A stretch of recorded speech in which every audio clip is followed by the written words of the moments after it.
live, Pogu.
Poop sock.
Good morning chat. 16 months poggies.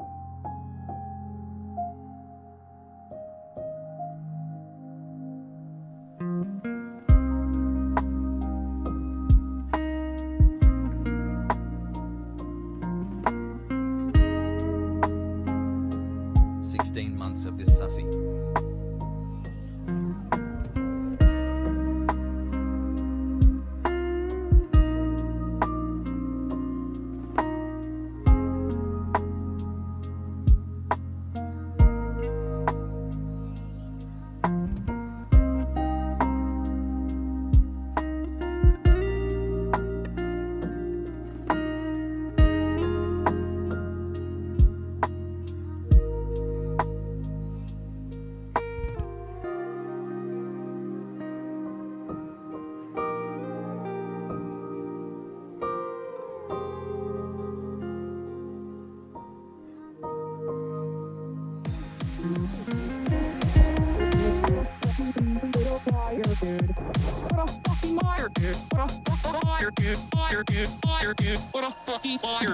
I'm an incel myself, so do you know what an incel is? Involuntary celibate. It's like a community of people on the internet who can't get laid, and some of them go out and like kill people, like Elliot Roger. I'm not saying. I'm cringing right now. I'll explain it later. The virgin is the incel, involuntarily celibate, who never gets laid. He's like unable to get laid. He's very nerdy. He has terrible posture, and that would be someone that would be considered a bad. Check out this track and feel free to donate because they are stuck in Ukraine. Holy shit, dude.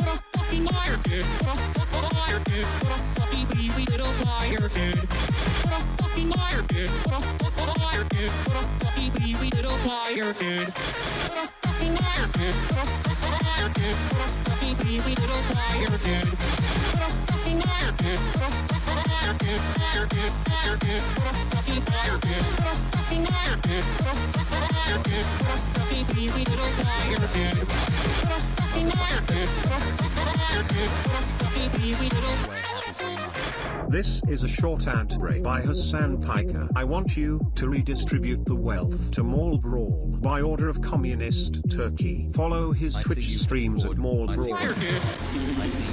It's cool. There's like 8 sinks, so. I love crap. Wait, what the heck? Bro, what this? What that? What is this? I said I would clap the fucking shit out of Ben Shapiro's ass cheeks, dude. Oh, that's terrible. I'm gonna take that as a compliment. 16. Just kidding. Okay, bye.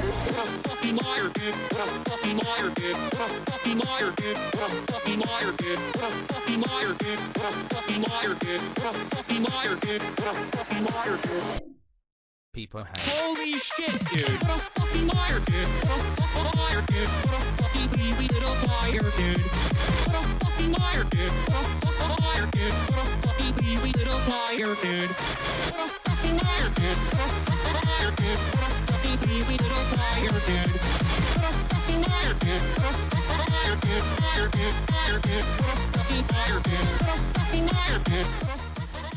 What's going on, everybody?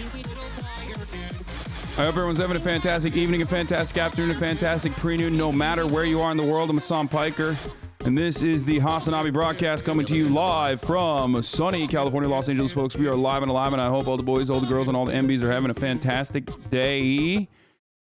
Fantastic one, because it is Sunday, February 27, 2022, 12:18 p.m. and I am an hour late as I said I was going to be. I'm 1 hour late, but it's okay. That's because even if there is a nuclear fallout that is imminent as a consequence of global nuclear warfare, potentially warring superpowers with nukes, everybody's doing nuclear armament, nuclear posturing. I think it's still important to, 1, not be maidenless, and 2, touch grace or grass. Or grace. I am so, you can't probably tell from this camera, but my face is so fucking red. But the reason why I'm so aggro at the moment, so hyped up, is because I played basketball this morning. This is part of the broadcast for to all my parasocialists. This is a part of the broadcast where I tell you a little bit about my personal news before I go live, or rather before I tweet that I'm live to welcome the Normans in. We haven't done that a lot lately because there isn't too much to talk about in my personal life. I just wake up, get my fucking cake up, and by that I mean work out. I wake up, work out, and then pretty much immediately after that I just fucking just go live.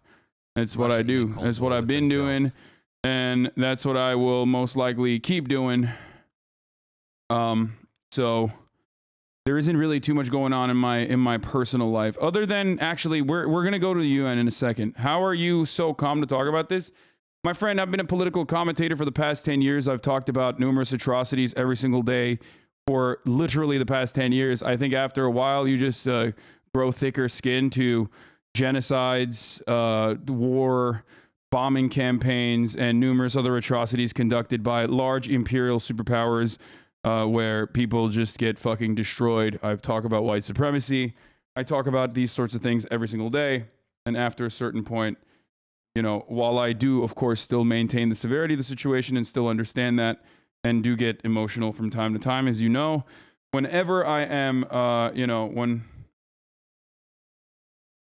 just how it is, when you talk about it every fucking day, it is something that you can do with a little bit more clarity rather than, feeling, I don't know, rather than just getting completely emotional, becoming an emotional wreck. Now, of course, there are also other people out there who are just basically looking at this, talking about combat positions, trying to find videos of like bombings happening nonstop, non-fucking stop.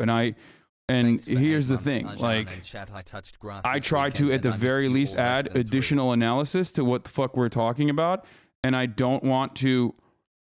I never wanted to be like, hey, this is, I never wanted to be like, hey, war's happening. Oh, let's jerk off to the potential war. This is so sick. People are dying. And more so, I wanted to be about why, why this is happening, and what the underlying reasons might be for why this is happening. And while parsing through the information and how to stop it, hopefully. And obviously, I will continue to champion for peace. So, with that being said, I went out last night. And I actually, hung out with friends. It was my friend Jimmy Tatro's birthday. It was pretty cool. This is not the first, but now the second time I've seen Kevin, out and about, by the way, formerly a part of the band coalition, Brockhampton. I don't even know if he'll remember that he saw me last night, but yeah, Kevin Abstract. This is the second time we've hung out in person. But anyway, I hung out with him a little bit. But I'm such an old man that, like, it was just more so, it was good to see some friends.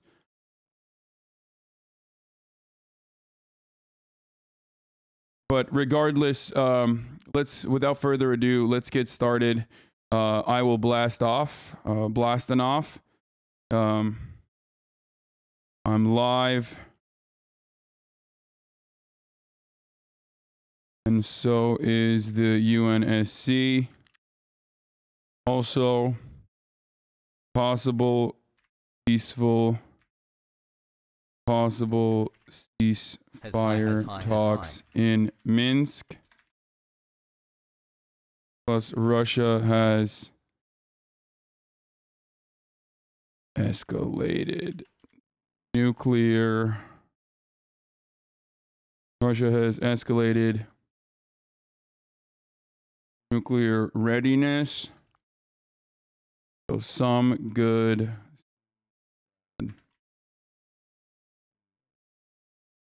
Then I will be raising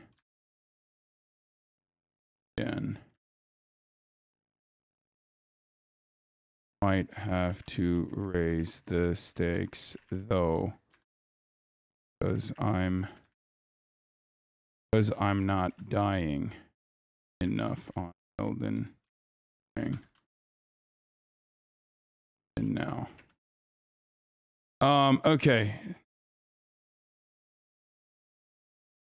I'm not failing enough.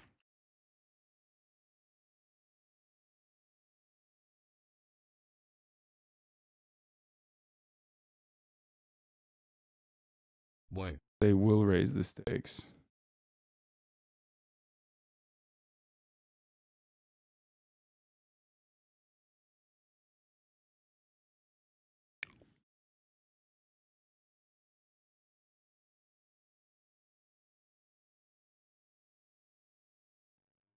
Okay.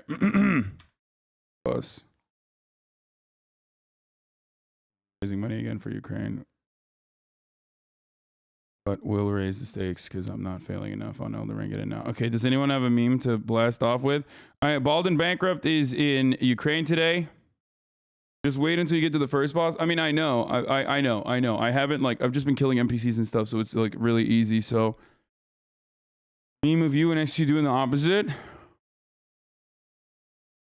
Twitch.tv opposite day? What the fuck? That's pretty funny. Okay, that's a good meme. We'll post this.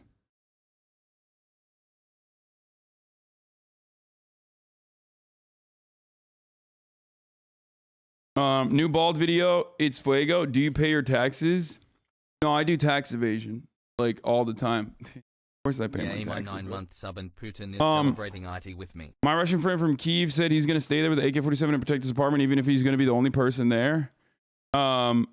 Yeah, I mean, yeah, I know, Weeby. We're going to talk about that, okay? The fucking... Here, I'm not going to get started by firing off towards Ukraine. There are more imminent issues to cover before we get to the fact that, like, the Azov battalion and the Ukrainian National Guard is literally going fucking buck wild and openly showcasing their point of view, ironically identical to what America has done. Anyway, here, fucking blast off, boys. Here, we're popping off. Here, retweet this. Let the people know. Let the Normans know. Welcome them in here. Welcome them into your homes. Here's the tweet now. UN time. Ukraine is using Turkish drones. I know. Bayraktar.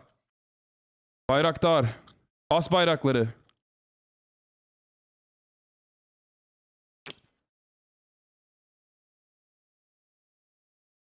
Does Putin's threat of nuclear weaponry have merit?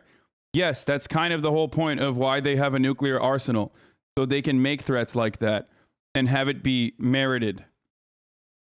That is quite literally the entire point of building up a nuclear arsenal. That's why we had a Cold War and nuclear arms race in the aftermath of World War II. That is literally the point. So they can fucking, in times like this, say... just at times like this, say shit like, you know, we're gonna fucking use our nukes. All right, I gotta sit down already. I've been playing basketball all morning. I got my ass beat. Azov battalion is obviously evil, just like socialism doesn't justify American invasion. Nationalism doesn't warrant Russian invasion. Yeah, no, I 1,000,000% do not ever in a million fucking in a million years agree with the notion that like Russian imperialism, Russian bombing campaigns in Kyiv is a justifiable act against the fucking Azov battalion. I do not think that at all. Okay? I do not in any way, shape, or form agree with whatever the fuck Vladimir Putin is doing. It is completely unacceptable. It's frustrating to see idiotic shit like this, obviously, especially because like they feel like they can do this. You know what I mean? But this is precisely what I've been talking about with respect to like some of the fucking worst hogs are going to get galvanized as a consequence of this, and for a legitimate reason. And the legitimate reason is like Russia literally fucking killing their countrymen. So this is what I mean when I say at times of invasion, at times when an imperial superpower decides to fuck your shit up, nationalism rises within the country and the worst reactionaries gain positions of prominence. Azov fighters of the National Guard grease the bullets with lard against the Kadyrov orcs. So now the Chechens are Muslim and the Chechens are brutal 1,000%. It's literally a situation where you have like the most brutal fucking, one of the most brutal fucking divisions fighting against the fucking nationalist pieces of shit in the Azov battalion. Chechens are fucking pieces of shit. Like the Kadyrov Chechens not on its own, but the Kadyrov battalion is 100%. Like, they're fucking crazy. Okay, they're notoriously like, I mean, it's like literally it's just terrorists fighting each other. Okay. Yo. So I mean, it's literally every day that fucking passes, like, I know that everybody hyper focused on me saying Russia would never fucking invade. Every day that passes, every single thing that I've said so far is coming true, with the exception of why I thought Russia would never invade, which was because this was going to be an occupation that would be brutal, long, horrible, and destroy the Russian economy. I was 100% right on that, and that's precisely why I thought that it would be ridiculous. But all of the other things I've said, about, like, you know, just the Ukraine turning into Afghanistan is 1,000,000% right. It fucking, you were just wrong on the biggest thing. No, dude, no. The prediction part of all of the underlying premises and as to why I thought that way was correct. But sometimes fucking world leaders decide in a completely erratic fucking way. Can you explain the significance of greasing bullets with lard? The greasing of the bullets with lard is the exact same thing that the American general famously said in the invasion of Iraq. Well, we're fucking dipping our bullets in pig's blood. It's because the invading enemy is Muslim. The Chechens are Muslim. So yeah. Man, just move on from this Russia will not invade thing. No, I mean, I admit that I was fucking wrong on that. I'm not. The thing I'm not moving on is that, like, this stuff is going to only get worse. Just really fucking awful, and it's gonna galvanize the worst fucking people and the worst kind of attitudes. And once again, of course, by the way, this is a useless thing. This is just to be like, look at us. We're like, it's haram. It's a pig blood. Lard is pig fat. Haram. We're gonna kill them extra hard. Like they make it seem like Muslims are gonna melt or some shit.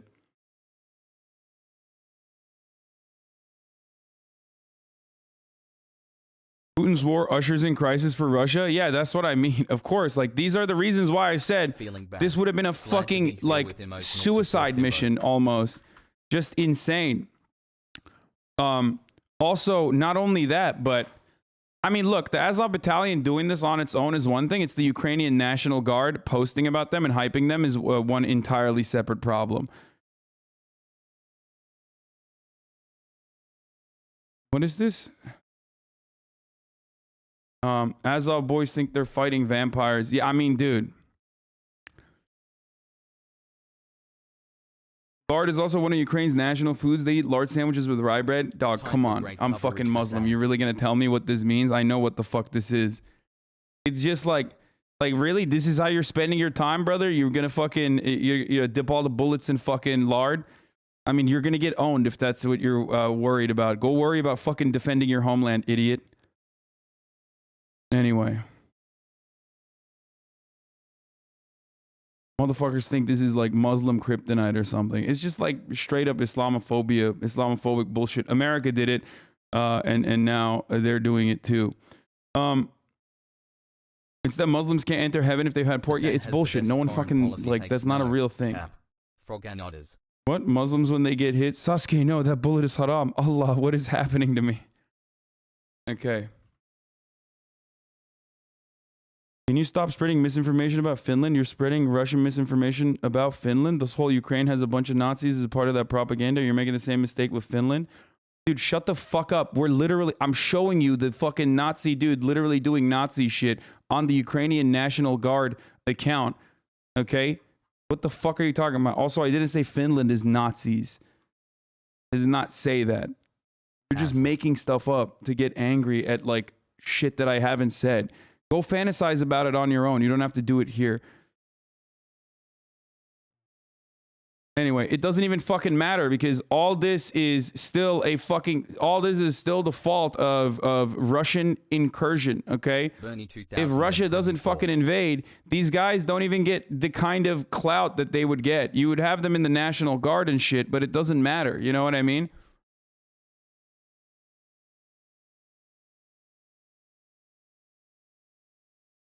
He's hiding his face because he knows he's racist as fuck too. No, they don't even give a shit. Let's go.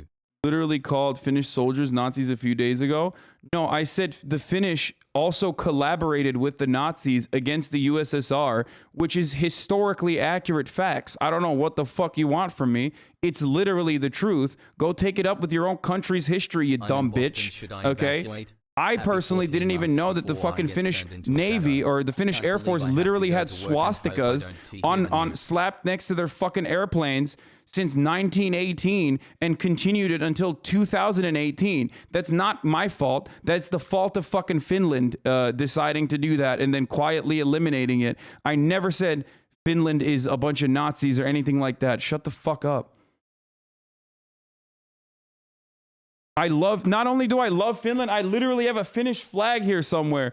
There's one of my fans literally moved to Finland because of a video that I made on the Young Turks many, many years ago about the top 10 reasons why Finland has the best education on the planet. Like, one of my fans literally sent me in the P.O. box, like, a Finnish flag and numerous other shit. Like, I don't have a problem with fucking... I don't have a problem with these fucking social democracies, you dumb bitches. Shut the fuck up.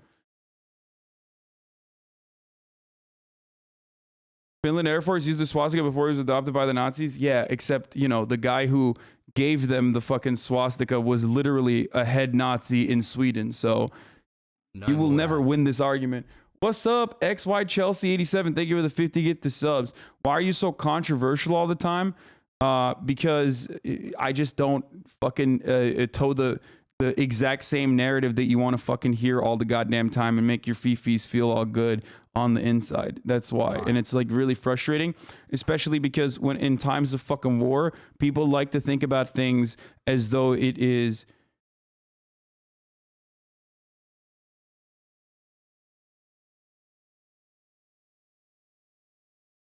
People think war is black and white. And people are doing the exact, like, weirdo, extremely online fucking idiots are doing that thing where it's like, you're either with us or against us. And I am with the fucking Ukrainian people. I mean, literally, fuck what the Russian government is doing currently. And I've made that clear a million times over, but it doesn't matter. People still are desperately trying to make it seem like I am... people are desperately trying to make it seem like I'm advocating for things I'm not, because they just want to fucking they don't care about the reality, and they just want to derail. They want to derail. It doesn't matter. Let's continue. Picture of a Finnish soldier holding a bouncy ball is not a... Okay, I'm done with you, dude. Okay, suck my dick. There you go. Christ. You fucking baboon, dude. You stupid Finnish baboon. Is that what's important right now? Huh? Like your country's history that embarrasses you? That's what's more important than what's going on currently in fucking Ukraine? Suck my dick, you selfish motherfucker. There's 55,000 people in here. There's about to be 100,000 people in here. They're trying to fucking learn about what is going on in the world, and your dumb, sensitive Finnish nationalist ass is absolutely just having too hard of a time to fucking comprehend it. Like, we are not talking about that. Towards peace. Anyway, let's get to the most feckless institution We reiterate our call of all time. Immediate cessation of hostilities, for full respect to humanitarian law, and for a renewed attempt within the UN Security Council for the promotion of and support to a process of dialogue between the parties involved, a role that the Council is inherently better equipped to provide in order to bring a peaceful solution to the Ukrainian conflict. Well, let's just... Okay, I don't even care about the UN Security Council, if we're being honest. Together. As we renew our calls for an immediate ceasefire, We also Because you're appeal just to spewing random Ukraine facts and adding Russia untrue to context. This is facilitate not the even withdrawal remotely of all true. persons who want I am not spewing untrue facts. You are frustrated with your own country's history, but it's not time to talk about the Finnish history and working alongside the Nazis and then ending up fighting against the Nazis in the end of the war. Okay, that's not. It's incredibly selfish for you to fucking come in and bring this up as a idiotic idiotic talking point over and over again. Shut the fuck up. Anyway, let's continue. We're not gonna do the UN Security Council, actually.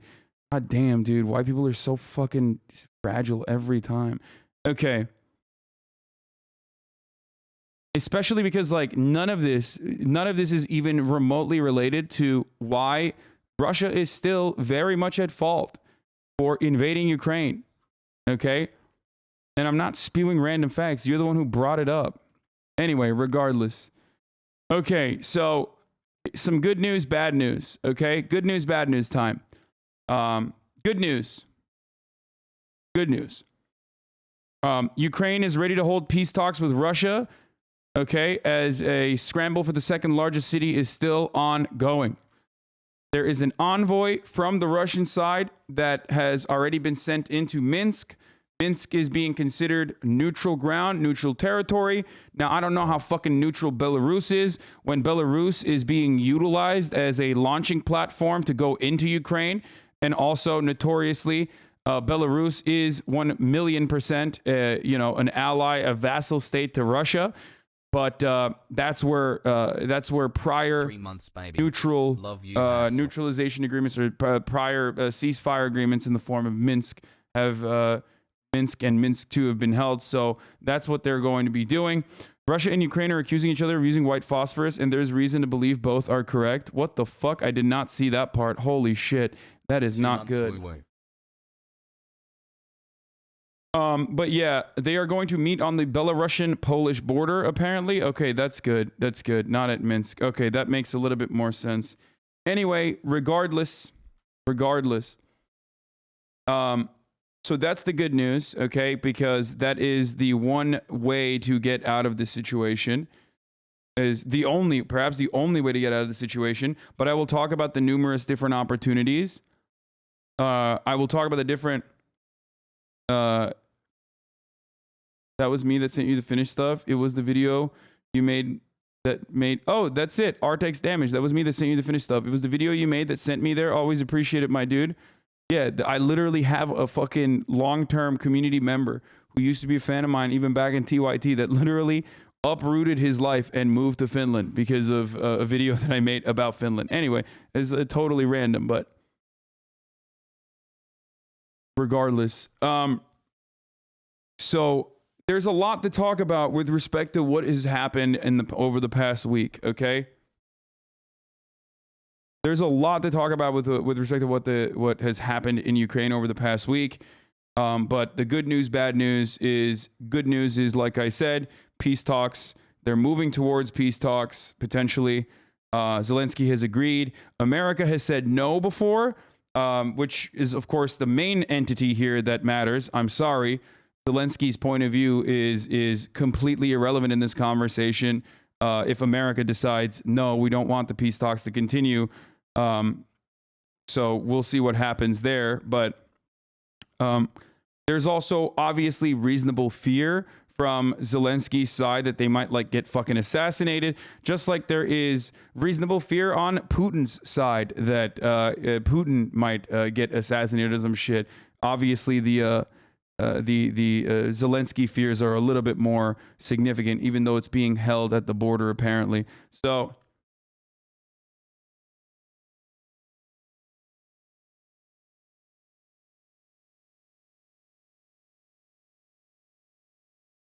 What is this? It's the video about you sending chuds in the chat. HasanAbi wants to... What is this, bro? I'm not watching this.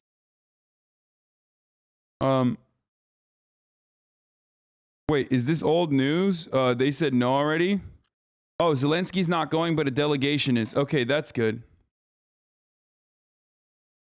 I've tried to listen to you for a few days and come to the conclusion that you're an awful person. You're an autistic narcissist. Okay, GigaChat Thanos. Thank you for that take. That seems like pretty good criticism. I will take that to heart. Okay. I have some of the absolute worst people on the planet in here and some of the best people on the planet in this community as the community has grown over the past week or so.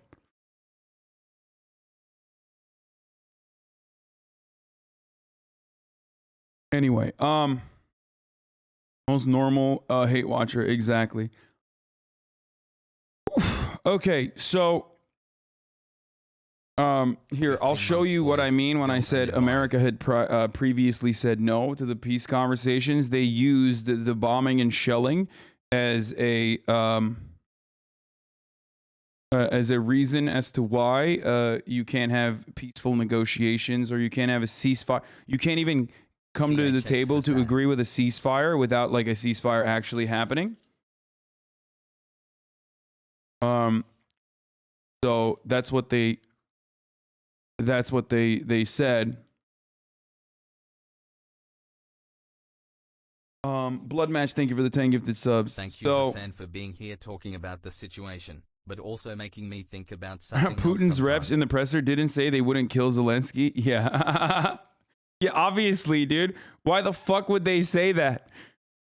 Listen, we promise, okay? We pinky promise we will not be killing Zelensky.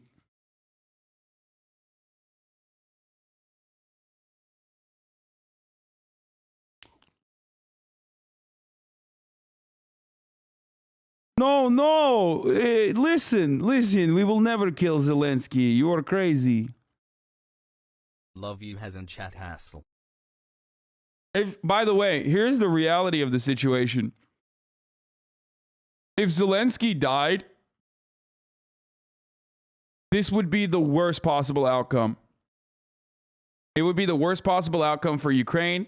It would be the worst possible outcome for Russia. It would be the worst fucking possible outcome. Instant martyr, like a fucking 50-year insurgency incoming, okay? If Putin died, the war would end. I do legitimately 1000% believe that, okay? So there is that. Let's go, peace. 100%. Like, Putin dies, war ends, invasion ends, Russia is a crippled superpower. One of the other fucking oligarchs takes over, is like probably like a huge America simp immediately. But as far as Zelensky's death, it would be catastrophic, like actually so catastrophic. So if you want this war to fucking continue, you want Zelensky to die, okay? Straight up. Especially because here are a couple things that have happened thus far. No matter what you do when you are invading a country, there is going to be civilian casualties. There are many different layers of civilian casualties, or many different ways of invading a country. If we put like Dresden, or if we put like fucking Iraq, shock and awe, okay, at like a higher level, or Hiroshima being like the highest level, okay, Hiroshima and Nagasaki had the highest level, Dresden, and then you have like Operation Iraqi Freedom, shock and awe campain, like a little bit lower. Russia's invasion of Ukraine thus far has been still, of course, killed a fuckload of civilians, and bombs are still hitting certain residential buildings and whatnot, but it's very limited in comparison to those other instances. And the reason why I'm saying that is not to run defense for Russia. The reason why I'm mentioning this is because things could get much, much fucking worse. It's tame in comparison, and that's why civilian casualties are relatively limited, okay? But the only reason why I'm mentioning that again is because it has room to get much, much, much worse. Does that make sense? Do you understand?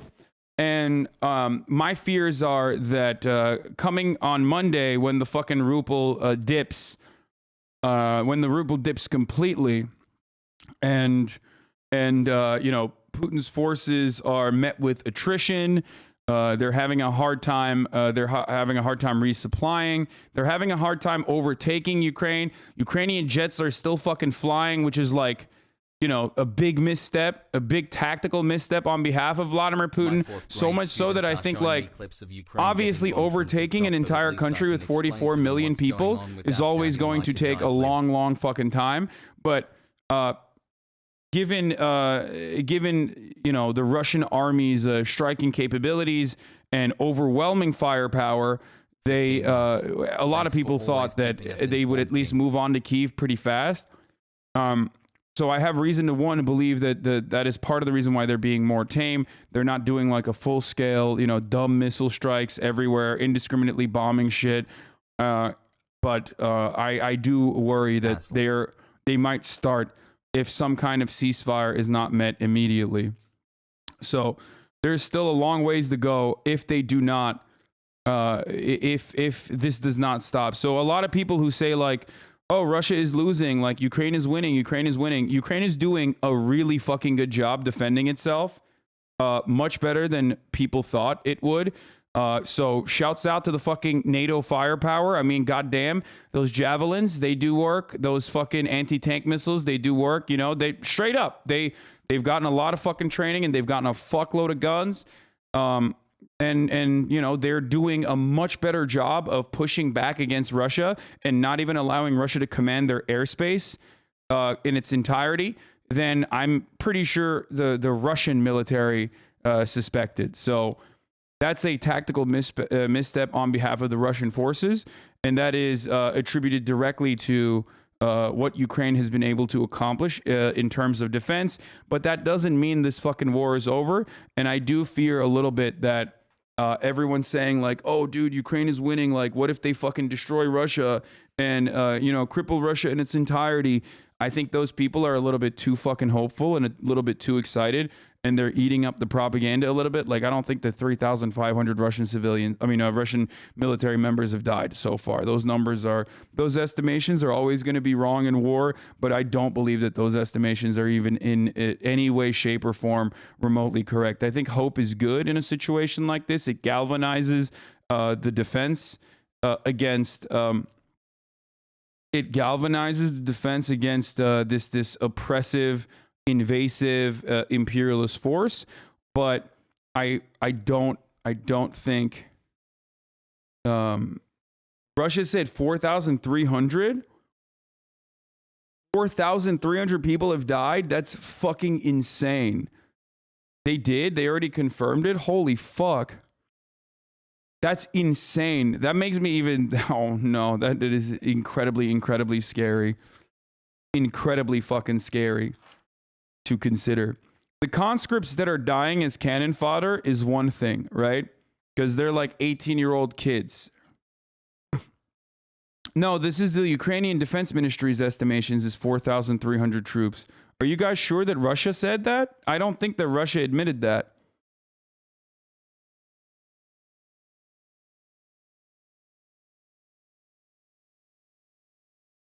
Ukrainian ambassador speaking right now. All right, let's hear what he has to say.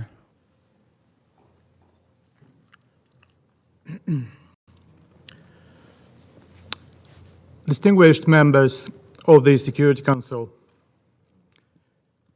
I would like to express my gratitude to those of you who have supported the request to call the UN General Assembly emergency session. I immediately express my regret that once again the Rule 20 of the provisional rules of the Security Council has not been properly applied by the presidency. However, I express my relief that this rape of the institute of the presidency of the UN Security Council will be over in less than 48 hours. For those who appears to see no reason in supporting the request to have the emergency session, despite my yesterday's letter sent to all of you, much love, but the representative of the aggressor, I would like just to tell you the following. Do you know the most often warning now in the most of Ukrainian cities? Attention, air raids, Please proceed. I think to this the is shelters. deliberate. By the way, I think that Russia is trying to demoralize Ukraine by faking out, like sending fake intel that they're going to do air raids. Because remember, their air raids have been very limited, and that's probably because they don't have a lot of supply, and partially because they're not they're not trying to like completely shell the entire city and level it. But I think they're trying to keep them awake through sleep deprivation and terrorize Ukrainians this way. Of this institution. That will only save this institution for next generations. Russia persists in its aggression despite the initial plan of Blitzkrieg. And it failed, and we all see it. This failure prompted the bloody and mad Russian leadership to order heavy shellings of the residential areas, critical infrastructure and storages of hazard materials in retaliation for Ukrainian resilience and resistance. They said Russian POVs look like they're being tortured Nazi style. Yeah, I don't the believe Russian that. president has resorted today to open nuclear blackmail. The world must take this threat very seriously. It's some fucking straight copium, dude. Excellencies, now the most intense fighting occurs around the Ukrainian capital, as well as in the northeast, Kharkiv, Sumy, Chernihiv, and in the south, Kherson, Zaporizhia, Mariupol. Long-range operational and tactical aircraft, high-precision long-range weapons, multiple rocket launcher systems are widely used against the Ukrainians. Among the most telling recent examples of Russian course of action in Ukraine, missile strike on the town of Vasilkiv, which is practically a suburb of the capital. A missile hit the oil depot, causing a large-scale fire. It was also shelling in Kharkiv that damaged the gas pipeline. According to the Ukrainian Health Minister Viktor Pleshko, at least 16 children were killed since 24 February 2022, when a large-scale military aggression against Ukraine was launched. On February 26, a 7-year-old girl who had been seriously wounded during the shelling of the kindergarten son in the city of Akhtirka died.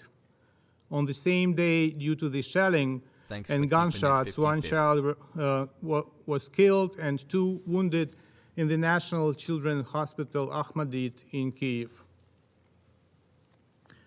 Due to threat of air raids, maternity hospitals in a number of Ukrainian cities, including Kyiv, Kharkiv, Sumy, Irpin, Bucha, to name just a few, could not operate normally.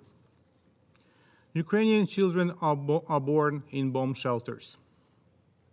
According to the Ministry of Education of Ukraine, as of now, more than 350,000 school children have no access to education. 33 schools with over 5,500 students are closed due to severe insecurity in civil areas.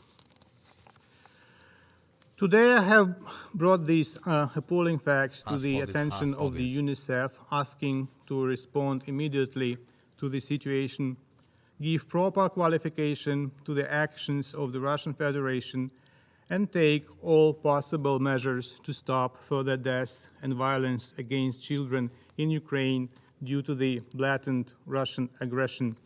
I sent it by the diplomatic note, and I'm looking forward to work with the UNICEF on the issue. The losses of the enemy as early February 27 have amounted to nearly 4,300 personnel killed and over 200 taken as prisoners of war. I don't know if this kind of posturing is good, because I feel like it's only going to increase the Russian brutality straight up.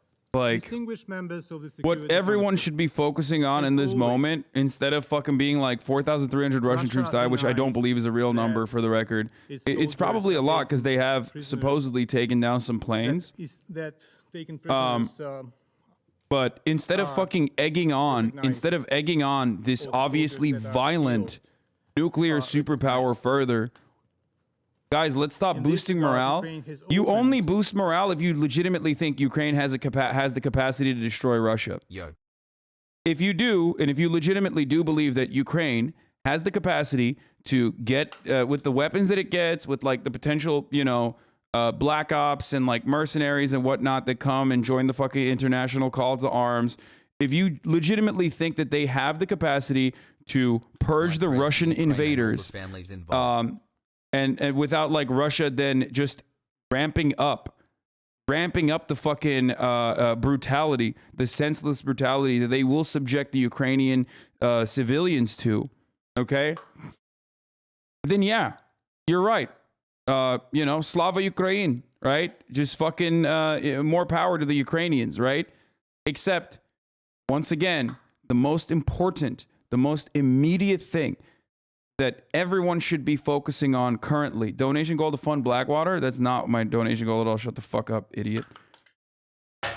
Many people were wrong about the invasion, but it happened. Why not give a little hope at least? Give a little hope with what? Because even if ultimately it takes a long ass fucking time for Ukraine to defend itself against Russia, it will come like it will come with a heavy, major fucking cost. And that cost being Ukraine turning into Afghanistan. For Americans who have no interest in defending the sanctity and the safety and security of Ukrainians, that's easy for us to fucking push. No, Slava Ukraina is not a Nazi slogan. It's when you pair it up with Heroim Slava, that it's a nationalist slogan. That just one just means fucking glory to Ukraine, okay? The other one, when you pair it up with glory to the heroes, then it becomes a nationalist slogan. But even now, at this point, it's like everybody's fucking saying that, and it's too late. You could say that it's like fucking Nazi or whatever, but Russia invading Ukraine, GG's. Everyone's gonna be nationalist. So listen to me. Listen to my words, okay? Nationalism doesn't equal Nazi. Yeah, dog. Except the Slava Ukraine, Heroim Slava is literally not just a nationalist Ukrainian term that is anti-imperialist in nature. It's one that is born out of people who collaborated with literal Nazis. So shut the fuck up. You don't know the history. It doesn't matter. Anyway, we're getting caught up in the we're talking about Svoboda, like and we're getting involved in completely irrelevant conversations currently, okay?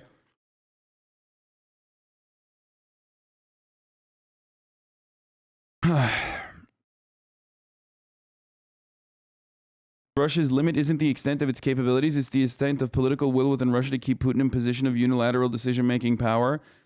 I mean, that's not going to happen, though.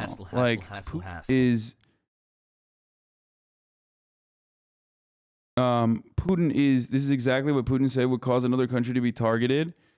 That the other countries now, EU states, are saying that they're going to provide Ukraine with fighter jets. Putin clearly stated that those who provide destructive capabilities to the Ukrainian military will also be targeted. Bad. Anyway, something is weird about this because you need a lot of training to start flying a different platform. Ukrainian pilots are trained for Russian jets, not American or European. They would just become targets. I mean, I guess like they would probably also supply fighter. No, I know ASB is pro-Russia. Of course. Dude, I know that they're fucking pro-Russia. There is no better way to fucking understand the fucking attitude and mentality that other people have in a situation where there's two warring factions than to also see either side's propaganda. I don't know why it's prompting me to post about I know that. I did it yesterday, but yo. You guys act like I don't look at like fucking, even when it's like America fighting ISIS, you act like it's not important to see what fucking ISIS's perspective is. And ISIS is not a fucking nation state. with millions of civilians. Like you're being ridiculous. Don't do this. Don't do this fucking like I watch Fox News every day. Don't do this fucking bullshit of like there's good people, bad people, and like you're a terrorist. You're siding with a terrorist if you fucking aren't like if you're even trying to understand what their fucking demands are and what their attitude is, what their perspective is, what their reasoning is.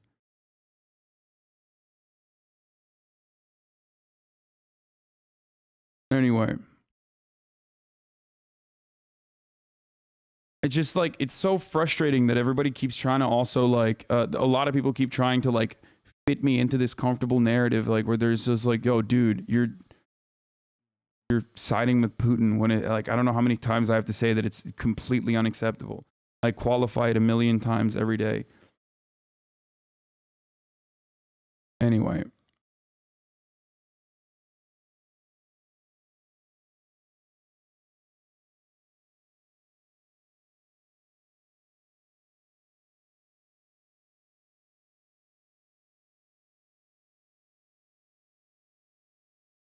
okay, so I heard that there's a huge explosion in Cherkasy. We'll get to it in a second. What do you mean when you say Ukraine is going to turn into Afghanistan?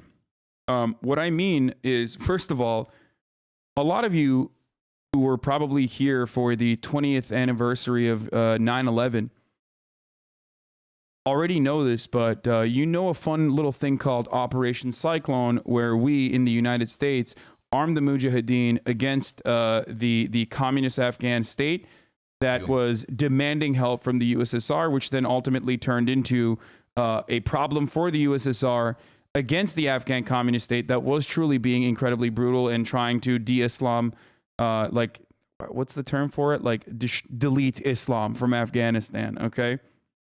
And Russia, the USSR had to fucking move in. It ended up ultimately destroying Afghanistan, major population decrease, and basically destroyed the USSR. This was a tactical decision, according to not just the Reagan administration, but this was a tactical decision that predates the Operation Cyclone that was declassified, where the CIA and the American State Department had radicalized and armed and utilized the Mujahideen, numerous different factions within the Mujahideen, whether no matter how fucking Wahhabist or how extremist or how fundamentalist they were, where they strategically goaded them, gave them weapons, and pushed them to fight against. Unlock through the whole UN meeting. The UN meeting is fucking meaningless. Shut the fuck up. You want to hear the same exact bullshit over and over again? Shut up. I'm using a way. No war PLS has buff.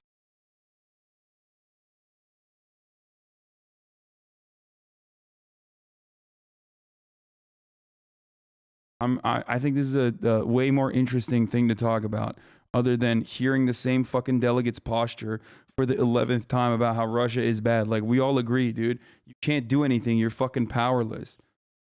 Okay?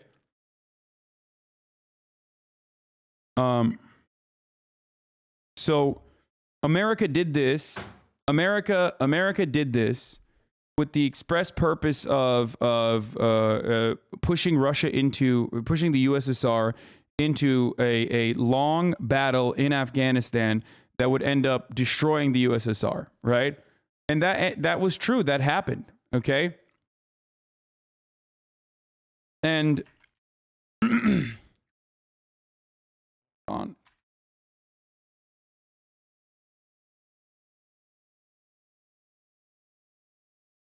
That ended up happening, but look at what happened.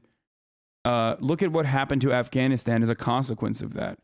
The Afghan people legitimately wanted to. The Afghan people were undergoing civil war. Legitimately wanted to overthrow their communist government.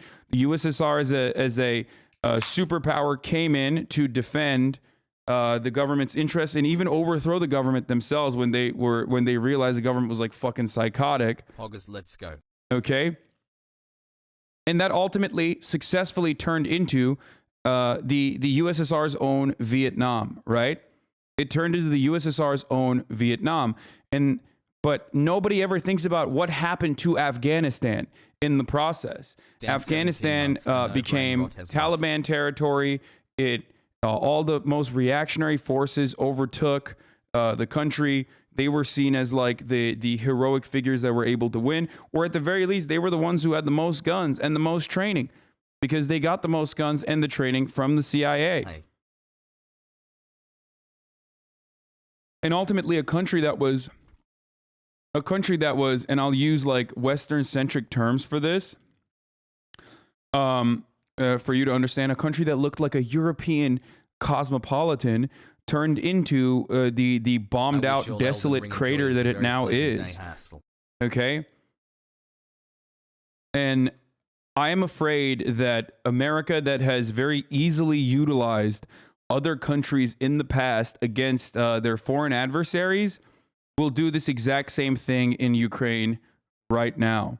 I know these numbers aren't real, but it's just something to look at while I'm talking about something entirely different. Okay?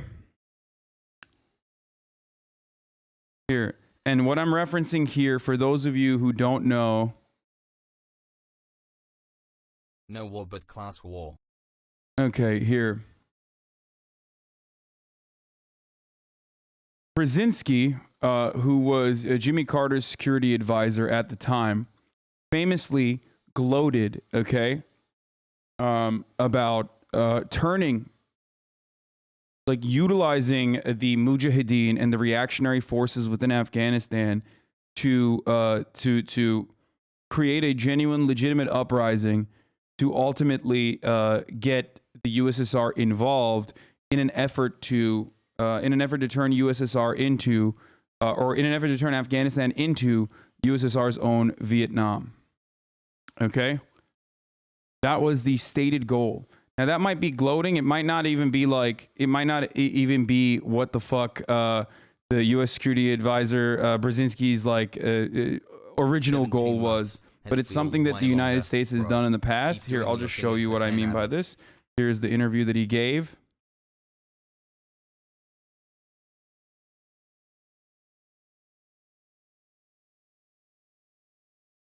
Here. This is the Al Jazeera paraphrasing it, but it was on a French paper where he talked. Brzezinski said he convinced Carter to sign the first directive for secret aid to the opponents of the pro-Soviet regime in Kabul on July 3rd, 1979, in an effort to goad the Red Army into invading in a 1998 interview. I wrote a note to the president in which I explained to him that, in my opinion, this aid was going to induce a Soviet military intervention. The former National Security Advisor's plan was a success. The Afghan quagmire forced the Soviet Union to stay in the Central Asian state for a decade. The initial thrust of the Soviet invasion was made by some 40,000 troops. By late 1985, this number swelled to 118,000, which 10,000 were reported to be on the Soviet secret police and other special units trying to face down the Afghan resistance. 2 days after the Soviet invasion, Brzezinski sent a memo to the U.S. president expressing concern that if the Soviets succeed in Afghanistan, the age-long dream of Moscow to have direct access to the Indian Ocean will have been fulfilled. But Harrison said the Soviet Union was never scheming towards the Indian Ocean, adding Brzezinski promoted confrontation between Washington and Moscow in the Afghan era, in the Afghan arena. Brzezinski's hardline policy towards the Soviet Union was reflected in his policy towards Afghanistan. Dude, there is a huge explosion in my stream of motherfuckers who want round-the-clock updates on what you think is a bomb. Like, it's not... Do you know if it's a real thermobaric bomb? You don't. You're just hold off until some of these things are confirmed by people on the fucking ground. Please, for the love of God. I've told you guys this a million times over, where it's like, just, this is not war porn territory, okay? This is not for fucking war porn. This is not like round-the-clock updates on like, a bomb that blew up here, a bomb that blew up there. There needs to be more analysis in the situation. Otherwise, you could just like watch this on your own, please. I don't want to look at every explosion that occurs in Ukraine. Okay, please, please, please. It's really strange that you guys want like, you know, want to make content off of the suffering of Ukrainians. If you don't understand the why and the how and where we're gonna go from here, if you don't want to understand any of that and you just want to watch fucking bombs blow up, then go watch the live feeds on your own. No, I know that the bomb has been confirmed. I'm sure the explosion is real. You can't fake an explosion. The problem is you can't fucking. I mean, you can also act like the gun might be different and act like the bombs might be different. And geolocation of the dramatic explosion footage being shared online this evening from Ukraine via John Marquis. The camera is pointing in the direction of an arms depot. So yeah, it's probably not a fucking thermobaric explosion or whatever the fuck you guys are talking about, but more so a munitions depot that exploded as a consequence of a direct strike, a precision strike. That's what I mean. You're like getting horny to fucking show the big bomb without understanding what is going on.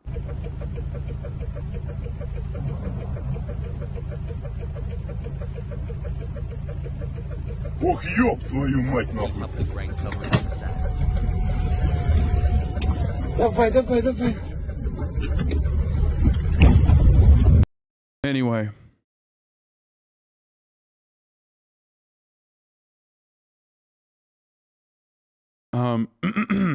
Gigahaz. So it could be a munitions depot. It could be a really big bomb that we haven't seen thus far. I don't know, but it's not a fucking nuke.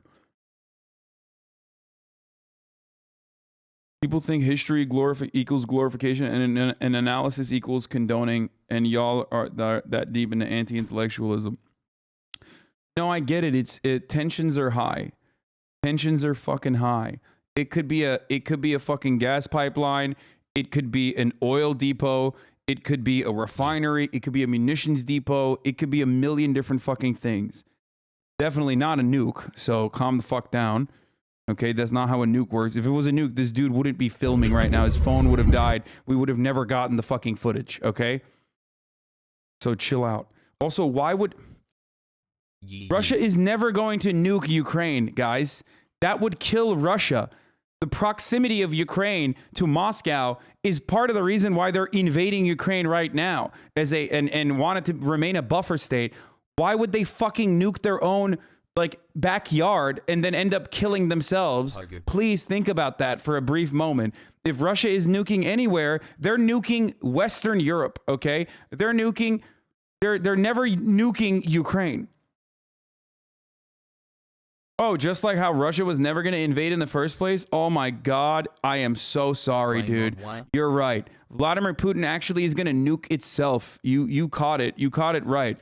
They're going to nuke their own backyard. They haven't fucking bombed, they haven't gone shock and awe US style yet, but all of a sudden they're going to go hard dick mode with a fucking nuclear strike, even though that would mean that their entire country gets fucking wiped out by the counter nukes that are directed towards Russia. Hassle chat, take it easy. Like Russia nuking Ukraine would kill half of would wipe out their entire forces.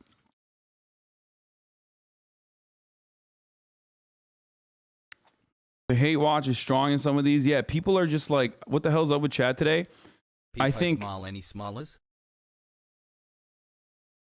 Oh yeah, foreign fighters are now in Ukraine. Numerous ex-US special forces and NATO special operators intermingling with Ukrainian special forces, all under the Ukrainian flag now. So that's what I was gonna say. You're gonna see a lot of fucking tactical. You're gonna see a lot of fucking brave take. Spec Ops guys out there. You're gonna start seeing some war tourists. Okay, you're gonna start seeing some really bad motherfuckers in Ukraine. And the scary part about that, of course, is that like the more you have non-trained, or the more you have like different military groups and different militant groups in that area, the higher the likelihood of civilian casualties that get caught in the crossfire or end up shooting at the wrong person. Because like the way that you mark the Ukrainian forces is by the yellow bands on their arms, as you've seen already. And one, that's an incredibly easy thing to just like not see. And two, accidental misfires or people shooting one another, people shooting their own fucking platoons happens regularly in the fucking in the midst of battle. It happens between trained, armed groups, but the likelihood of people killing one another accidentally, thinking that they're shooting at the enemy, is increased tenfold when you have different foreign battalions or foreign spec ops guys coming in, and also when you arm like a fuckload of Ukrainians with automatic rifles. It's really, really scary stuff. I mean, Americans comprehend the idea, for most of you are progressive, and you comprehend the idea that like that more guns in the fucking streets is a bad thing, but then you can't think about it within the concept of like within the confines of what will happen to Ukraine. Do you see what I'm saying? Scoopity bop. In the long run, what will happen to Ukraine is really, really, really, really bad. Lol, you progressives are so naive. I know. It's... yeah, I guess.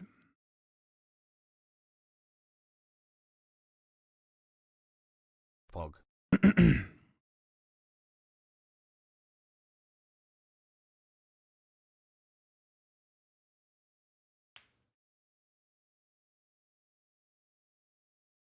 Peace talks have moved to tomorrow, by the way. That makes sense. Russia and Ukraine hold talks on Monday morning, according to TASS. Okay. How is a developed and less motivated population going to launch an insurgency like the Middle East? People in the MENA region have much more experience with this than Westerners. Yeah. Yeah, I know. I maybe. We'll see. We'll see what happens.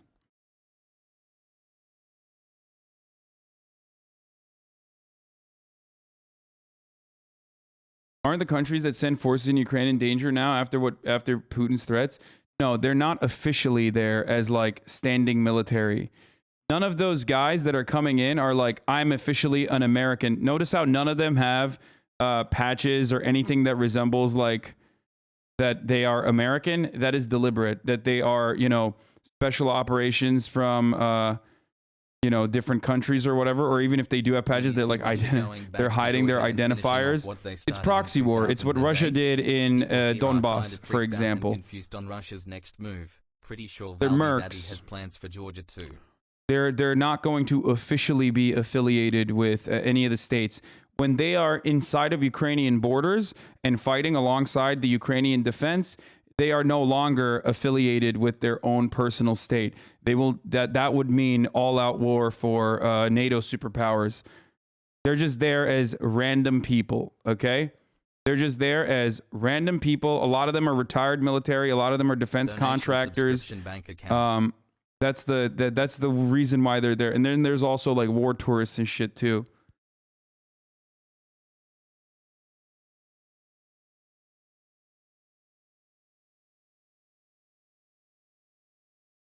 Yeah, they are essentially now Ukrainian enemy combatants in the eyes of the Russians, and that's it.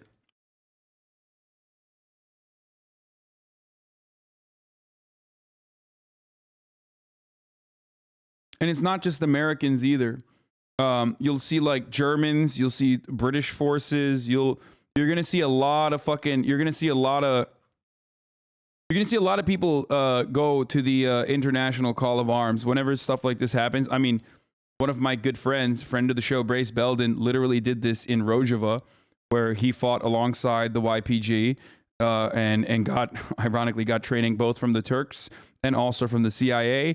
And he went and he fought against ISIS in Syria. So this is something that communist militias do. This is something that people do regularly. So. Azhan, what color are your nails today? What is this? In 2 weeks, I'll have left my family behind in the USA. I'll be there fighting in Ukraine. 25 million waiting on his passport. I've got a gentleman giving me a round trip flight to Warsaw. God bless Ukraine. Me and a friend from Tennessee want to volunteer in the fight, but don't know where to look for info that would be helpful. I'm in Louisiana. I don't have much going on in my life. I'm 25 with a mechanic skill in hunting survival. I'm wanting to fight with Ukraine. Freedom should not be taken, and these people need help and fast. I'm not in the military, but I graduated from military school. Oh my God, these dudes are going to get fucking destroyed, dude. I mean, oh, Jesus Christ, dude. The funniest thing and a really accurate assessment is that, like, back in the fucking day when you lived in one of the colonies, when you lived in one of the colonial powers and you were a fucking limp-dick incel, okay, you would end up going overseas, okay, to one of the colonies, and you would rape and pillage, and you'd come back a man, okay? We don't really have a good analog for that here in this day and age. So that's why you see a lot of these like fucking regular random like weirdos be like, we got to do that. I want to be man now. It's like, go ahead, have fun, but it's not going to be as easy as like a battalion that your aristocratic father has given you to go fucking kill some indigenous population with your machine guns. You know what I mean? With your fucking with your what is that one where you crank it with your crank machine guns, as you kill like a fucking African tribe with spears that are fighting back with like the Maxim gun, Gatling gun. It's no longer like that. So you're good luck, especially when we're talking about like literally joining up the arms to fight against the Russian military, which is still a fucking superpower. That's a pretty shit take as usual. Look, I mean, it's good. More power to these motherfuckers, you know? More power to these guys, straight up. I'm a 20-year-old U.S. male citizen. I have experience with firearms, but no combat experience or military training. All I know is Americans are supposed to fight for freedom. I don't care whose flag I wear, but right now, Russia is destroying the freedom and livelihood of an innocent country. It's true. They are. I can't just watch that happen. I'm dead set on going. I tried to contact the Ukrainian embassy earlier today, but the website and phones were down. I'm in college, so if someone's able to get me there, I will need a day or two notice to drop my classes and inform my professors. 20-year-old from Texas here. No combat and only military experiences from high school JROTC. Dude, I swear to God, ROTC broke the fucking brains of so many people.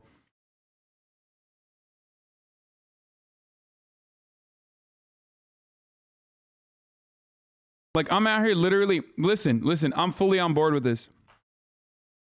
Send every Kyle Rittenhouse to Ukraine. Let's do a fucking border swap, okay? Take every Ukrainian male that does not want to fight and does not want to fucking die on accident, okay? Because their government was like, here's a fucking rifle. Go ahead, shoot it in the direction of what you think is a Russian troop. Make a 1-to-1 swap with every American Kyle Rittenhouse. I am 1,000% on board with this. We will take them all in, okay?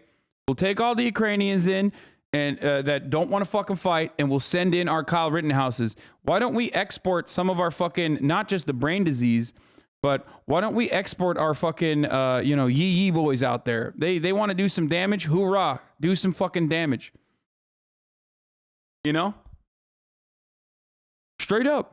Ukraine needs it. I'm fully on board with it. 3 months, tell Ethan I said every HasanAbi head that's still fucking stuck in Ukraine, that doesn't want to fight, that's like scared shitless right now sitting at home, you guys should do a border swap with these motherfuckers. Go to the Polish border and do a 1-to-1 population exchange, okay?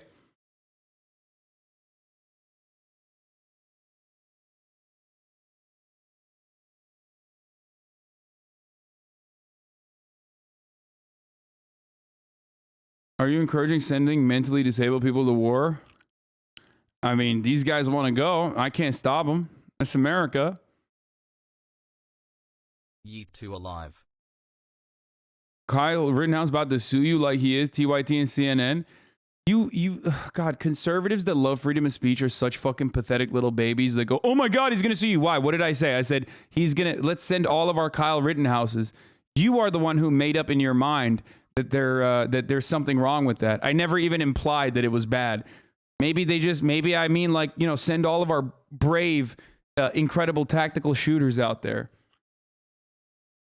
What's up?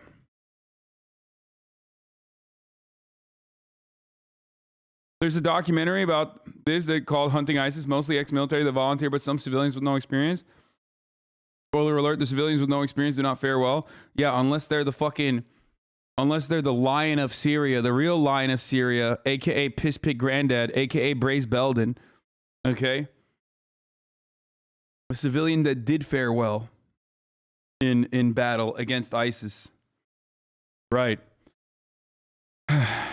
Anyway, I do still think it's fucking ridiculous, like war tourism of this nature, but hey, times are tough. So, Hassle. by the way, I totally forgot to run the top of the hour. I'm going to do that right now. And we're going to continue with the blowback and all this other stuff. And the parallels to what is going on in USSR's Vietnam, aka Afghanistan, and Russia's Vietnam, aka Ukraine, and why that's devastating for the Ukrainian people, like it was devastating for the Afghan people as well. So here's the 1 minute ad break now at the top of the hour. There's a 60-second ad break. If you no longer want to see those ads, all you need to do is subscribe. You can do that for $5. You can do that for free with a Twitch Prime by connecting your Amazon Prime account to your Twitch account. Okay. Or you can do that if you get lucky and get gifted a sub. Here's the 1 minute ad break now. Yeah, it's the half hour. I know, I fucked it up. Who are you siding with in the Second Civil War?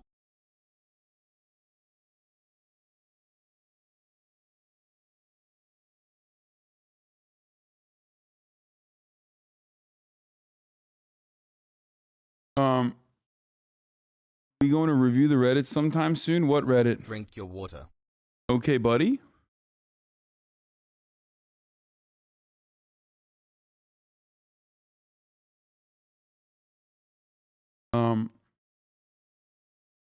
Anyway, rare UN security meeting tomorrow. UN Security Council convenes rare emergency meeting of General Assembly on Ukraine. Yeah, this is the reason why they're doing this emergency General Assembly is because the UN Security Council in and of itself has veto power if Russia decides to veto the condemnation of Russia invading Ukraine.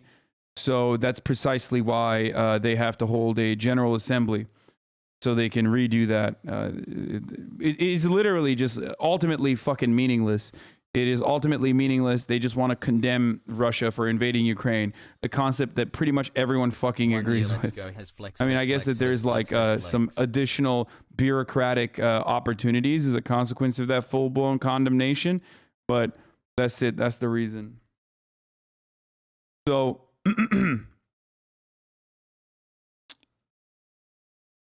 Goddamn 11 months of straight brain rot. Thanks for helping us all make sense of everything going on. Rich Russians are freaking out today. Luxury brands, jewelry stores, and electronics retailers in Moscow say they've been slammed today. It's been crazy. Everyone's getting rid of their rubles before tomorrow. One shop assistant told me. Yeah, that's the really fucking interesting thing about it is that like Belgium, for example, did not want to eliminate their diamond purchases. They didn't want to sanction diamond purchases. Like the original sanctions that were implemented on Russia were such baby dick sanctions ultimately that like, you know, Italy did not want luxury goods to be sanctioned because they wanted to keep selling their fucking good shit, you know? And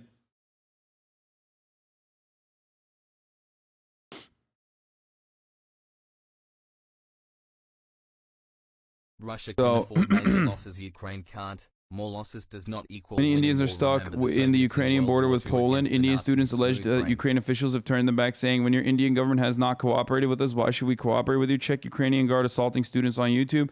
I've heard reports about the Ukrainian border patrol or the Ukrainian guards not allowing like African students to leave, or saying that it's like there's priority for the Ukrainians. I don't know how much of that is real. We can take a look at it, but I don't know. I don't know how much of that is real, like I said. But there have been videos, specifically about black students that are stuck in Ukraine, Like I've seen numerous reports on it now and some coverage on it. But Robux are now more valuable than the ruble. Okay. So here. Okay, listen.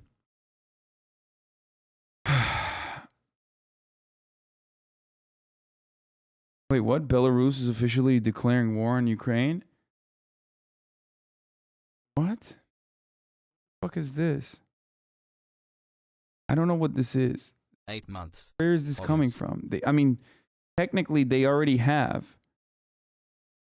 So I don't. I mean, they've been pushing Russian forces through the Belarus border into Kyiv from the start. But that would, you know, I don't know what is new in that situation. We'll talk about that. Okay, we'll talk about the African students and stuff as well, bro. They launched a fucking cruise missile into Kyiv. Yeah, I mean, it doesn't seem like this is new, like a new declaration from Belarus, considering that they've already been helping. Belarusian special forces were seen loading onto airplanes in preparation for an air assault on Kyiv in what would be a widening of the war, military sources stated. Dude, again, a lot of this information that's coming out right now in the fog of war is going to be, you need to take it with a grain of salt, like a really, really big, not even a fucking grain of salt, okay? We need bags and bags of salt. There's so much misinformation that's out there. So I try to do all of my best. There's a lot of misinformation going around on the Ukrainian side to boost morale, or even because of the fog of war, on the Russian side especially for the exact same reasons, to boost morale or to fucking or to get stuff wrong in the fog of war, and to do propaganda as well. So just so much of this, everything that you see immediately, you have to be super, super skeptical of. Okay?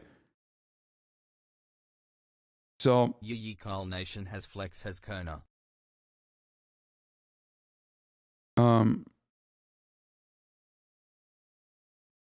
Like, see, people keep talking about a thermobaric bomb going off in Cherkazy over and over again, and it's most likely a munitions depot, but they keep saying a thermobaric bomb went off in Cherkazy. Like, you see it all the time throughout this entire day. You're always going to see people bringing up wrong information over and over again. Oh, it was a gas pipeline? Oh, okay. The Ukrainian State Service Special Communications and Information Protection says it was part of a gas pipeline that was destroyed in Kharkiv. No, this was yesterday, wasn't it? This was not a nuclear blast, though the explosion created a mushroom cloud.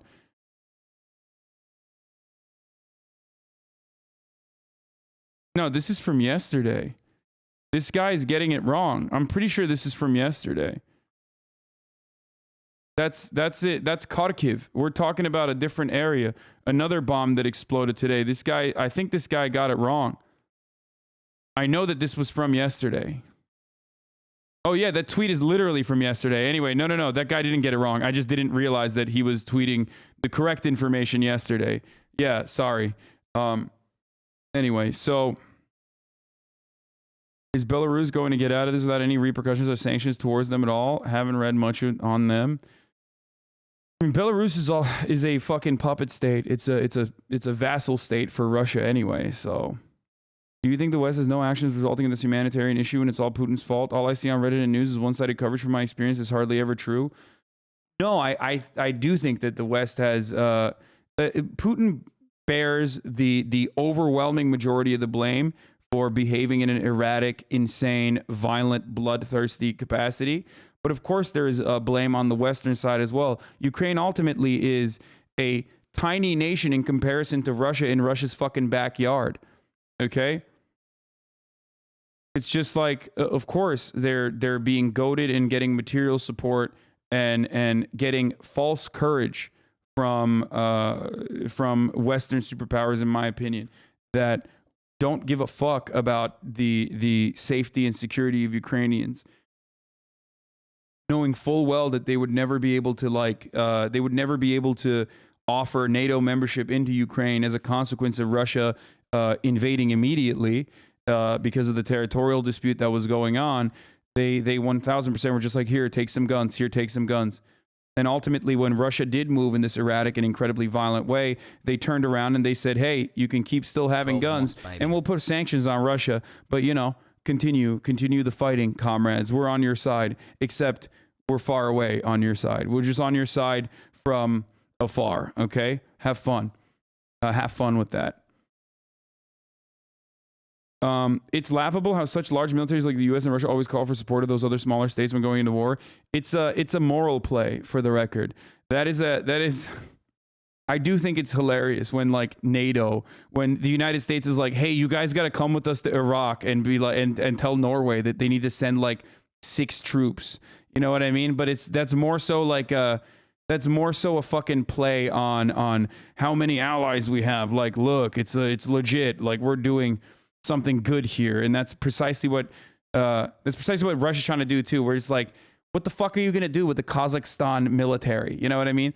They couldn't even deal with a fucking uprising in their own goddamn country. You had to send in paratroopers. Like, you really need fucking the Kazakh military involved in the Ukrainian invasion? Like, get the fuck out of here. And it's the same with like the Belarus military as well. You're just asking because you want to be like, look at our allies, like, look at our justifiable fucking war here. It's totally symbolic. Ukraine continues to dominate the optics game, playing such a huge role in this. Putin versus Zelensky this afternoon, both with their defense ministers, by the way, as Putin orders his ministers ready troops for heightened alert. Yeah, this photo came out this morning. This is actually this is when Russia basically said, you know, we're kicking it up a notch on our nuclear threat as a nuclear superpower. And this photo once again shows how paranoid Vladimir Putin is. That's why you always see him in like super far, he's sitting super far because he's like terrified of COVID. And that is the reason why these videos keep coming up. And honestly, it's a terrifying thing to watch, that like the world's largest nuclear power is led by like one fucking autocrat who is deeply paranoid. You know what I mean?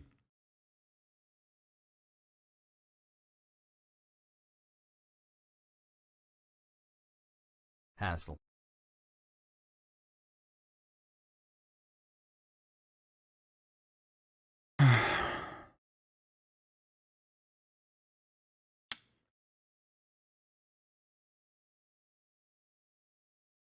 Will anything actually come from tomorrow's peace talks?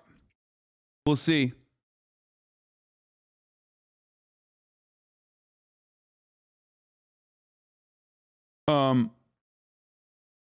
The Ukrainian casualty estimates, or rather the Russian casualty estimates are fucking. The Ukrainian casualty estimates, I'll believe on the Ukrainian side, but like I said, I don't believe the Russian casualty estimates, because I think that they are absolutely. I think they're absolutely beefed up. Ukrainian casualties in the first 4 days of Russia's war, source the health ministry, reported as of 11 p.m. on February 27th.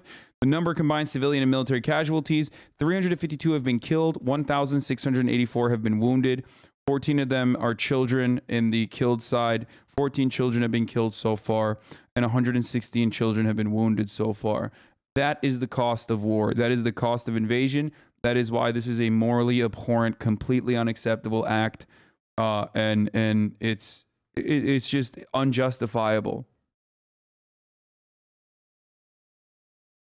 Unfucking justifiable. So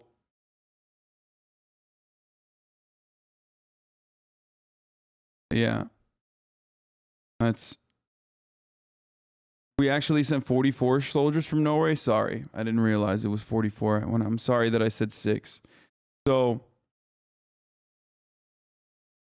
as I was saying, I think on the good news, bad news. Good news is peace talks were supposed to happen today, and they could potentially happen tomorrow. They're going to do it at the Belarus-Polish, I think the Belarus-Polish border, right? If I'm not mistaken. I mean, they're trying to find neutral territory. I don't know exactly where it is, but to conduct ceasefire negotiations with a delegation, not directly with Belarus-Ukraine border. Well,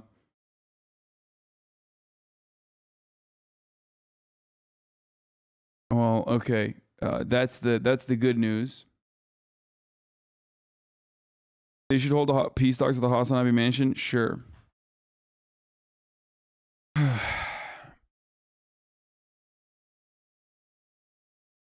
We just so unhinged. Yeah, my favorite representative, Clay Higgins, came out and said, "You millennial leftists who never lived one day under nuclear threat can now reflect upon your woke sky.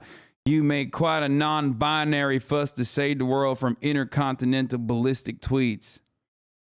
None of this makes sense. Absolutely nothing he's saying makes sense here. What the fuck does this have to do with non-binary people? Like, what the fuck?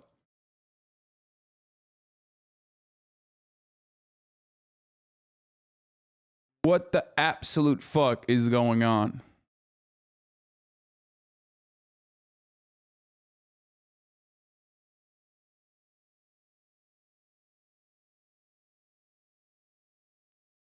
I love both sides of this they them army argument. Okay?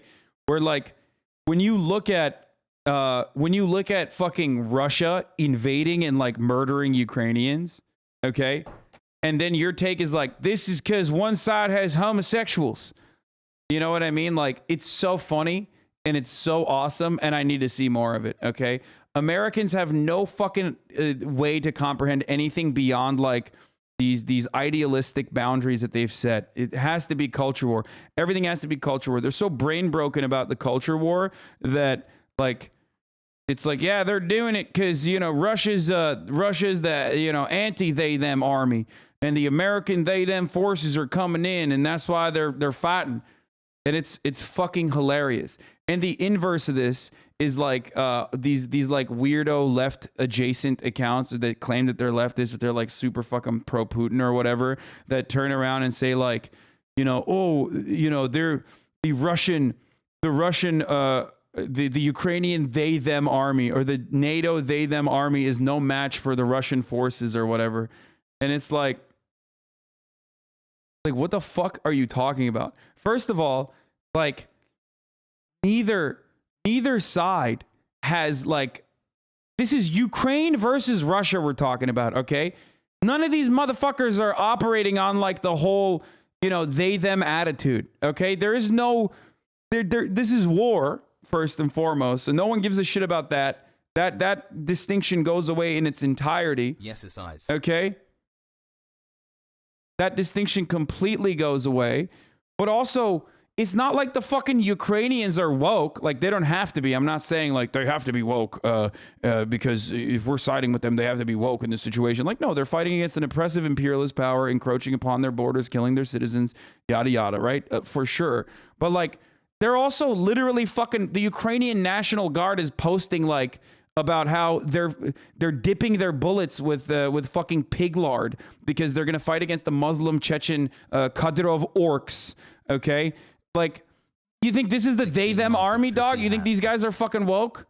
Like, no, they're not woke either. Okay, stop trying to fucking put like a narrow American culture war perspective, speardick a narrow American culture war perspective into like what's going on in Ukraine. Holy fucking shit. This Reddit, I think.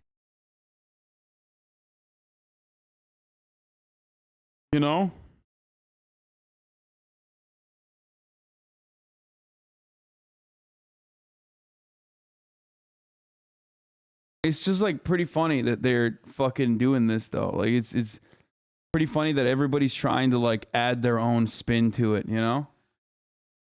Some lib theory for you on this Sunday, SNL. Has anyone seen this level of emotion and solidarity among Americans for any other country that's been invaded / faced war and not by the US, because of course that doesn't exist, in the last 40 years? No. Of course not. Because again, it's There's two reasons for this, okay? There's two reasons for this. Solidarity for Ukraine is for two reasons. Which, by the way, is not even a bad thing, okay? I just want to point that out. But it's because Ukraine is perceived as a white European nation, okay? And more importantly than that, and I don't know why a lot of people keep forgetting this element of the conversation, Ukraine is fighting against America's foreign adversary. Ukraine is fighting against America's foreign adversary. Obviously, that kind of attitude didn't exactly hit when it was the brave Mujahideen, because they were fucking brown.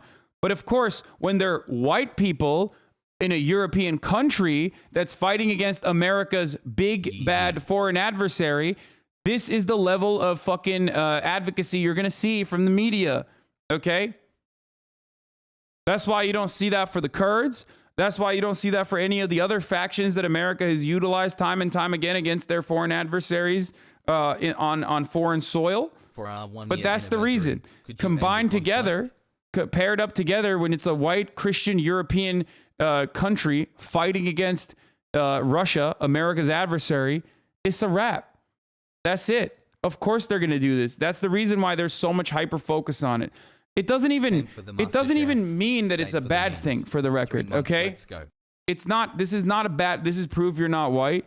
Yeah, I mean, I am, but this is proof that motherfuckers will never think I'm white. But ultimately, it doesn't even fucking matter. I don't care, because it's not like I don't think that's the only reason. Why? What do you think is the reason? Because you think, like, if that's not the only reason, why didn't it hit so hard when the Mujahideen were fighting against the USSR, another America's big bad foreign adversary? Why didn't it hit when the fucking Kurdish militias were fighting against ISIS, America's big bad foreign adversary, a terror cell? Why? Why did we consider Iran to be a fucking threat in the axis of evil when Iran was literally giving us Al-Qaeda operations and information? Because Iran was, of course, anti-Al-Qaeda.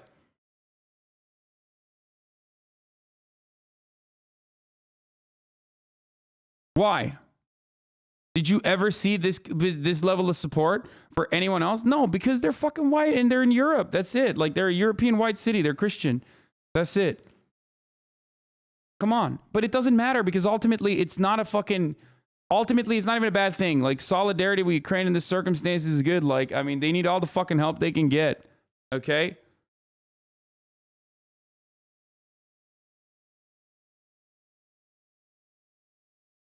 Ukraine is a democracy. That's why. Yo, as though that fucking matters, even though it's not true. But even if it was true, that's fucking hilarious, dude. Iran, Mujahideen, etc. are not democracies. Like, that is fucking hilarious, dude. Yeah.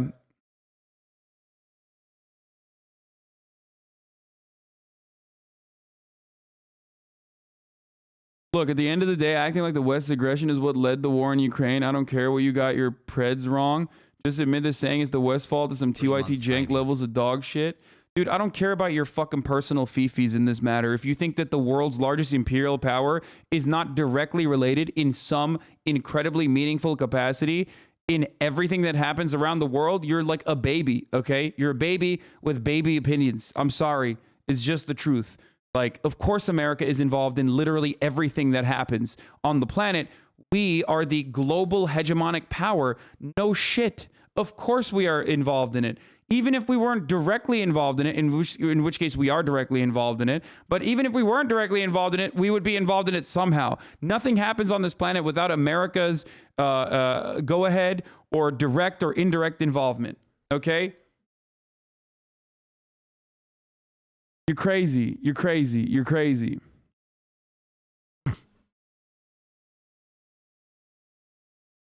Chat 1 year radicalized. Sorry, y'all, but why bombings in Ukraine are so aesthetically pleasing? Like, it's giving retro alternative he, him, bye kid.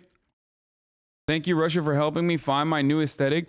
Dude, I think there's something really deeply wrong with the Zoomers that are like this. Okay? Why didn't we see this same level of support in 2014 in Ukraine? Because Russia didn't fucking invade the entirety of Ukraine in 2014. Why do you think? At least the that's the reason why I'm saying, like, this is still legitimate show of support, because they need it, okay? The fuck do you mean?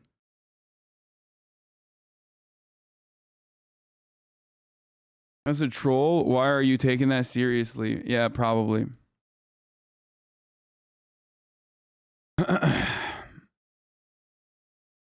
Western media is really mask off when it comes to this war. The BBC. No, for me, because What the fuck is this? I'm sorry. It's very emotional for me because I see European people with blue eyes and blonde hair being killed, children being killed every day with Putin's missiles and his helicopters and his rockets. And so, bro, what are you doing, dude? Why would you say that, bro? What the fuck is wrong with you? Holy shit. Good coverage of the events in Ukraine. Love the stream. It's like, motherfucker, just hold it in. Like, have you done zero fucking, like, these motherfuckers don't know how to do PR at all, dude. Has no one told them to just, like, not say this stuff on American news, like, all the time? Non-fucking stop?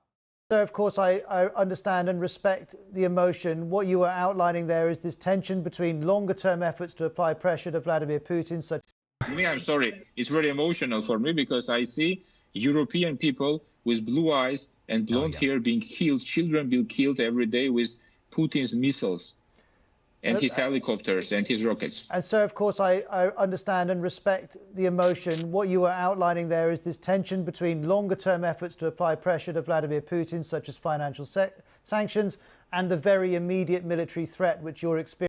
I have to fucking, once again, say that just because this fucking weirdo is a Nazi doesn't justify Russian invasion, and it doesn't mean that, like, Putin's denazification as a reason for invading Ukraine was a legitimate one.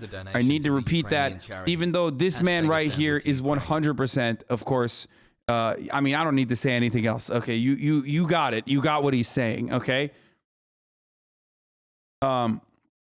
So just because he's saying some dumb shit doesn't mean that, like, every Ukrainian is like this. Oh, he's from Georgia. He was in government with Saakashvili. Oh, okay. Well, he himself is not even fucking blonde, which is hilarious. I don't know why Ukraine's allies in Hasan, can you please stop the war? Is old. I'm getting tired of it, Pogo. I'm sorry. It's very emotional it doesn't mean anything, okay? It doesn't mean anything. For me because it doesn't mean anything. He's just being a fucking dickhead. We already watched this yesterday. This is in Iraq or Afghanistan. Here, I'll run it again. It's a relatively civilized... the calculus entirely. Tens of thousands of people have tried to flee the city. There will be many more. People are hiding out in bomb shelters. But this isn't a place, with all due respect, Yo, guys, he said with all due respect, you know some disrespect is coming. You know what I mean?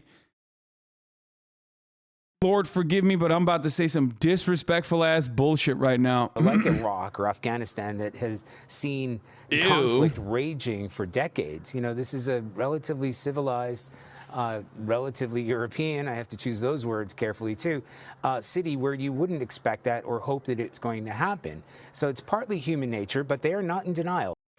Now with the Russians marching in, it's changed the calculus entirely. Tens of thousands of people have. When will you fight Sam Hyde? Yeah, you know, BTW, I think. You know, just like this is a fucking civilized country. It's not like fucking primitive apes like Iraq, which is what Tucker Carlson said. Remember that Iraq deserved to be glassed is a nation built by primitive apes. I talked about this yesterday a lot, but it's just pretty funny. Al Jazeera, what's population? And as you're talking to us, Matthew, we're playing in the latest pictures of some of the refugees trying to get on trains or trying to get out of Ukraine. And what's compelling is just looking at them, the way they're dressed. These are prosperous, I'm loath to use the expression, these are prosperous middle-class people. These are not obviously refugees trying to get away from areas in the Middle East that are still... But they literally are. They are, though. And when refugees from the Middle East are trying to get away, dude, this is on Al Jazeera, by the way. Brother, you're literally fucking working for the Qatar state, the Qatari state media. What are you saying? In a big state of war. These are not people trying to get away from areas in North Africa. They look like any European family that you would live next door to.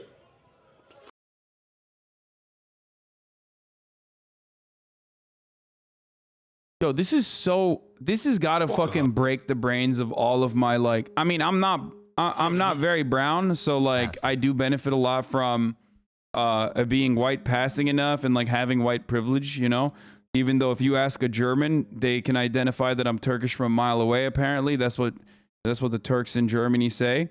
But in America, I'm white. Okay. I'm as white as it fucking gets.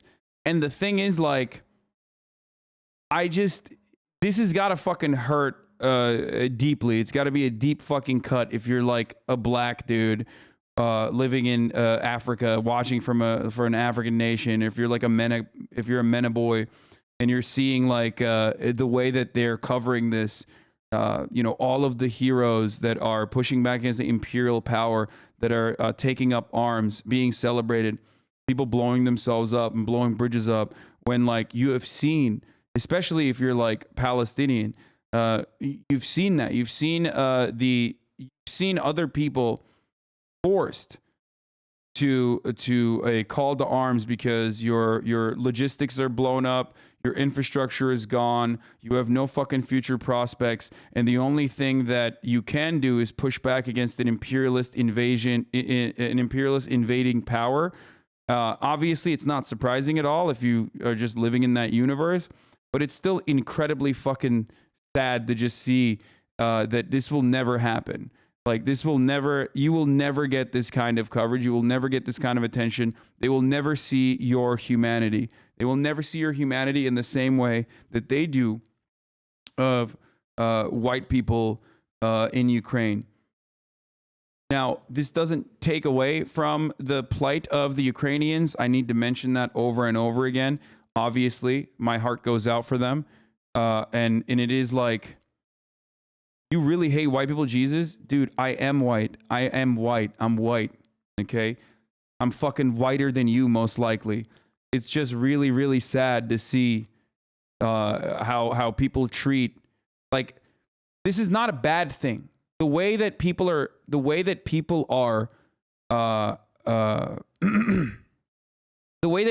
treating Ukrainian refugees and opening their arms and welcoming them is not a bad thing. It's a good thing. Okay? It's a very, very, very good thing. They are deserving of your love. They're deserving of your security. They're deserving of your protection.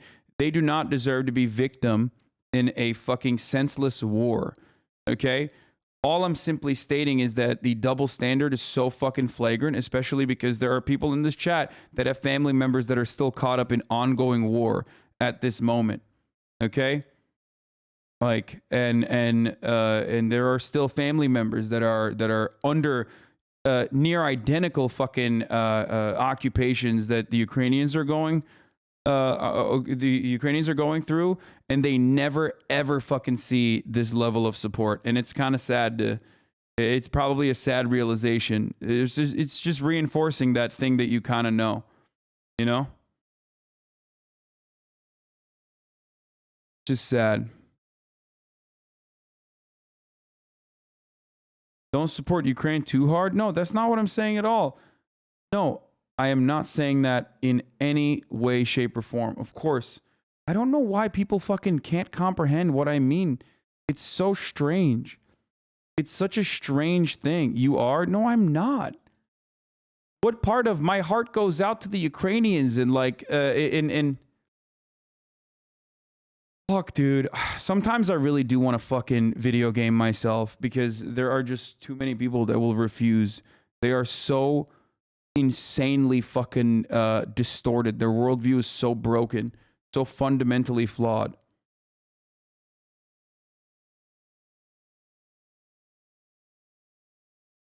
Yeah, I know. Since I got on fucking the front page of, went viral on 4chan again recently. It's just we've had a fuckload of Nazis and dickheads in here that spend all of their time.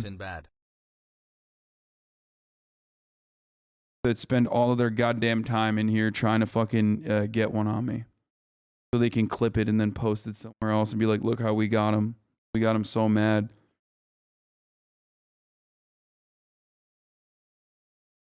THX for your coverage at HasanAbi. Disagree, Nazi? I mean, yeah.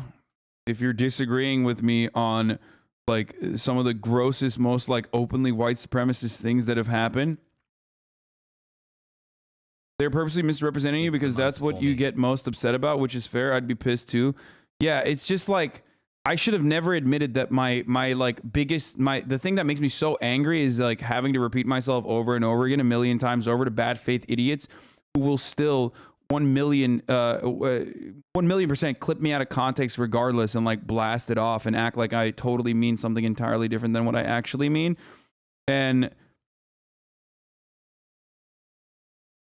it's very, very weird. It's just they keep doing it. Okay. Has happened to them, and this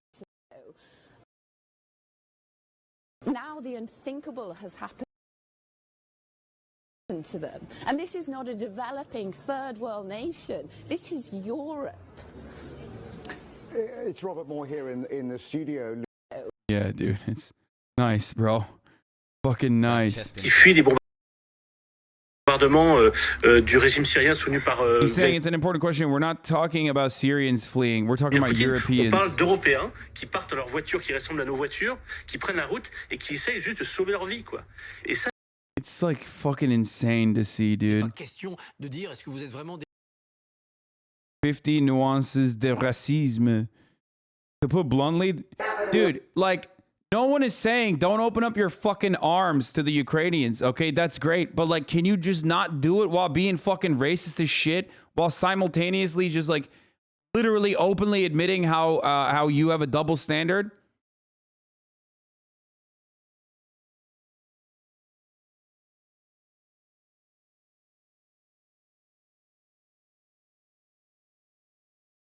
It's just basically stating once again that it's just they don't fucking see they don't see you as a human if you're from the Middle East or from an African nation.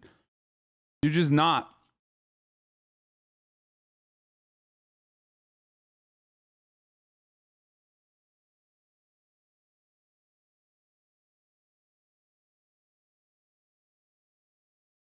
Anyway,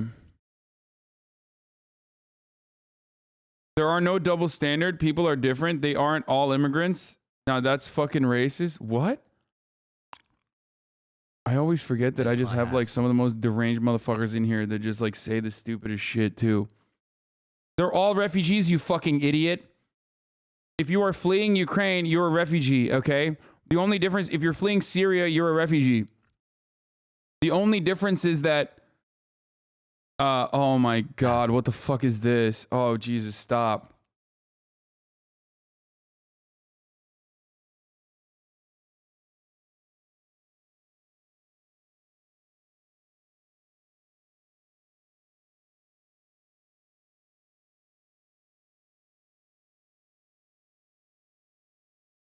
Same distinction between immigrants and expats.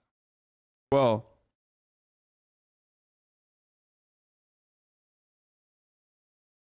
anyway.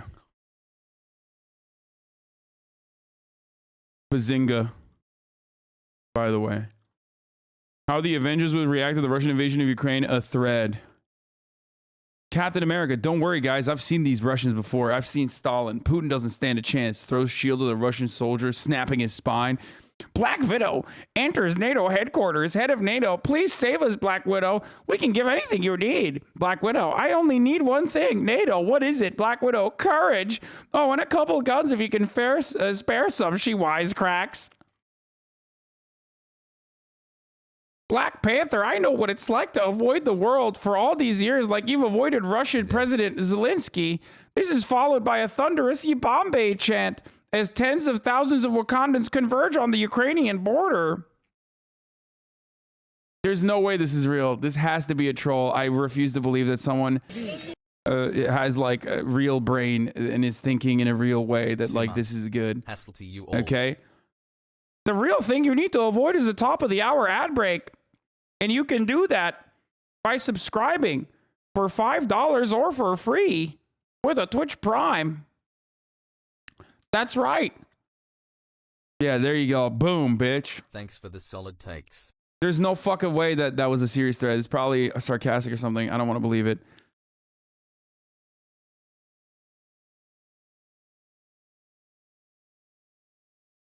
Better not make us watch SNL after this? No. I won't. Go Ukraine. Thank you, Half Pint Streams, for the 5. Get the subs. Here's the 1 minute ad break now. Africans denied access to trains out of the country are being held at gunpoint at the border. Only Ireland covering it so far. Yeah, we're going to cover that right now. Here, a Ukrainian security officer kicks Indians due to the border crossing who escaped the war. What is that?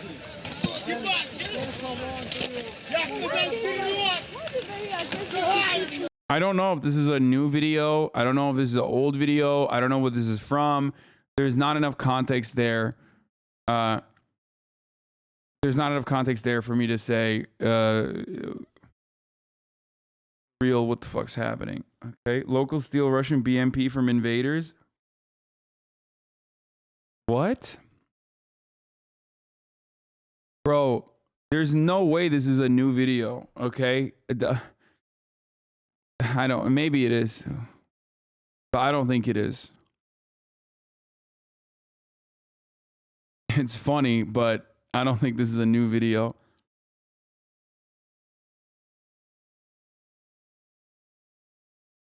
India didn't stand with Ukraine. They took the same cold stance as China. Oh, okay. Fuck the Indian civilians then, dude. Never mind. Yeah, then they deserve to die, I guess, in the fucking Russian invasion. Got it.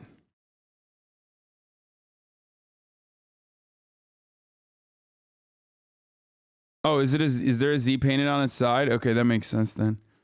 It could be new.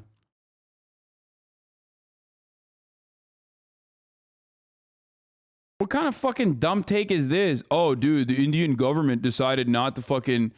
I love you, chat. Dude, you guys are American, okay?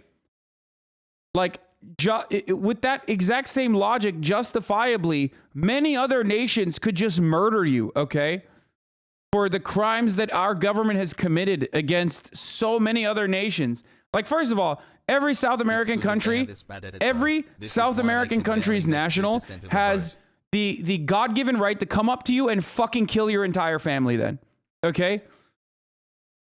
Every Middle Eastern country has the God-given right to come up to you and dome you directly in the head, kill your whole fucking family, blow up your house for the actions that your government has committed time and time again throughout history and continues to commit. The fuck kind of stupid take is that, dude? How dare you? How dare you fucking try to punish the citizens of a population?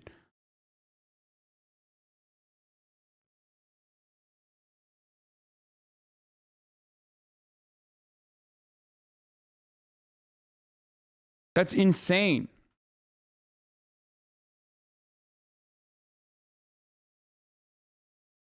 Smile, smile. Just think twice before you fucking get so horned up to be so violent, so openly violent. It's sad. It's scary.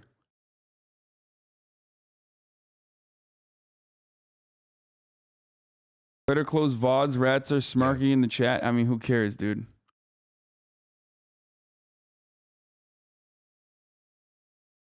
Azam Pegger says white people's houses should be blown up. And no, I mean, it's like that same logic. That logic is fucking ridiculous. It's totally ridiculous. This one's even better. The Ukraine-Russia crisis in simple terms. Ukraine used to be... I'm not reading this. I will never read that. Stop. Stop.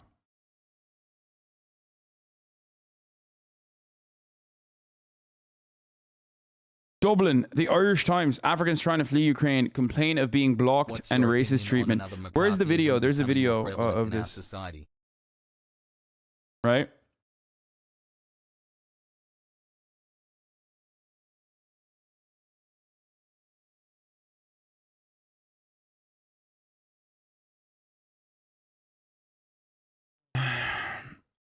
Toxic masculinity is going to destroy Ukraine.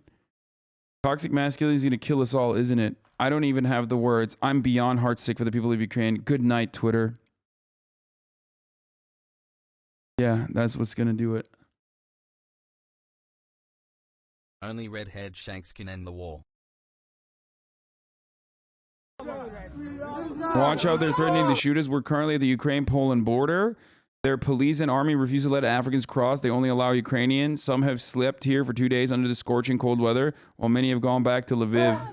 Slava Ukraine. We don't have arms! We don't have arms! We don't have arms! We don't have arms! We are students! No arms! We are students! We don't have arms! We are students! We are students! The self-report on the guy is real. This isn't one of those savage sandy countries is basically what that man said. We are students! We are students! We are students! We are students!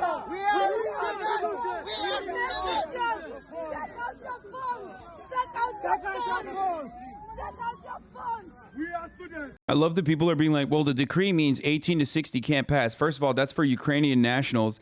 And number two, there are women in that crowd. So how do you pair that up? Are black women magically considered Ukrainian men now, too?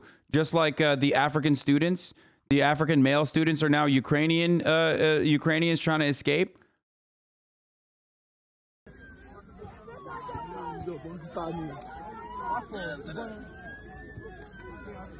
Hey, yo. We are students! We are students! We are dying! We are dying of cold! I can't tell if this is the Poland side or the Ukrainian side that's stopping them, by the way. Like the Ukrainians that are stopping them from entering into Poland. I don't know.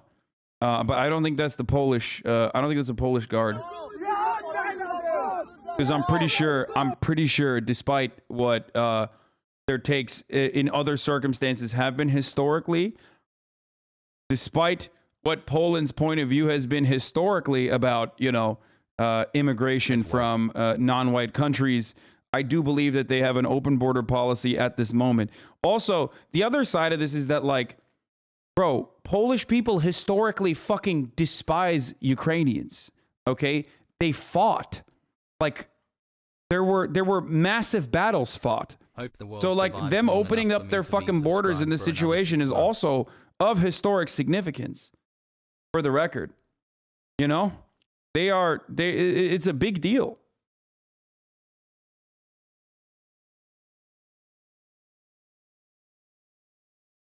They just hate Russians more. Yeah. I've ever had.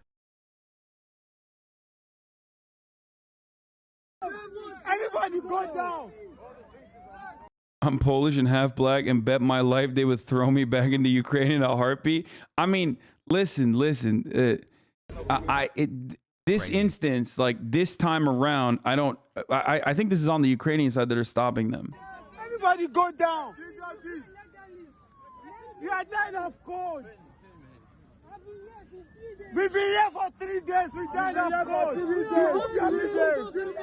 Why didn't they leave earlier when every country told them to? Dude, you're crazy. Are you on crack? You think fucking every country was telling them to leave early? No, they weren't. The fucking Ukrainian government was like, yo, it's not that big of a deal. It's not that big of a deal. Of course they're not going to fucking invade.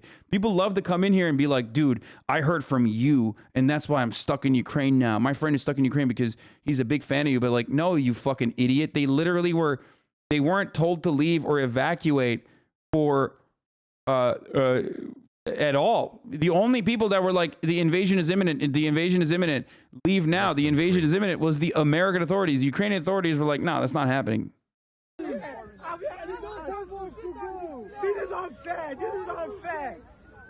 Why point gun as foreigners? Why point gun as us? Why point gun on us? You have to find the rest of your mind. Please, go on live on Instagram. We don't have arms. We don't have arms. We are students. We are students. Gun on us.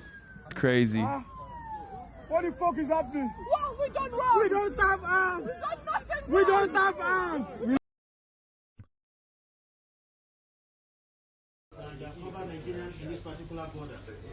This is us. Why would Ukraine care about black people leaving their country? Real question. No, they want like the evacuations to, I think it's two parts. One, because they want all males to stay in. They want all males to stay within the Ukrainian borders because they want to force them into conscription against the Russian government. And two, I think they want Ukrainians to take first priority because there's like, you know, especially on trains and shit, there's like a limited number of spaces. So they believe that like the African people are not real Ukrainians. So they just don't want fucking, that's why it's like the Ukrainian, they're prioritizing the Ukrainians, the white Ukrainians that are leaving, or at least according to on the ground reports. That is what they have said so far. On the ground reports, not completely fucking. Can you even force non-citizens such as students into conscription? I don't think so. And disturb them. If you have family members who can get across to them and disturb them. We're so stranded. We've not eaten. No place to rest. We're just here. And like we just left the cold outside for like 6 hours. We've been outside. We've been begging, pushing, dragging. Like it's been so traumatic just trying to get into the border, and we're not able to get there. Since morning we've been told that all Nigerians, the embassy has gotten buses for us and stuff, but we've not seen any. And then like we watch other nationalities leave, and it's really, really so sad. Like people have been crying, people fainted. It's really horrible. Please, Nigeria, please come to our aid. Christ.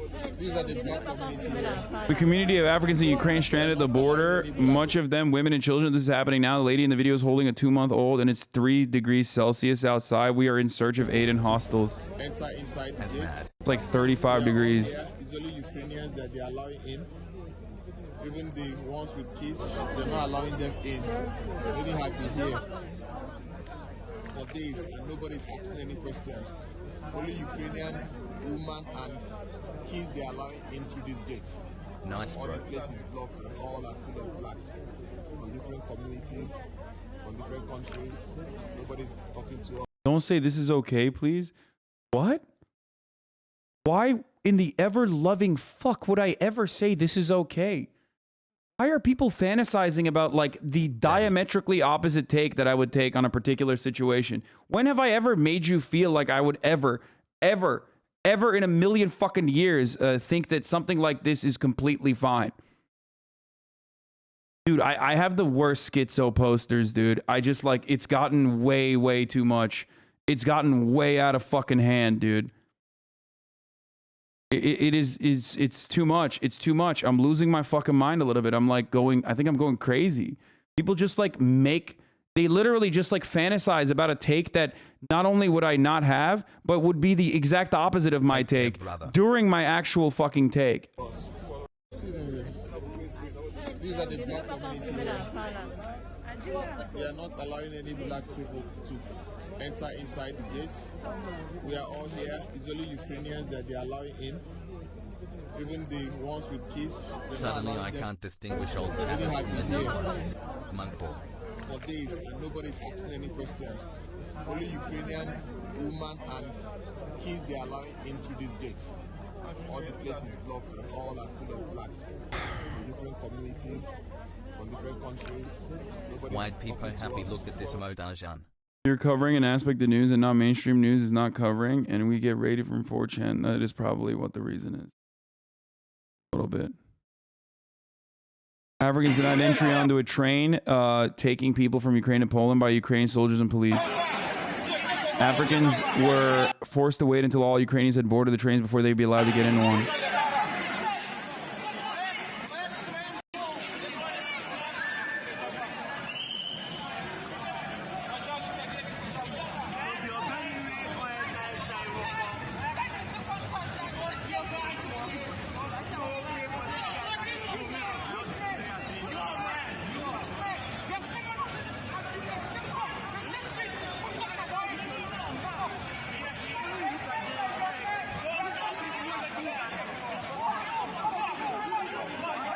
Why is Poland so racist out of curiosity? I mean, this isn't even Poland's racism, for the record. This is Ukrainian guards that are doing the fucking racism. So, I mean, while Poland is, you know, while a lot of the actions of the Polish state could be seen as white nativist, in this one instance, I don't think they are at fault. They might be in the future. I don't know what's going to happen.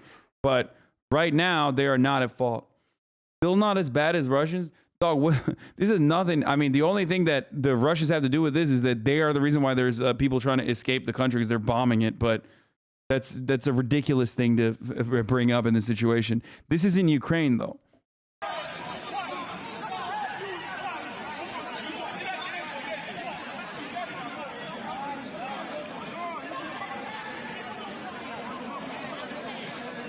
And by the way, it's not just men that they're not allowing. They're not allowing black women and black children on the trains too.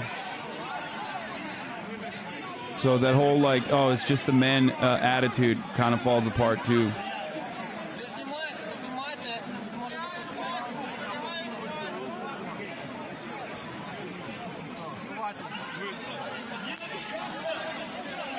Please don't do this. Don't do this. Они неправильно делают, неправильно.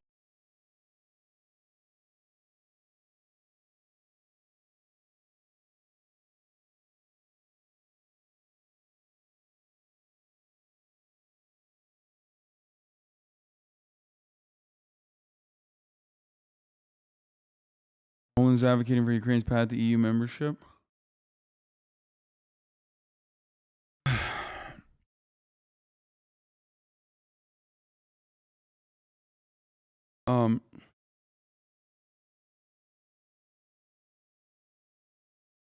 EU countries are going to send in fighter jets. Is this not a massive escalation from NATO members?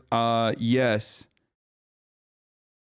And also, those fighter jets are not going to fly themselves. They have to send in pilots too. It is a massive escalation. At this point, they're just trying to offer as much like material support as possible without directly sending troops. Let's just bring or even when they do directly send troops, it's not like an official formation, but rather a battalion of people that independently decided to go and fight in Ukraine, because they can't officially send fucking troops, because that would mean an act of war. That would be a declaration of war against Russia. Right. Lady's saying this isn't right what they're doing at the end of this vid. Oh.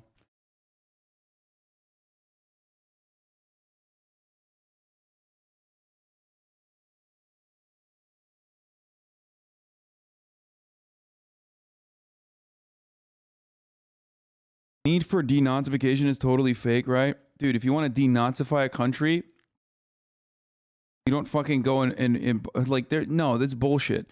Like, are there Nazis in the Ukrainian National Guard? Absolutely.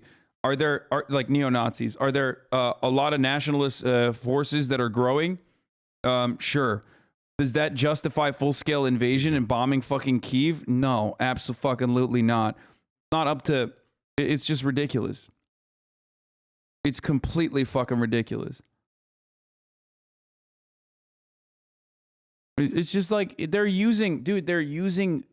Putin is using what all like liberal imperialist powers have used in the past to act like what he is doing currently is his conquest is justifiable. That's it.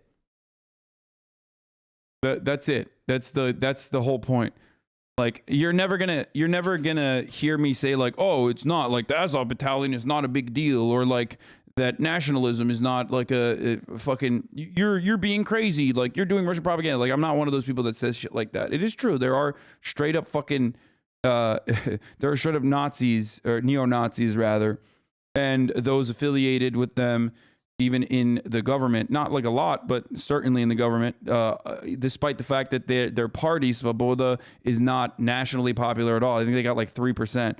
However, you know what actually fucking legitimizes Nazis a massive imperial power in that fucking in your backyard, coming into your country and murking your people. Okay, so you're not denazifying Ukraine, you're Nazifying Ukraine, maybe.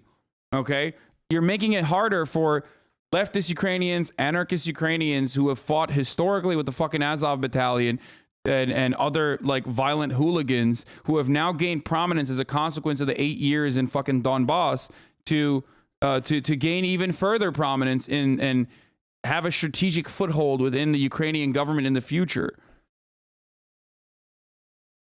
You mean against? What did I say? Did I say something wrong? Sorry.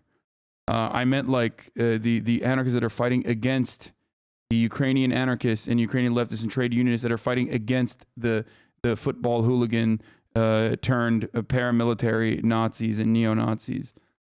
3 months says hi. Okay, Russia is not imperialist. They're irredentist. How about that? Is that a better argument for you? Does that make you happy, Mr. Semantics? Yes, there you go. Okay, yeah, they are. They're irredentist, okay? 20 months and I don't have a funny message. I'll try again at 21. The latest satellite imagery that we have received. Now, this is coming from Maxar Satellite Imagery. They are a private US space technology company, and they have been tracking the buildup of Russian forces for the last few weeks. These images that they have released appear to show a very large deployment of Russian ground forces. You can see lots and lots of military vehicles there, hundreds of them in a convoy. Now, this is apparently to the northeast of the Ukrainian city of Ivankiv and moving in the direction of Kiev. Wait, what is this? Saying that all of Ukraine will become a Nazi because of this is not a real argument. It's like in Full Metal Alchemist when everyone's blaming the Ishvalan for being violent when it's not all of them. Wait, no, dude. What the fuck? Ukraine Ishvalan? No, I'm not saying that Ukraine will become Nazi. I'm saying that historically speaking, when an imperial power, when a fucking large power encroaches on your borders and destroys your fucking country, people become more nationalist, okay? My fear, not that it fucking matters at this time right now, is that that might happen as well, but we don't know, so shut the fuck up, please.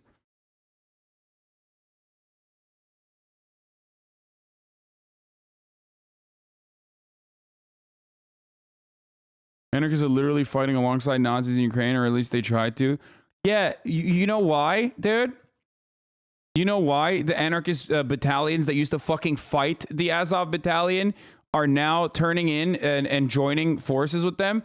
Because there's a larger fucking, there's a larger problem at play.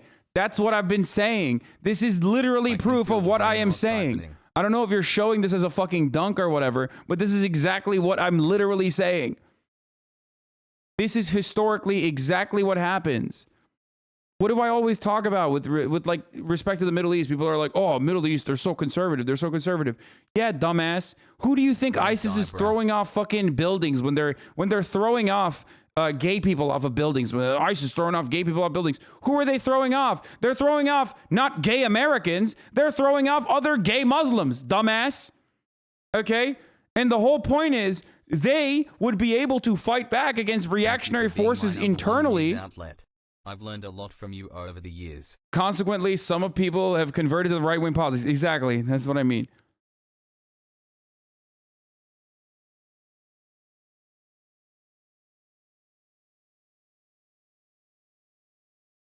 The issue is people have no way to fucking fight back internally against reactionary forces if a country has no sovereignty from an imperial power.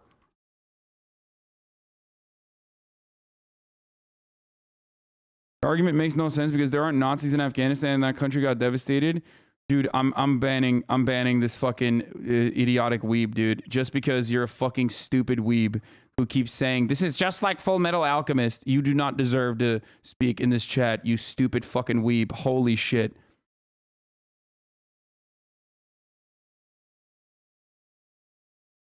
Really just like my anime. A world where I can get news like this. This is just like my anime. Massive Russian convoy seen outside of Kyiv. We understand that this position is about 40 miles away, which is about 64 kilometers away. And this convoy extends for more than 3 miles in length, about 5 kilometers long.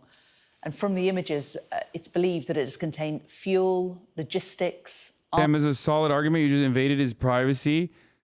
What? No, dude. The fucking argument is idiotic. Afghanistan didn't have Nazis, but they still had reactionary forces. Not every fucking reactionary force has to be a literal Nazi or a neo-Nazi. They can be the fucking Mujahideen, which are also hyper-conservative, fundamentalist, Wahhabist Muslim extremists, okay? So some of them are, actually. Not all of them. But that's a great example because you have different coalitions and different factions within the Mujahideen that normally would be fighting amongst one another to win out in their endless effort for territorial control, but then they all get together and fight back against the USSR, which was the encroaching power in that circumstance, okay? Or they get together and they fight back against America, and they form whichever one of the most reactionary forces is the one that fucking controls everything, becomes the Taliban in that situation, okay? That's just how it works. It doesn't have to be, they don't have to literally be Nazis. Armoured vehicles, and it is travelling along the Shevchenka road, moving towards Ivankiv. So just to reiterate, these images have come to us from Maxar, which is a private US space technology company which has been monitoring the movement of Russian troops in Ukraine. Other satellite imagery that we've seen today shows Antonov Airport. Ukraine don't have a means to blow the convoy? No, dude. Bir Bayraktar saldırsa nasıl olurdu ya? Turks are so funny. They're so hyped about this because their fucking drones are being used their drones are being used in Ukraine. So every time Turkish people are writing in Turkish in the chat, they're like Bayraktar, Bayraktar, which is the Turkish drones that Ukraine got. You know, Turkey, the NATO country, Turkey.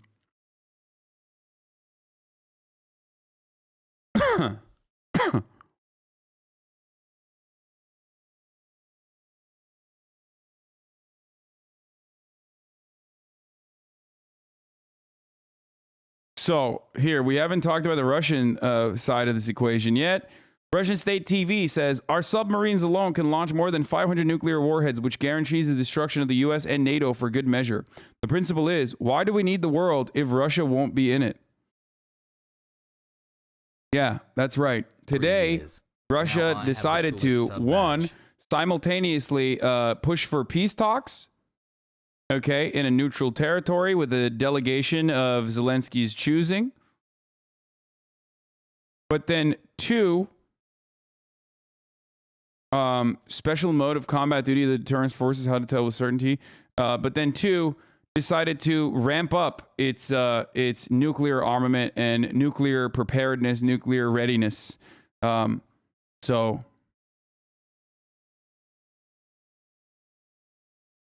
So do with that information what you will. Hold on one second. Let me just look through this real quick. I think I had a fucking thread up here that I'm missing. Didn't I have a fucking thread? All right, I guess not. Do you think he will launch nukes? Do I think Putin will launch nukes? No, not right now. Here are some Russia invades Ukraine updates. Putin has nuclear forces on high alert. Top officials in leading NATO countries have allowed themselves to make aggressive comments about our country. Therefore, I hereby order the Minister of Defense and the Chief of the General Staff to place the Russian Army Deterrence Force on combat alert. This is dangerous rhetoric. This is a behavior which is irresponsible. And of course, if you combine this rhetoric with what they are doing on the ground in Ukraine, waging war against the independent sovereign nation. I mean, here's what it is. They see what they're doing. Putin, in of course, an incredibly unjustifiable act of war, has decided to enforce its red line, his red line, and has basically said, like, no, you can't do this. You know, I'm going in. Fuck you. It doesn't matter. And if you involve yourselves as the rest of the world, if you involve yourselves in our matter here, in what we are doing in Ukraine, then we're going to fucking put the fear of God in you as well. If anything, you know, this is an opportunity for the rest of the world to feel just a little bit of the fucking fear that the average Ukrainian is experiencing on a daily fucking basis. You know what I mean?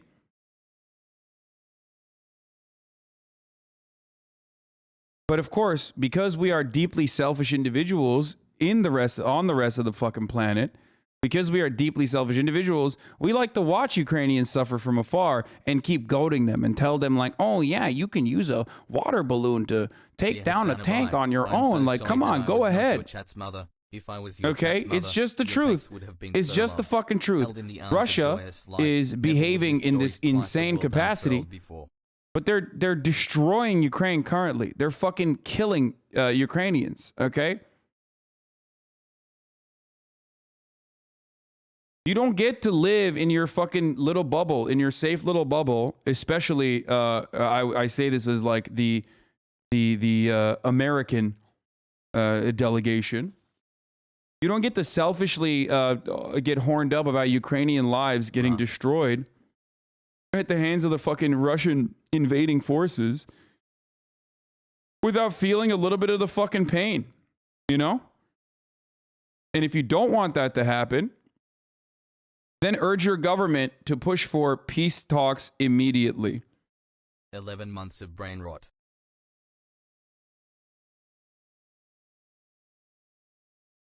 Yeah, but Q's been telling me. What is this? Wow, the Russian VDV column in Bucha was destroyed apparently by artillery or MLRS fire, including BTR-82A, BMD, and other vehicles. Hassle.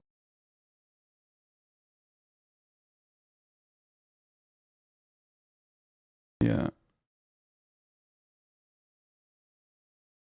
But should NATO go into Ukraine or even Russia, in your opinion? Dude, there is no NATO going into Ukraine, brother. NATO going into Ukraine is nukes, okay? NATO going into Ukraine means nukes going into your backyard, okay? There is no... What do you mean, dude? Why does no one understand? Why does no one understand when Joe Biden was saying for the past month, we're not sending troops into Ukraine, Jack? Like, why do you think he was saying that? You think he was saying that because he's a pussy? You think he was saying that because he's a coward? He's not as brave as Donald Trump or whatever? Is that why? No. 10 months. Because bad time to celebrate, but thanks for not getting it's a chicken or the egg situation, okay? NATO's existence and its encroachment onto like Russia's backyard at the behest of, in some instances, of the fucking, or a thing that like the countries that are in Russia's backyard want, and the inability of Ukraine joining NATO is because of Russia's access into Ukraine. And if it was up to Russia, Poland would have never joined, or none of the Baltic states would have ever been able to join NATO either. It's just that the Russia of then is very different than the Russia of now. Power-wise, energy-wise, like they have way more fucking power, way more influence on the global scale. They can go to the OPEC states and continue operating their cartel and basically keep fucking energy prices the way that they want. Because ultimately the OPEC states don't want to fucking lose money either. Like, it's way more important for them to continue their relationship and their monopoly, or oligopoly, sorry, than to side with America in this circumstance. They are going to go and normalize oil prices so that like Russia really feels the fucking burden of the sanctions.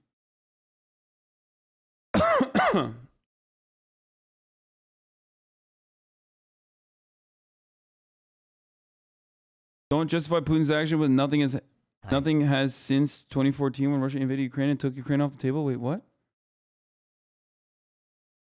Russia mentioned nukes because EU just killed their economy by freezing central bank assets, which kept their currency afloat. Yep. Straight up.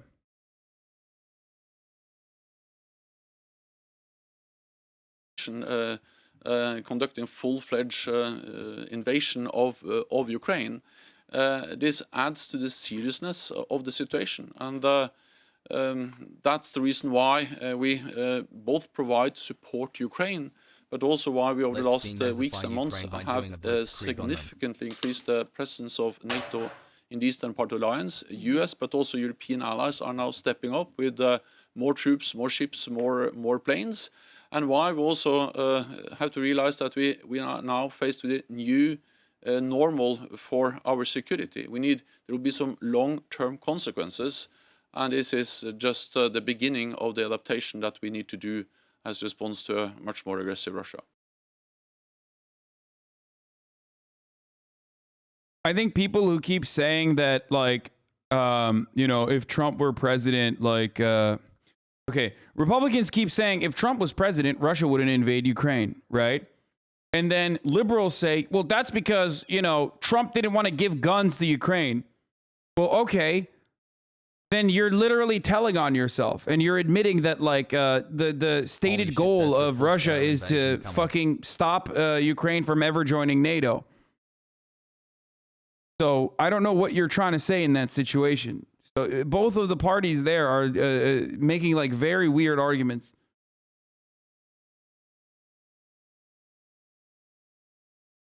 I know Kosovo is now asking to join NATO as well.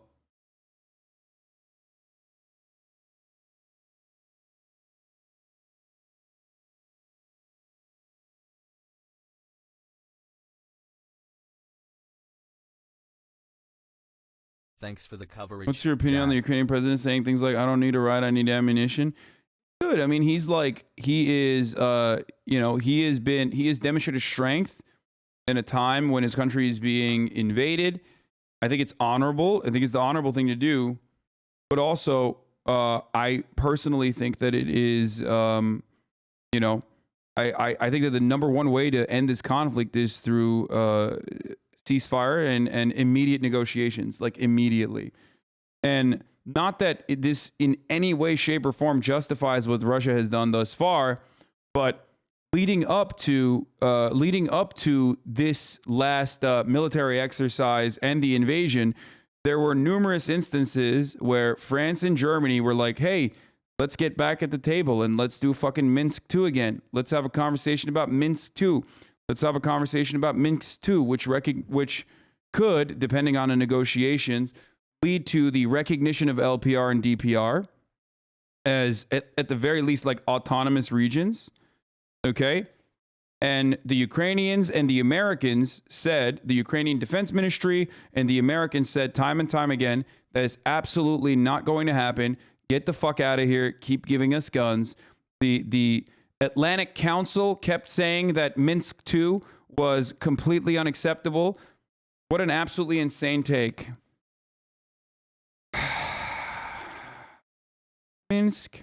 YN News went over Putin's reasoning and Russian-Ukraine history. Good video to educate. YouTube video title, Gravitas Plus, explained, the Russia-Ukraine crisis.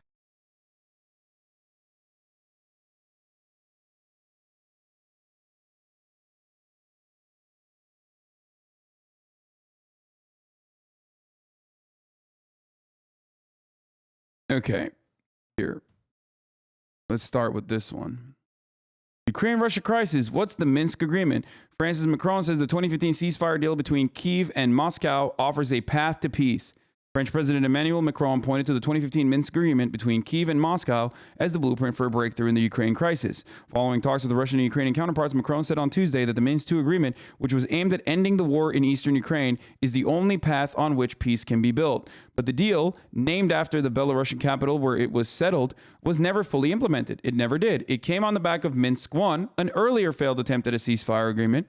Brokered by France and Germany, Minsk II again sought to halt the conflict that began when Russia-backed separatists seized swaths of territory following Russia's 2014 annexation of the Crimean Peninsula. But years on, there has been no full political settlement, and deadly fighting between Ukraine and the rebels continue. What are the Minsk agreements? Ukraine and Russia-backed separatists agreed on a 12-point ceasefire deal in September 2014. Its provision included prisoner exchanges, deliveries of humanitarian aid, and the withdrawal of heavy weapons. However, the agreement quickly broke down with violations by both sides. Finally. Okay? Minsk II. Representatives of Russia, Ukraine, and the Organization of Security and Cooperation in Europe, and the leaders of separatist-held regions in Donetsk and Luhansk signed a 13-point agreement in February 2015. Now, if you ask Minsk 2, the Russians will say they weren't, or if you ask the Ukrainians, the leaders of the separatist-held regions are non-actors in this circumstance, because that would mean recognition of those leaders and that being a separate territory. And if you ask the Russians, they'll say, no, it wasn't us. It was actually the leaders of the separatist-held regions in Donetsk and Luhansk. So both parties never actually fully agreed to even who was signing the agreement in general. Okay? Which is why Minsk 2 was also a failure, even though it, I guess, pushed back the heavy artillery and the shelling by like 15 miles into different borders. The deal's 13 points were: immediate comprehensive ceasefire, withdrawal of heavy weapons by both sides, OSCE monitoring, dialogue on interim self-government for Donetsk and Luhansk in accordance with Ukrainian law, and acknowledgement of special status by parliament, pardon, amnesty for the fighters, exchange of hostages, prisoners, humanitarian assistance, resumption of socioeconomic ties, including pensions. Remember, Poroshenko literally was charged for treason. The prior Ukrainian leader was charged with treason, prosecuted for treason for dealing in 2014 and 2015 with people in Donetsk. Like, literally. That guy who was a fucking not a good dude in any way, okay? Like, not exactly a fan of Russians. That dude was charged with treason for coal trading in the Donetsk region. So just remember that. Ukraine to restore the control of the state border, withdrawal of foreign armed formations, military equipment, mercenaries, constitutional reform in Ukraine, including decentralization with specific mention of Donetsk and Luhansk, elections in Donetsk and Luhansk, and intensify the trilateral trilateral contact groups work, including representatives of Russia, Ukraine, and OSCE. Charged but still walks free. Yeah, he walks free now because, you know, he came back with a fucking AK-47 to fight back against Russians. Anyway, probably in an act of subservience to the state to showcase. So,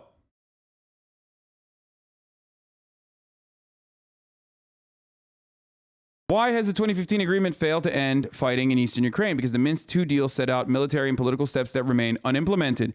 A major blockade has been Russia's insistence that it is not party to the conflict and therefore not bound by its terms.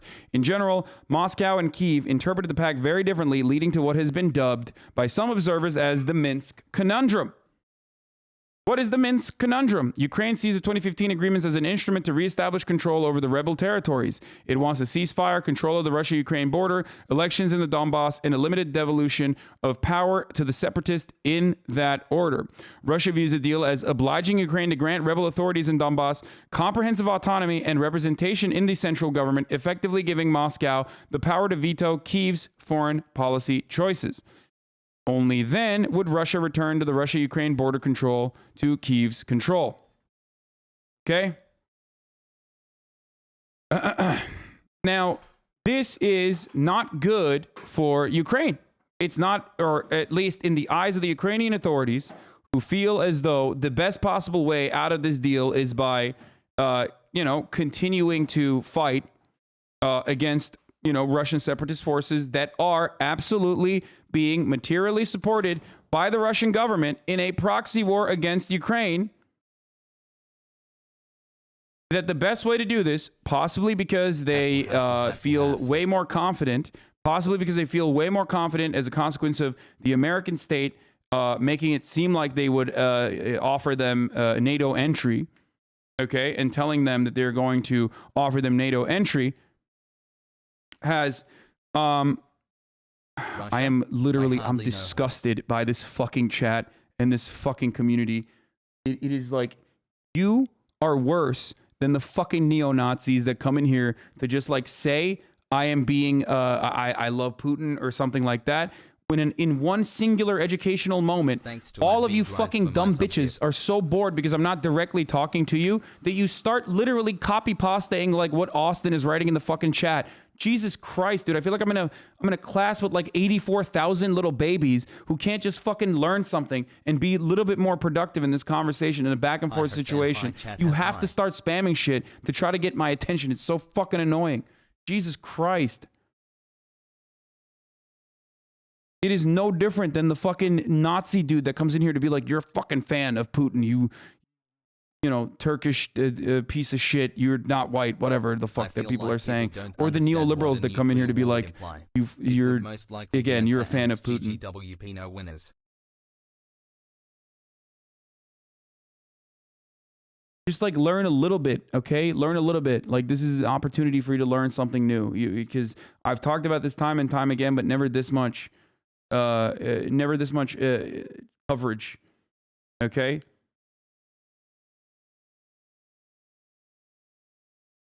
Moscow may see Minsk II as a way to guarantee its central security demand that Ukraine is never allowed to join NATO, which is true. That is literally what the point is. But Ukraine was never going to be allowed to join NATO anyway, so it doesn't fucking matter because Germany and France never wanted Ukraine to join NATO, and they have to vote in to join allow Ukraine to join NATO. So that doesn't even fucking matter. So the point of this conversation, the problem in some way falls on Western supervision and and Western hands because they kept saying, oh no, we'll let you join NATO. That's why Zelensky was tweeting 3 days ago, like, let us join NATO. Where are the NATO nations? And I've talked about why they can't join NATO because of what is happening currently. Because of the likelihood of what is happening currently. Okay? Because it is considered Russia's red line. The Minsk II deal offers a vehicle for direct talks between Ukraine and Russia, and due to France's mediating role in the agreement, provides Macron with the opportunity to play peacemaker on the world stage as it gears up for a re-election at home. For ex-Soviet state Ukraine, the deal could present an opportunity to wrest back control of its border with Russia and end the threat of Moscow ordering another invasion, at least for now. Kyiv says it will never allow Russia to have de facto veto on Ukrainian foreign policy decisions, and many in Ukraine see the fulfillment of Minsk II as a concession to Russian aggression. But there may be room for compromise. All parties have expressed willingness for dialogue. So what ended up happening in the situation was that this basically fucking this was something that was floated time and time again, and most of the you can't really here let's look at, I'll give you guys where this is coming from. Like here, Open Democracy is a great example. Okay, George Soros. Everyone is talking about Minsk, but what does it mean for Ukraine? If you look at all of the Western NGOs and their coverage on the Minsk agreement, okay, even though now some people will openly admit that the only pathway towards actual like an actual peaceful solution comes through the Minsk agreement. France has maintained that position for a long time. So has Germany, okay?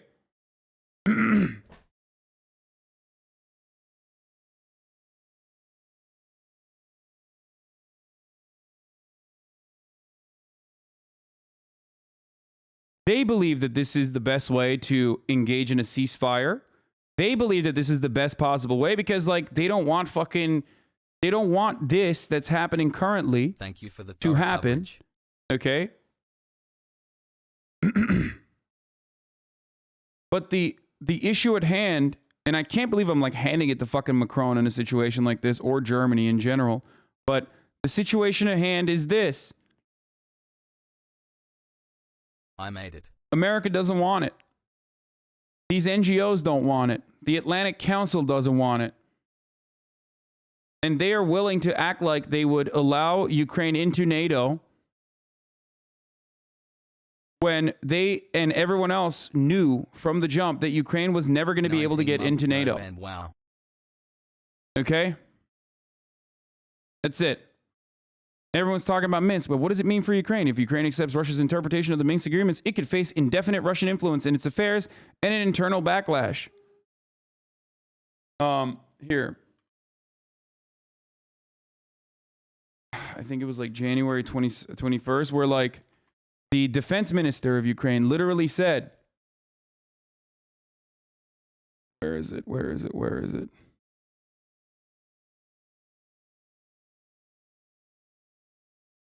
Trying to find the Reuters article of the defense minister literally saying, we have 2 million reserves. We'll push back against Russia.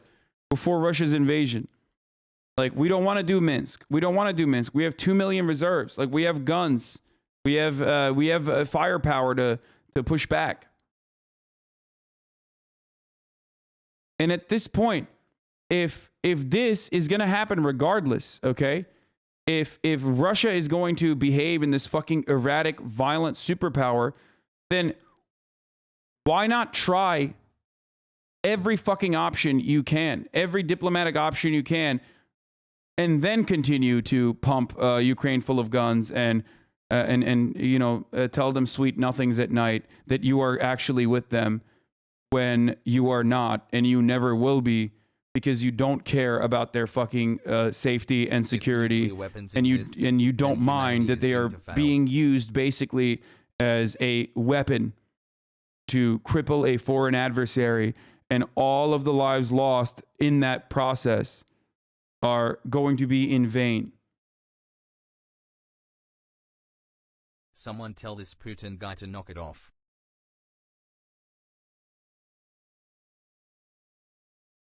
That's my take.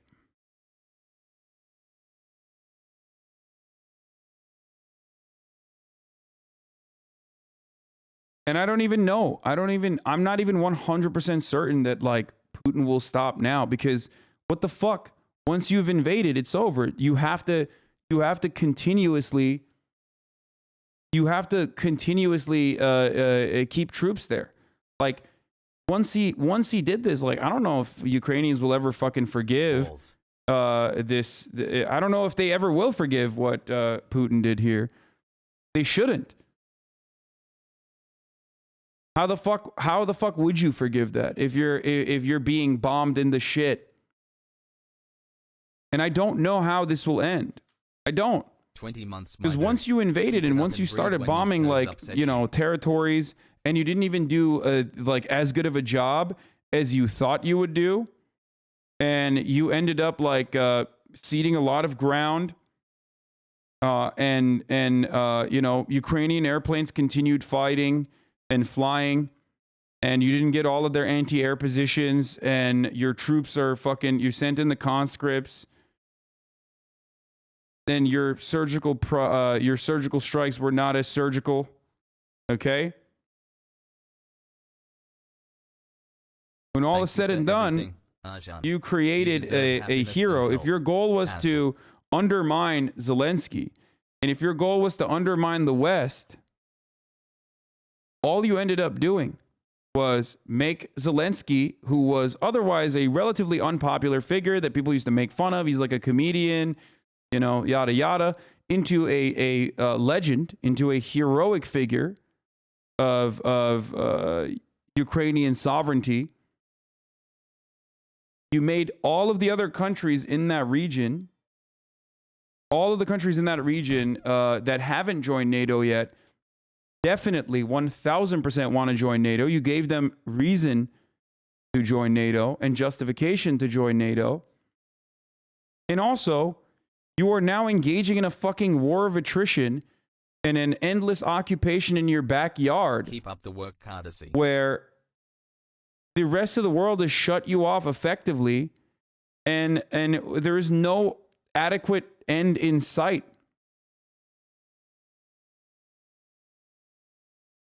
It's fucking craziness. It is madness. And these are the reasons why I said I don't believe that he would do this. It was such a gigantic fuck up on every capacity that, like, it just does not make any sense whatsoever that he would do this. For all of the reasons that you are watching right now unfold in front of our eyes. UK is now providing additional $53 million in humanitarian aid to Ukraine. I'll go on my phone when I don't. UK Prime Minister doubts Russia's president's sincerity in entering talks with the Ukraine. Like, this is disgusting, by the way. Like, at this point, either you fucking subscribe to nuclear holocaust, or you shut the fuck up and put an end to this fighting. Straight up. I'm serious. Either you put your fucking money where your mouth is and you do the nuclear holocaust, okay, and everybody fucking dies, mutually assured destruction, or you allow peaceful negotiations to at least happen, okay? Because our posturing on the West is so fucking disgusting. We're literally just like goading Ukrainians. We're like, yeah, we're with you. We're giving you support. Sending them down a horrifying path. If NATO was never going to allow Ukraine to join, then why would Putin consider Ukraine joining NATO as a possible threat? Kyiv, the Kyiv independent says Zelensky doesn't believe in the positive outcome of negotiations with Russia, but let them try so that no citizen of Ukraine doubts that I, as president, tried to stop the war when there was still a chance, however small, he said in his video address. Oh. I think even in this moment, they're going to say, fuck off. I think Russia is going to come in hot with like, here's what I fear. Here's what my speculation prediction is, okay? And I know I've gotten some stuff wrong, even though the underlying analysis was correct. I am scared.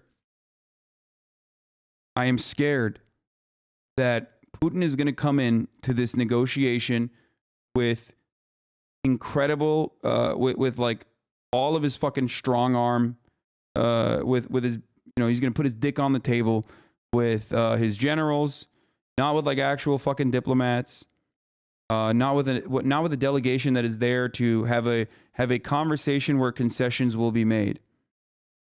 Okay? I also worry on the other side that the Ukrainians who now feel comfortable or confident in their skill as a consequence of the material support that they've gotten from the West, okay, and confident because of their performance thus far in defending against the Russian invasion, which is very good, and I do believe that militarily speaking, tactically speaking, the Ukrainians have done a very, like, a much better job than expected against the Russian forces. So with that confidence, they are going to not want to make any concessions whatsoever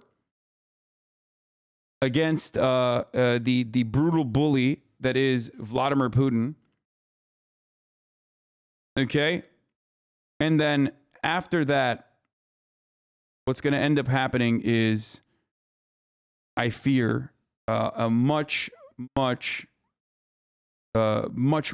assault and much worse invasion. Not with like fucking conscripts and not with strategic military locations being bombed, but straight up Baghdad style shock and awe.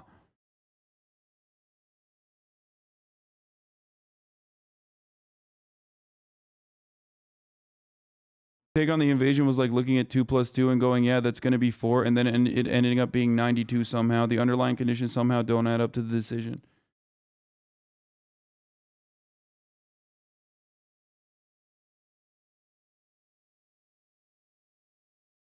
And the other side of this is because Vladimir Putin decided to fucking invade. Okay? Because he started bombing Ukraine, because he decided to invade, like, even if Zelensky backs down and actually concedes on certain points, then you're going to see hyper-reactionary forces that now have a fuckload more arms from NATO and from the Ukrainian government, who are going to fucking turn around and say, fuck you, Zelensky. You're a goddamn puppet to Vladimir Putin. You're a goddamn Russian puppet. Fuck yourself. And then you have a beautiful opportunity for a fucking right-wing coup d'etat.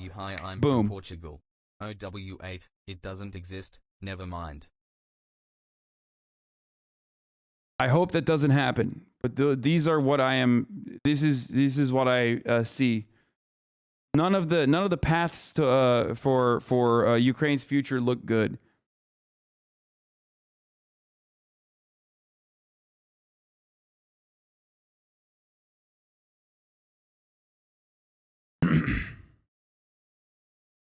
No maidens? as 5.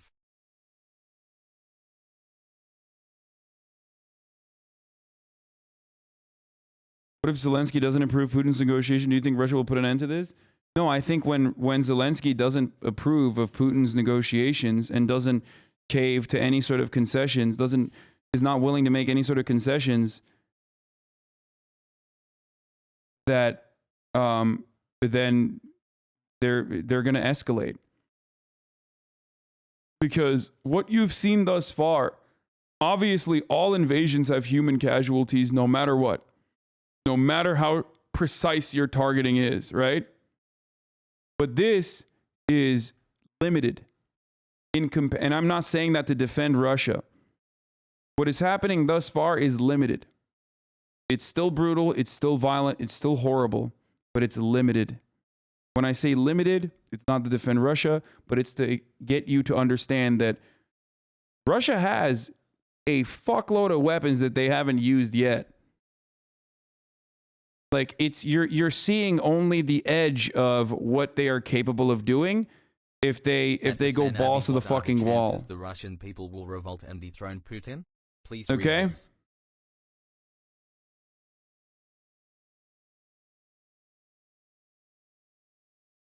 And I don't know if all I'm stating is I don't know if the sanctions and all these other fucking all these other things that hurt the Russian population is going to end up destroying Vladimir Putin. Like, I don't think you're going to be able to create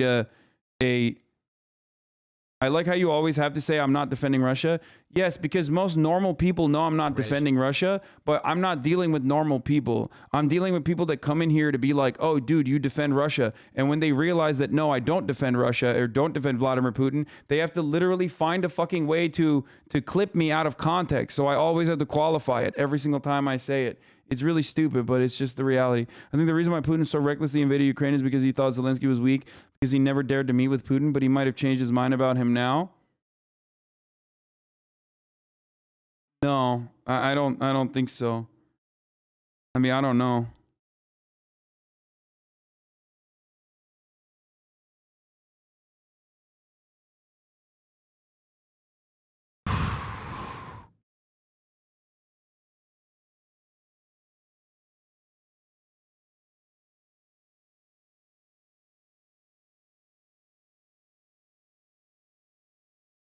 Oh yeah, thanks, man. And of course, Saudi Arabia has confirmed its commitment to the OPEC Plus agreement with Russia. Do you want to know why? Because their cartel and their price controls is significantly more important than you know, being America's puppet state.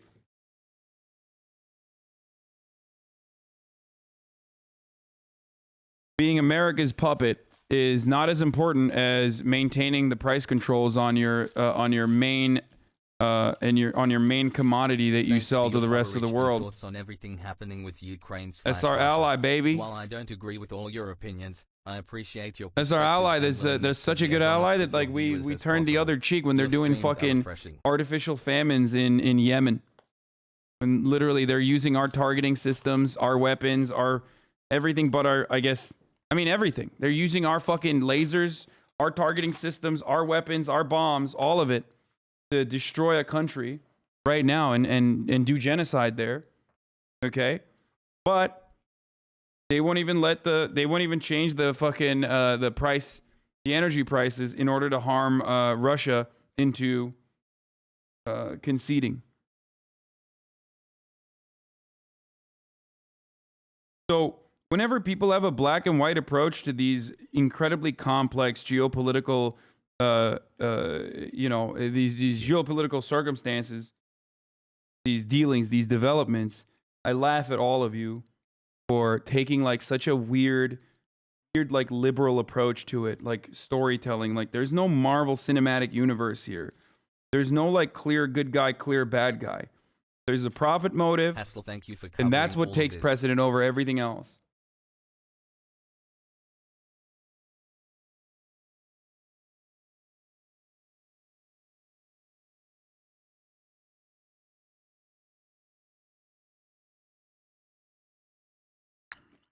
And for people saying, no, Putin is a bad guy, dog, of course Putin is a bad guy.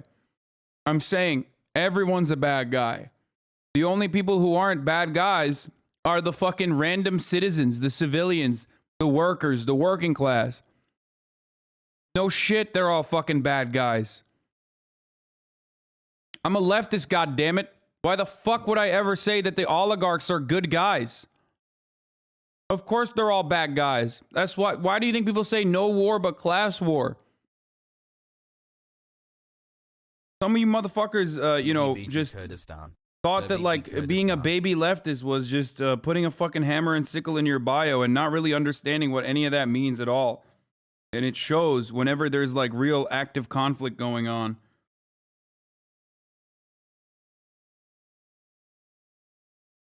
Be good, chat. We have Everyone loves liberalism so much. If no war but class war, aren't you on the other side? Yeah. Yes, I'm a bourgeois. Exploiting all of you chatters.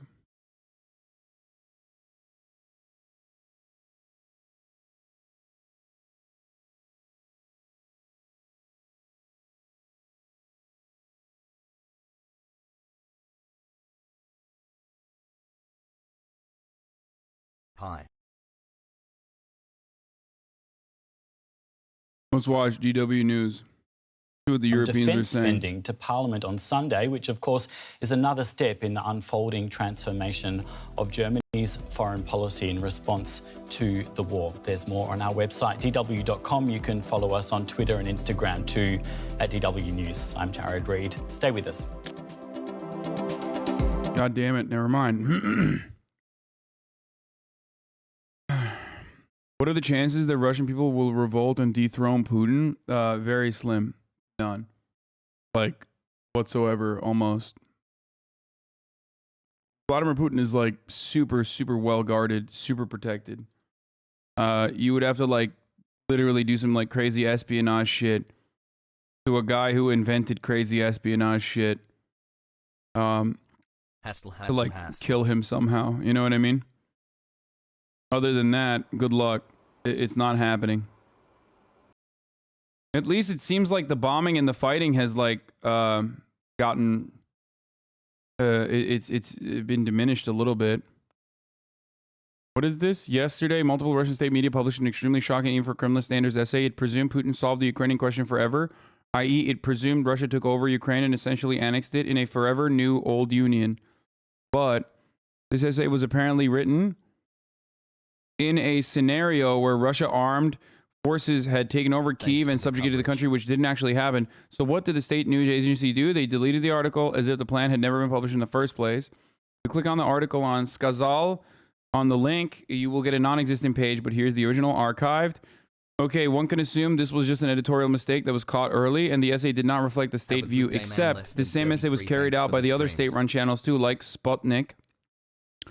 So indeed, this was meant to toast a greater Russia outcome that never happened. Here's the plan the author had and apparently was seen as endorsable by state media. I don't know if this is real or not. A lot of this stuff like is usually misinformation, but I mean, it could be real.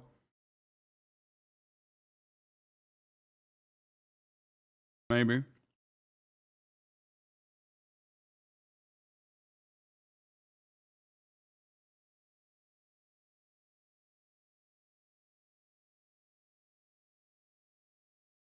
Russians take over city of 100,000 and force mayor to step down. Oh, this southern Ukrainian city has been taken over by Russians.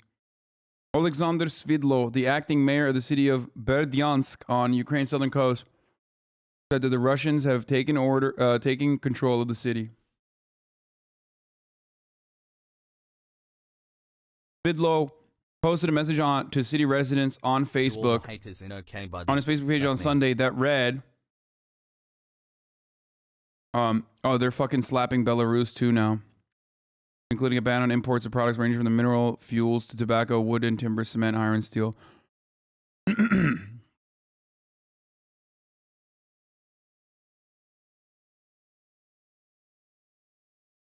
He posted a message saying, a few hours ago, you and I witnessed how heavy military equipment and armed soldiers entered the city and began advancing through our hometown.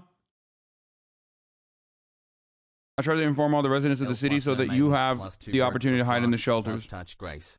R.I.P. Bozo.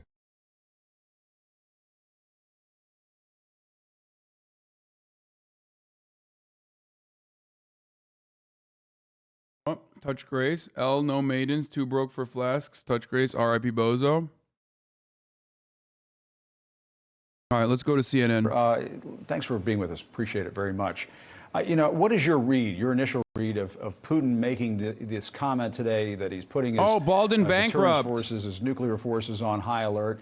Is this desperation? Hold on, let's watch this for a second, and then we'll do bald, okay? Both. What's going on? I want to watch this really quickly because I want to hear what the CNN take is on the nuclear high alert situation. But then after that, we'll do bald and bankrupt, okay? Because the new bald vid is going to be fucking fuego. He's in the Ukrainian-Russian border one day before the invasion, so that's going to be a fucking unique take. Classic bald, even though he sucks, but you know he does do weird shit like this. Of his potential arsenal. Anyway, let's watch this. While some of you will of course watch the top of the hour ad break, because that's coming right now at the top of the hour. There's a 6-second ad break, and I totally forgot to run it. I think at 3, or did I run it at 3? Nope, I did not run it at 3. It's 3:20 now, but I'm running it now. No longer want to see those ads. All you need to do is subscribe. I'm 20 minutes late. I'm sorry. Subscribe for $5 or for free with a Twitch Prime if you have a Twitch Prime. If not, GG's. Maybe you can get lucky and get gifted a sub. Here's the 1 minute ad break now. Let's continue. Been brooding about this huge grievance on all the wrongs done to Soviet Union, Russia. And it's all coming out now. And I think he's... anyone who's lived in existence like that is not normal. And importantly, he's got nobody pushing back. That appears to be the case. But do you think he's losing it? I mean, I think he's a little unhinged. I really do. And that's why these statements bear watching. And I hope perhaps someone in our government, Secretary of Defense, Chairman of JCS, has attempting to reach or seek clarification of these statements. From the Russian counterparts. Exactly. Because, I mean, and what is your sense of what is going on inside the Kremlin, inside Putin's inner circle? Are there people around him who can, keep that under a lid? If Putin... I don't know. Wants to do something dramatic. What we've seen with these at-a-distance meetings that he has, because of his paranoia about COVID, and the dressing down of one of his senior intelligence officials in public, makes you wonder what is going on. Is anybody talking to him? Is anyone presenting an alternative view or pointing out pitfalls to what he's doing? It sounds Kim Jong-un-like. I doubt it. It sounds like something out of North Korea, not... Well, yeah. It doesn't sound good. Let me ask you about what you mentioned this earlier. You alluded to this, the Russians having trouble on the battlefield in Ukraine. More than expected, I guess. They're having problems with fuel and morale, according to a NATO official. And they're facing a stiffer resistance than expected. I talked to a Western diplomatic official earlier today who said the resistance appears to be stronger than initially expected by Europe. What does that tell you about their own intelligence assessments heading into this? Well, one thing that people have a hard time gauging is will to fight. We've had our challenges doing that, and I think what's happening on the battlefield in Ukraine right now is a combination of the unexpected stiff resistance. My man's like, we totally did not analyze well when we were talking about the fucking Taliban. The performance of the Russians for 20 who are too years spread out and don't have the logistical capability to provide sufficient fuel or the Viet Cong to their troops. Moreover, it doesn't appear to me the troops actually know what they're doing. and don't seem to be very motivated to be invading. Dude, this is so Ukraine. stupid, by the way. So that's just simply stating that the Russian troops are fucking conscripts and bad and don't know what the fuck they're doing, and they must be bad at fighting, is such a terrifyingly overconfident sentiment to express against the world superpower. I'm shocked that they're not doing more fear-mongering. That would be closer to the fucking reality of what Russia can do.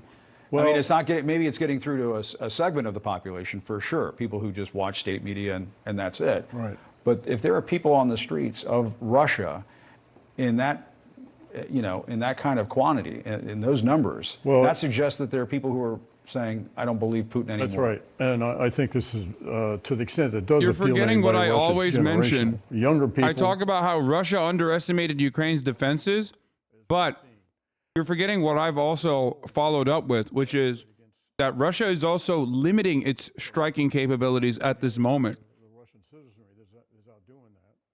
You are a fucking idiot.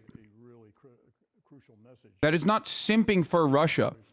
Saying that Russia underestimated Ukraine's defenses, but is also keeping its striking capabilities limited, and that the brutality could be so much worse when they haven't started even using like non-smart missile systems to do like actual shock and awe style bombing, indiscriminate bombing in Ukraine is entirely different. And it's weird that a military analyst or national security analyst doesn't recognize that and mention that. It's really quite remarkable, the agreement now, the international agreement to impose them. And when the pain sets in, I don't think Putin could sit still for that. I would look for cyber attacks against our financial sector as a first resort. I will say, and I don't mean to hyperventilate over this, but the Russians do have a different attitude about the use of nuclear weapons than we do, principally because their conventional military force is not anything near what it was in the Soviet era.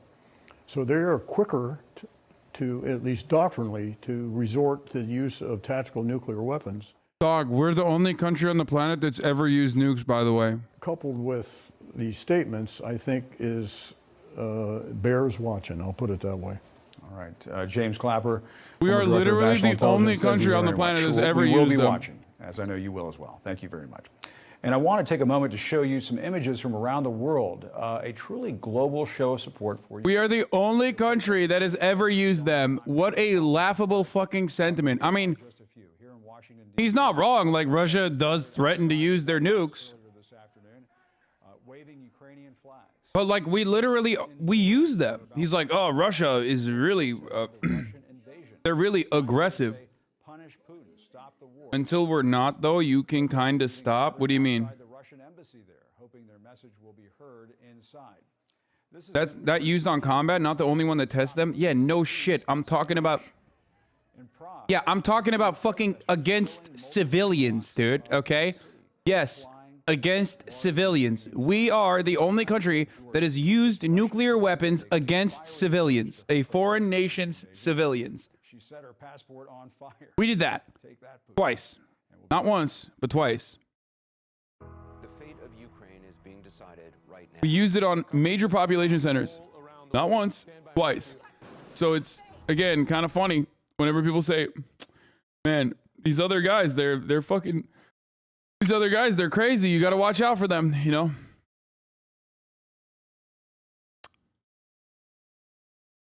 Well, and I have argued that when you invade a sovereign nation, that is a war crime. I mean, I think we're at just a real... What? Is Condoleezza Rice just fucking go, yeah, you're right. No shot. No shot. Did Condoleezza Rice just go, yeah, you're right. When you invade a foreign nation, that's a war crime.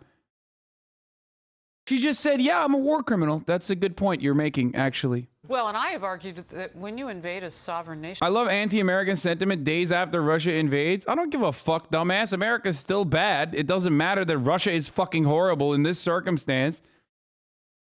Yeah, dude, enough. Don't fucking hurt anyone's feelings. Let America do propaganda like they're the fucking good, they're the good guys in this situation because there's someone else that's also being bad. You know what I mean? Yeah, no, totally, dude. Let me just like, yeah, America's still bad. America's still the worst, okay? Suck my dick. It's true. That is a war crime.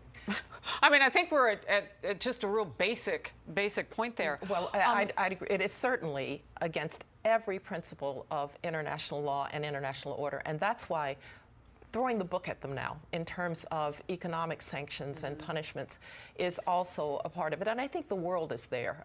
Certainly NATO is there. He's managed to unite NATO in ways that I didn't think I would ever see again after the end of the Cold War. Really? Yeah. Well, and I have argued that when you invade a sovereign nation, that is a war crime. Love that. I agree, by the way. It is. You know? It is. Even if the fucking country you're invading is brown and you're America.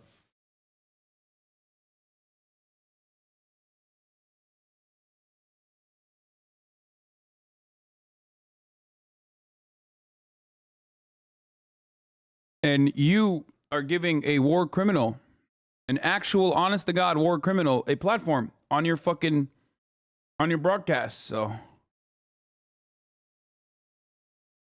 Oh, this is, if it's true, this is the first tank ever stolen by a farmer. Ukrainians are tough cookies indeed. Хит нахуй, пиздец, спиздили технику, блядь. Охуеть. Это, блядь. All right. Gotta retweet this. This is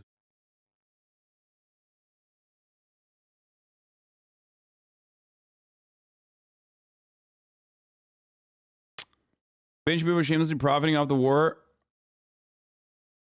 Some words of wisdom from a hero in Ukraine. Shop here. I need ammunition, not a ride. Oh my god, dude. Yo. Oh no. Bro, this is fucking, that's, wow. I don't know what to say. 1 year. Dude.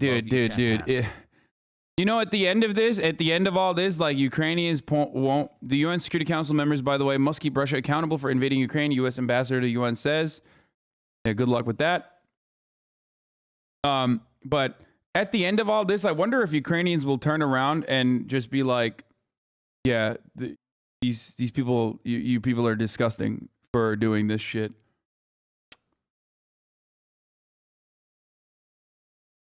You know?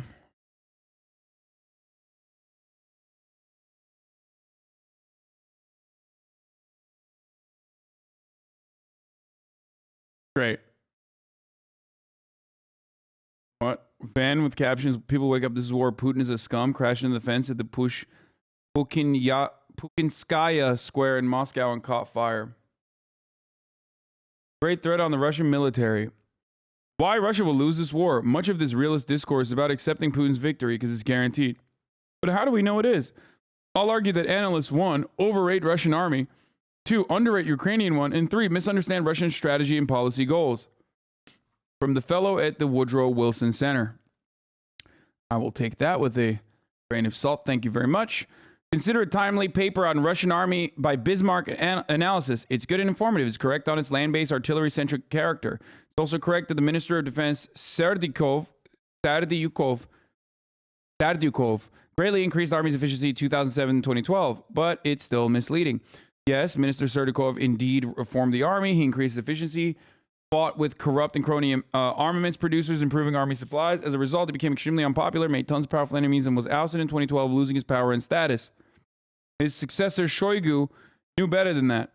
Now, who's Shoygu? Shoygu is the only single Russian minister who interruptedly worked in government since 1991, since the very beginning of the Russian Federation. He worked for all presidents, all prime ministers, avoided all purges. What does it mean? It means he's a cunning political entrepreneur, good in forts, yada, yada. Like, so fucking palace fancy, dude. I hate this. Serdyukov fought with the interest groups and was destroyed. Shoygu was smarter than that. He launched a PR campaign presenting himself as a savior from the Serdyukov legacy. Whatever his predecessors did was dismantled. Media cheered, people cheered, interest groups cheered. It's a very, very typical problem. Efficiency maxing requires ruthlessness in dealing with established elites and interest groups. Meanwhile, court politic maxing. What the fuck? A Woodrow Wilson Center fellow is like saying court politics maxing like is a fucking groiper. What is happening on the planet right now? I despise the. Would the world be What better the if fuck everyone is this, could go to dude? therapy? Or do they keep people away from that on purpose?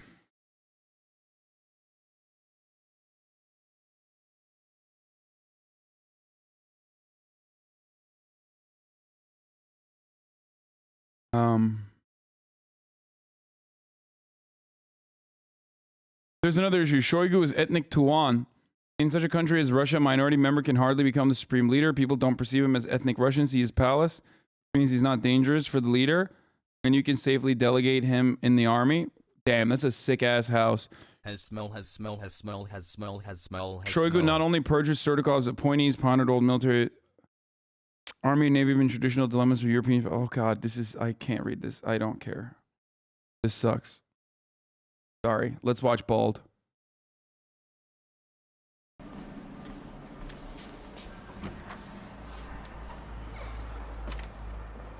Good morning, guys, from Przemyśl here in southern Poland. Just up the road stands the border with Ukraine.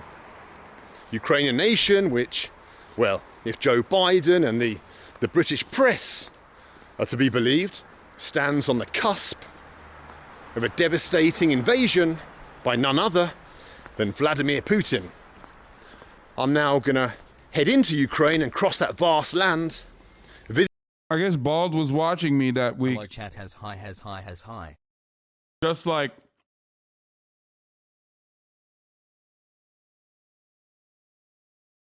I guess Bald was watching me that week. That's why he went into Ukraine, you know?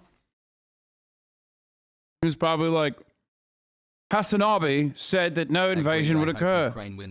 Visiting some of its border areas and hopefully meeting some of the locals and asking them what it's like to live under the shadow of a war. Join me. Well, every journey has to begin somewhere, and ours is beginning at the old abandoned communist bus stop. The abandoned communist bus stop of Przemyśl. From here. Okay, Medica. Granica. Okay. Dobrze. Dziękuję. That was me conversing in fluent Polish. You may have noticed, some of you Poles, don't be surprised. My granddad was a Pole, a proud Polish man. And so I'm back on home soil, so to speak. Back in the motherland.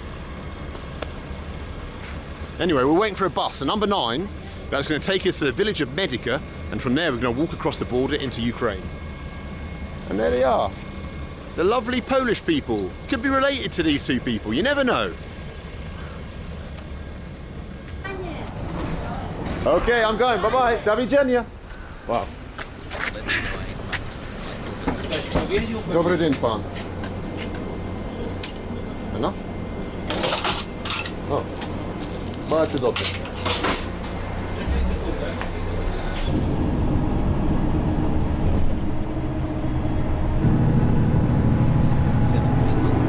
We're travelling across a region of Europe called Galicia. So many battles. First World War, Second World War, Napoleon, all passed through this region of Europe.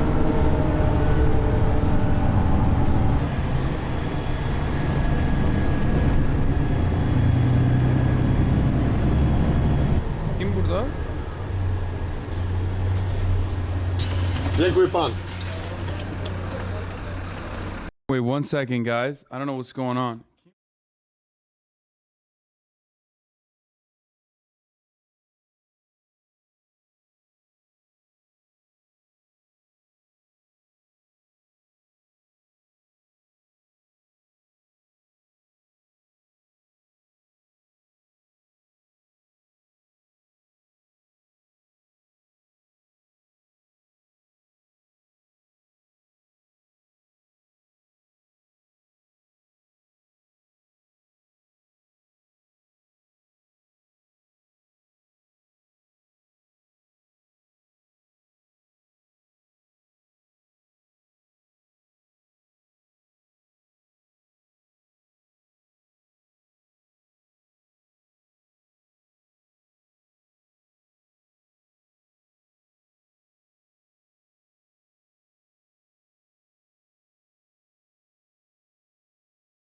brain rot incoming.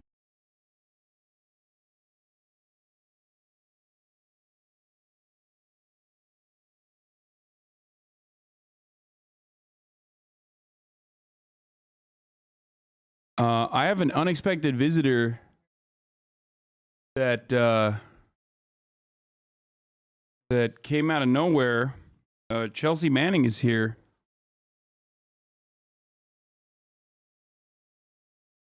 I'm not, yeah. Friend of the show. And HasanAbi head. Yeah. First door on the left. First door on the left. I need to clean up over here real quick.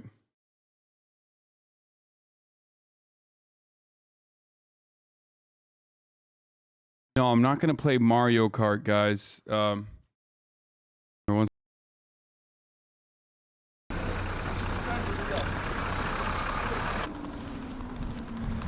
we're on the border, and what I like about this border between Ukraine and Poland is they've got a boxing machine so that you can settle your wars through who's the hardest puncher, the Poles or the Ukrainians, or maybe the Russians, I don't know. Russians are quite strong too. Anyway, let's cross the border down here somewhere, if we can. If it's open on a Sunday, I reckon it is.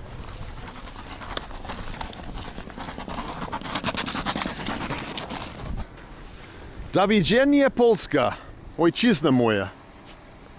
Tu jesteś jak zdrowie. Let's enter Ukraine. Добрый день. Как там, спокойно еще, Украина? Еще спокойно. Да? Путин нету еще? Нет войны. Слава Богу. Нету войны. Хорошо. Женщины, как там, спокойно еще? Спокойно. Спокойно. Путин нету? Не стреляй. Нет? Слава Богу. Он спокойно. О, хорошо, рад это слышать. Можна? Давайте, конечно, я могу. Ой. Давай. Дякую. 50 кілометрів з судової. Да? А вы не боитесь еще Украины? Чого? Ну, война. Та яка війна? Не? Не будет? Не будет никакой войны. О, рад это слышать. Надеюсь, что нет.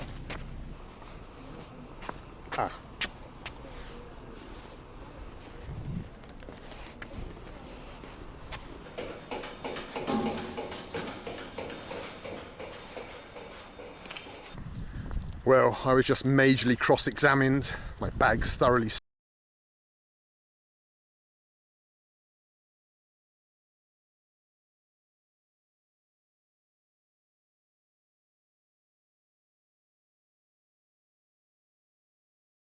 Love you, Hasan.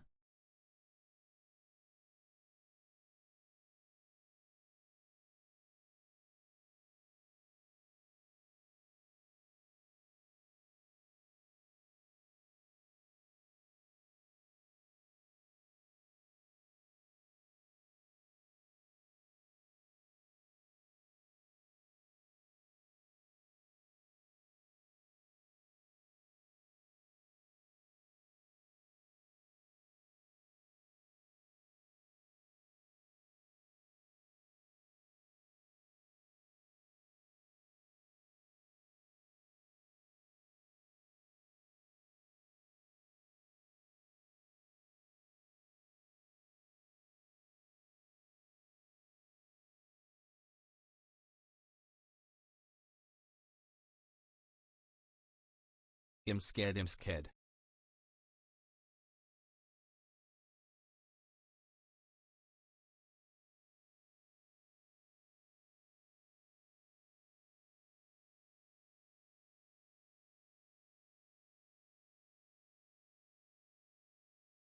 Joe Rogan, it is BB.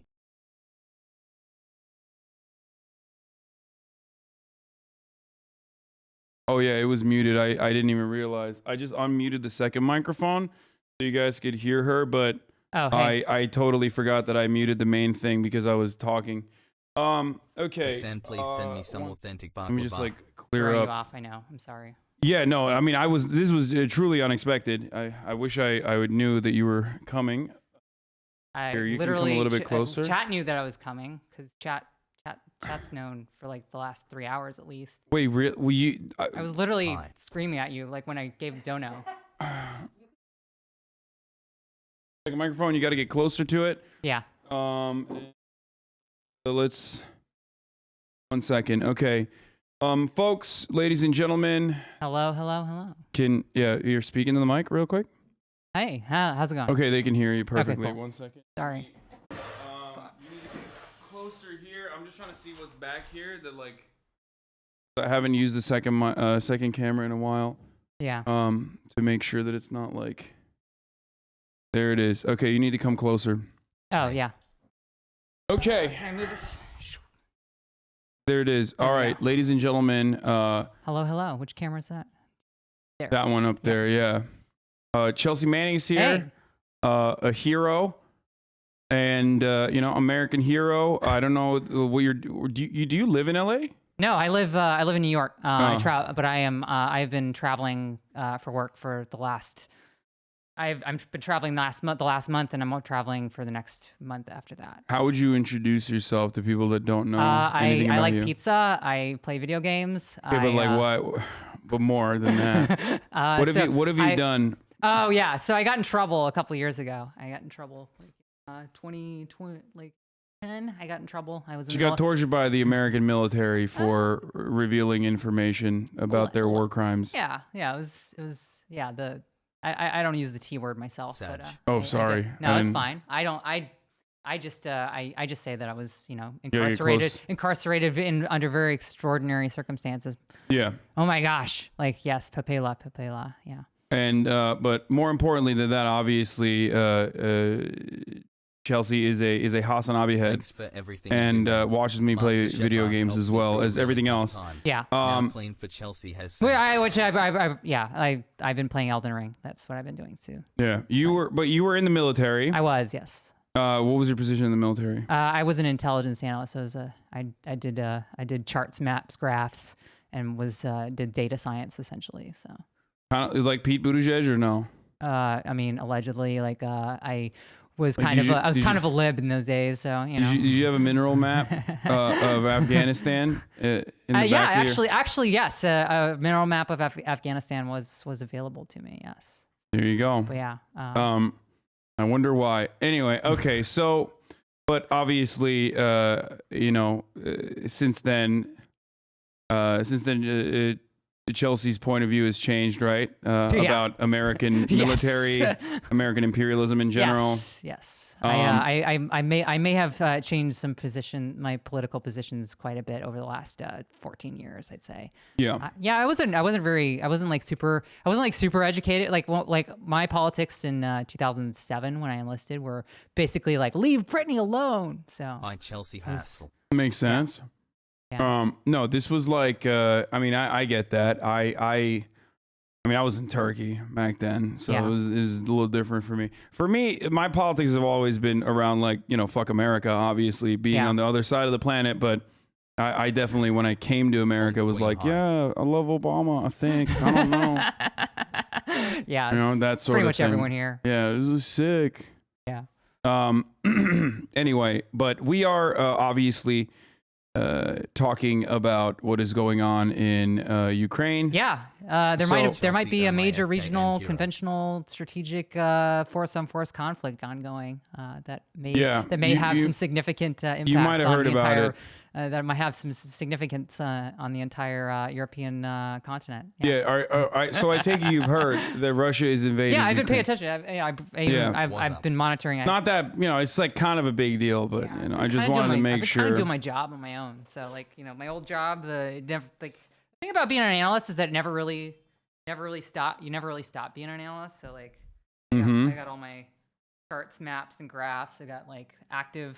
Or you want to? Don't show it on the camera, or it's not a problem. All right, show it. No, it's just Wikipedia. Okay.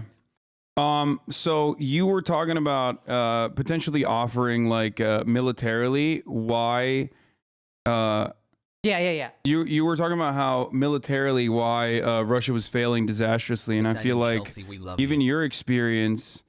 I feel like that could be a useful conversation to have if you want to talk about that, because as everybody already knows, and I'll tweet out real quick that you're here, but as everybody already knows. Yeah. Sorry about everybody's been crossed because I wasn't even supposed to be here to do any of this at all. Like I was in a completely different.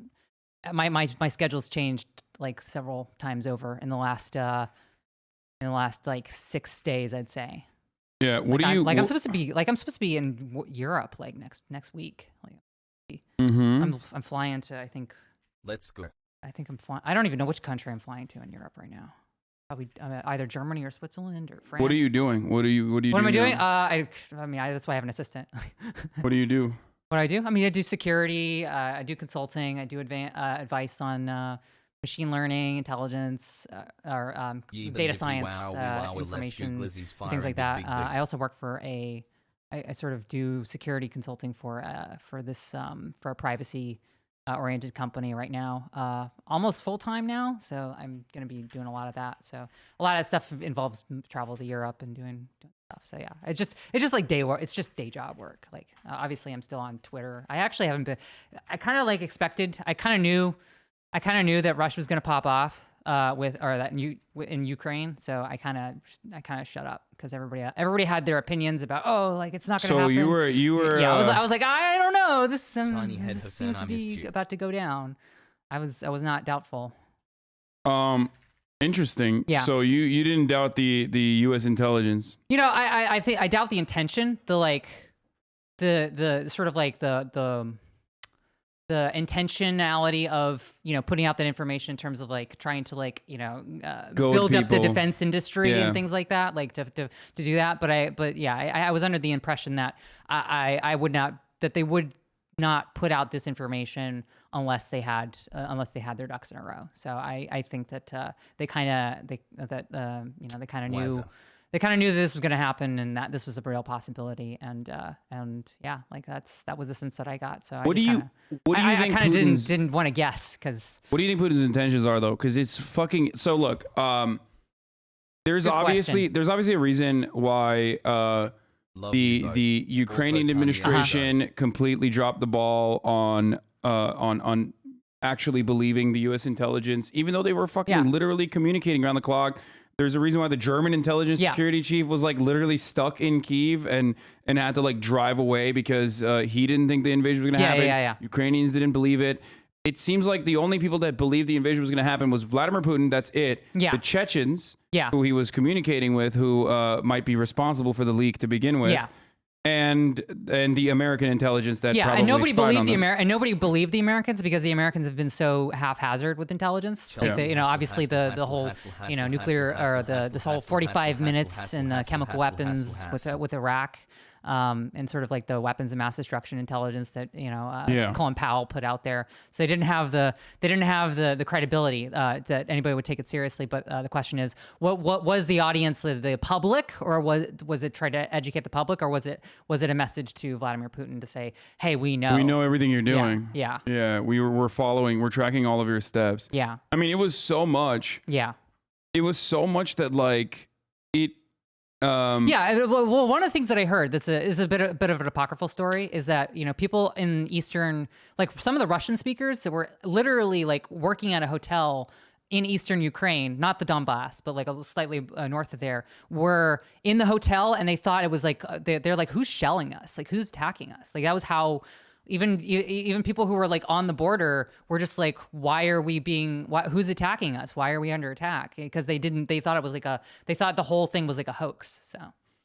Yeah. I mean, it was unimaginable. Yeah. And the reason why it was unimaginable, because like a lot of people give me shit and they're like, you fucking got this wrong. Yeah, you did get it wrong. You got it pretty wrong. Yeah. Well, there's a lot of NATO. You gotta eat that one. And I do, but there's a lot of NATO simps who are like, oh, dude, you're fucking wrong, and you know, also America good, right? And the reason why I got it wrong and so many other people got it wrong was because there is no material reason that this that to be able to be this aggressive towards Ukraine, and I don't see a way out of this conflict that will be a W for Putin in any meaningful capacity.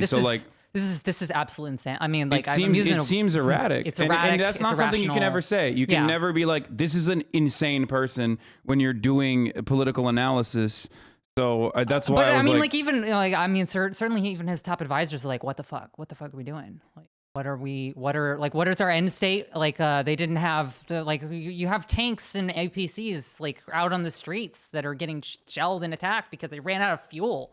So, you know, it was a total, like, as one person in response to one of my tweets about this said, like the strategic military term for this is clusterfuck. So.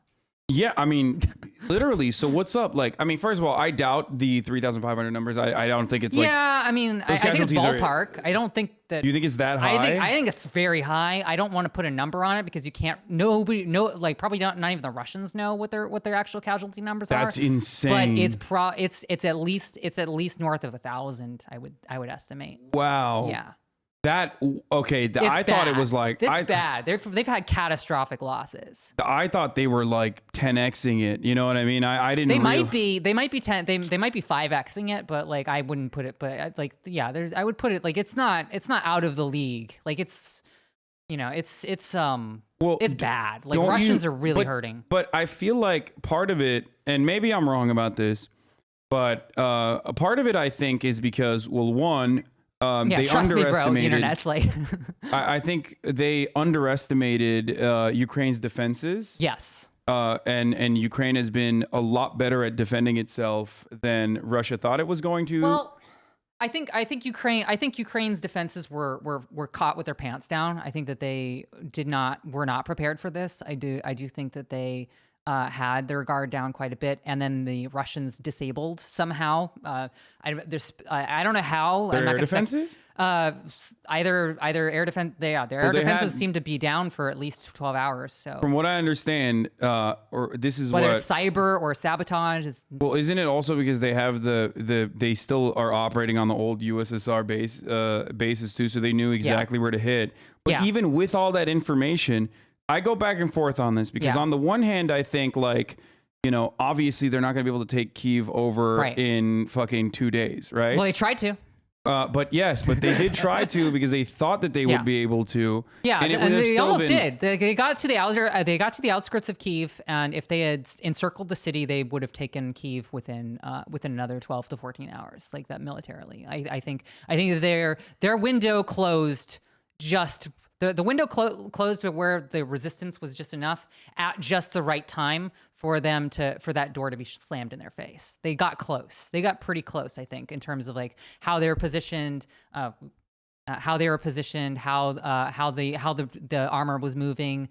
And everything, because you don't want to go you never want to go right into a city. Like you want to like surround the city, cut off supply, cut off the ability to do air, for air support to come in, like in Berlin in the 1960s. So it became a and they couldn't take control of the airports too. Yeah, it became the linchpin of their whole strategy was to take Kyiv, and by not taking Kyiv, they have basically lost all momentum. So I mean. The second part of this, and I'm asking you if you agree with this or not. The second part of this was that I feel like this is not a Operation Iraqi Freedom style shock and awe campaign, but very limited in its striking capabilities. Yeah. Even though they don't have like a defense apparatus like we do, where we have like 100,000 cruise missiles just sitting around, right? You don't think so? You don't think like but they're not using like even stuff that they would use in Syria. I feel like they use it. They've used it, but they have less supply, so they don't have like an oversupply. Like we have this gigantic defense industry that just weapons on weapons and weapons and weapons, and they'll never be used. It'll go rusted before it ever sees the light of day. And then the Russians, they have materiel, but that they need constant resupply.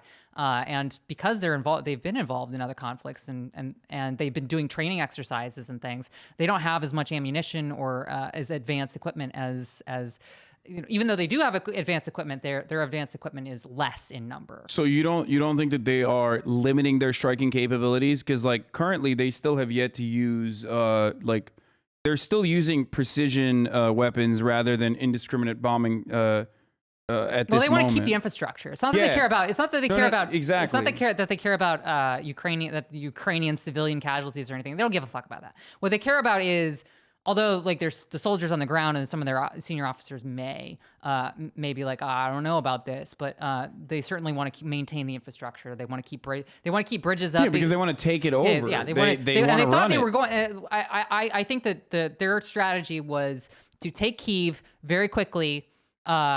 Like get a surrender and then install a new government immediately. Yeah. That was like, it was going to be this like, we're in and out and Which, we're by done. the way, is insane. Yeah, it's absolutely. To do it to Ukraine, to try to do it to Ukraine is fucking insane. Yeah. I mean, it was basically, as I put it in a tweet, I was like, they went all in, it's sort of like in poker, and they had a pair ace, or they had a pair ace, but then, I have no idea what that reference is, but I'm sure other people got it. You got to play poker. Got to play Texas Hold'em.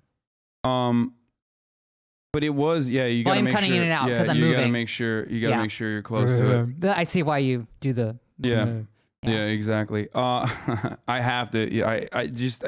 It's better because it cancels out everything else that's going on around.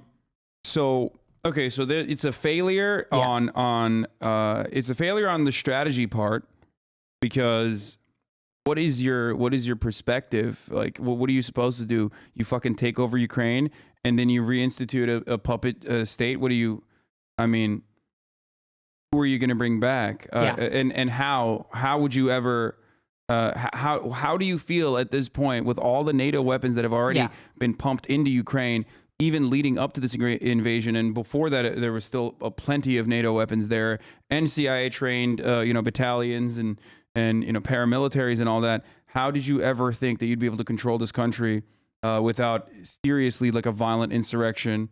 It just doesn't make sense. It wasn't that long ago that Ukraine was under, like during the Soviet Union era, they were essentially under Russia. They were a sense, they were essentially a client state for many years. So I think that that certainly, like, if you have that sort of old, if you sort of have that old hat, I'm very short. If you have that old hat sort of post-Soviet or like recently Soviet Union attitude, I can see why you would want to think that that you could just like go back to that, right, and have a client state again, like very quickly. It's sort of like it's like an unrealistic. But he realized there's no shot he doesn't realize. That's why the Minsk agreement was like about controlling Kyiv's or controlling Ukraine's like foreign policy, and not like fully controlling Ukraine, but at least like having a say in what they end up doing. I don't know what's in his head. Keeping it dependent. I don't know what's in his head. That's what scares me the most about Putin is right now is the fact that this has turned into a clusterfuck for him. This has turned into not only is Ukraine destabilized, now potentially Russia could be destabilized from these effects.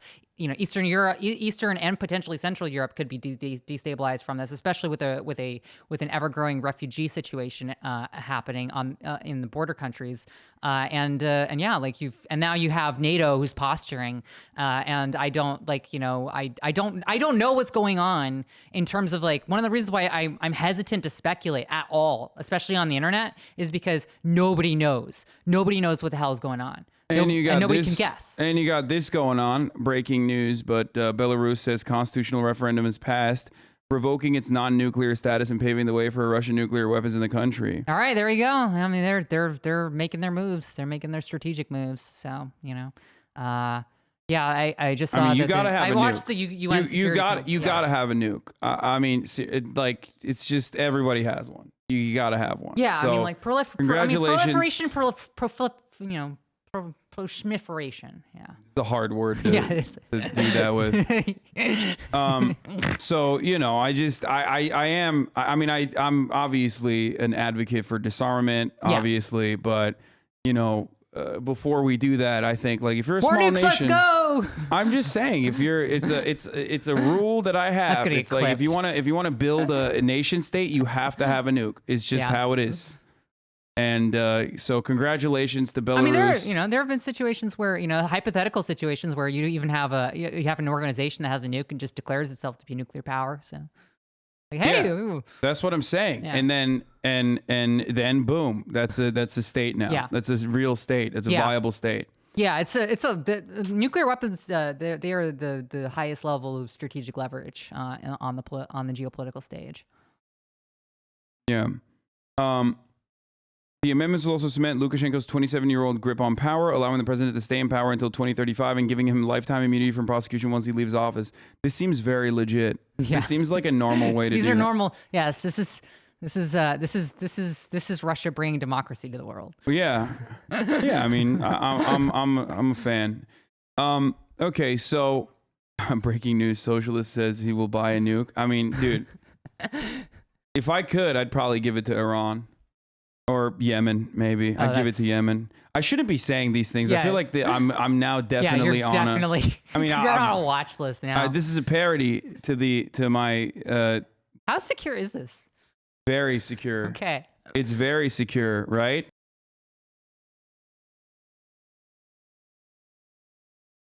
Yes. It's very secure, right? It's very secure. You're a security expert, and you think it's very secure. Yeah, this place is built like a bunker. I mean, I've seen bunkers that are actually stronger than this and heftier than this. Yeah. Okay. Anyway, you should review that paper which Chelsea just trashed. The one about the overrated Russian military. Probably has an interesting perspective. What was it? What was the paper I trashed? No, it was like fucking some Woodrow Wilson Institute analyst being like. Sounds legit. It just being. It was so, Brookings Institute. No, it was just boring because they were talking about. He was like talking about like the intricacies of how the new leadership of the military actually undermined all of the prior leadership of the military's like advances in like pushing back against lobbyists and making sure that they were supplied well, all that stuff. Well, yeah, that makes sense. Yeah, I don't think I reviewed that. So I have literally been like, most of my sources of information haven't been news sources. They've been on the ground information, translated Telegram posts. I've been getting information from people who are paying attention to this, like on the ground, on the ground journalists and people who have been in and out of the region in the last few years. So and have connections and know people. I also know a group of people who fled Kyiv this week. They fled and they're crossing the border. Or they have crossed the border, I believe, at this point. All right, let me ask something. What do you think about my assessment that this is an opportunity by the State Department to like? I agree that, of course, with you and every sane human being, that like Vladimir Putin is entirely in the wrong here. Yeah. Completely psychotic, unjustifiable, violent. But having said that, do you feel like the truth is you're a Putin stan. Yeah, of course. That's why you have the little spinny graphic. Exactly, to throw people off the scent. Whenever I say Putin is like a violent, kleptocratic, authoritarian, piece of shit, I'm just throwing people off the scent for all of my defenses that is to come. Yeah. But having said all that. Do you feel like there's a Western interest in turning this into Afghanistan 2 for Russia, like in the same way that Afghanistan 1 was originally the USSR's downfall because America wanted Afghanistan to be the USSR's own Vietnam? That's a very good question. I think that there are conflicting interests within not just the United States but within Europe on that. I think there are certain people who do want that to happen. Certainly the defense industry. Certainly anybody who benefits from sort of civil conflicts and things like that in terms of like bringing in weapons, bringing in support, and sort of not thinking of sort of like humanitarian issues and the effects of that. I think that Germany has a very different perspective on that than the rest of Europe, for instance. I think that because like the UK is so far out and they're so sort of like connected to the United States that the reason why the United States and Canada and the UK are such fucking, they have been such awful voices in this entire matter. I just want to fucking drop. I want to put Boris Johnson, Joe Biden, and everyone in the fucking State Department into like anyone that has ever said like, no, we can't do like a peaceful a ceasefire negotiation or anything like that, or we can't come to the table, unlike what Macron and Germany was pushing for. Every single person that has said that needs to be dropped into fucking not even like Kyiv, like the Donbass. Like they need to be dropped into wherever the fucking heart of the conflict is. Kharkiv.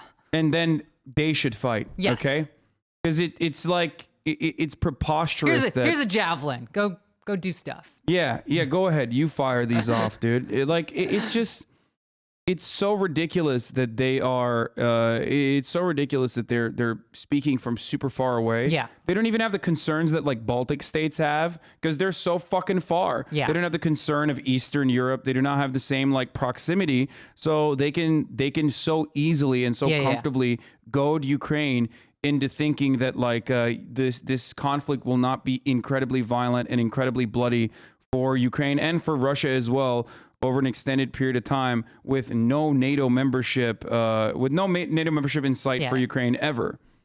That's why I say it's like they're trying to turn it into Afghanistan for. Yeah, I think that there are some interests that there are definitely some parties who want that, but there are other parties who are against that. Like in terms of like how this is, there's a dynamic, there's a give and a take. Like certain interests don't want a major humanitarian crisis on their border, and that's just reality. And but none of it matters if it's not. None of it matters if it's not America. And America, I understand that. That's why I always say like America has single-handedly almost. They could end this tomorrow. They could end this yesterday.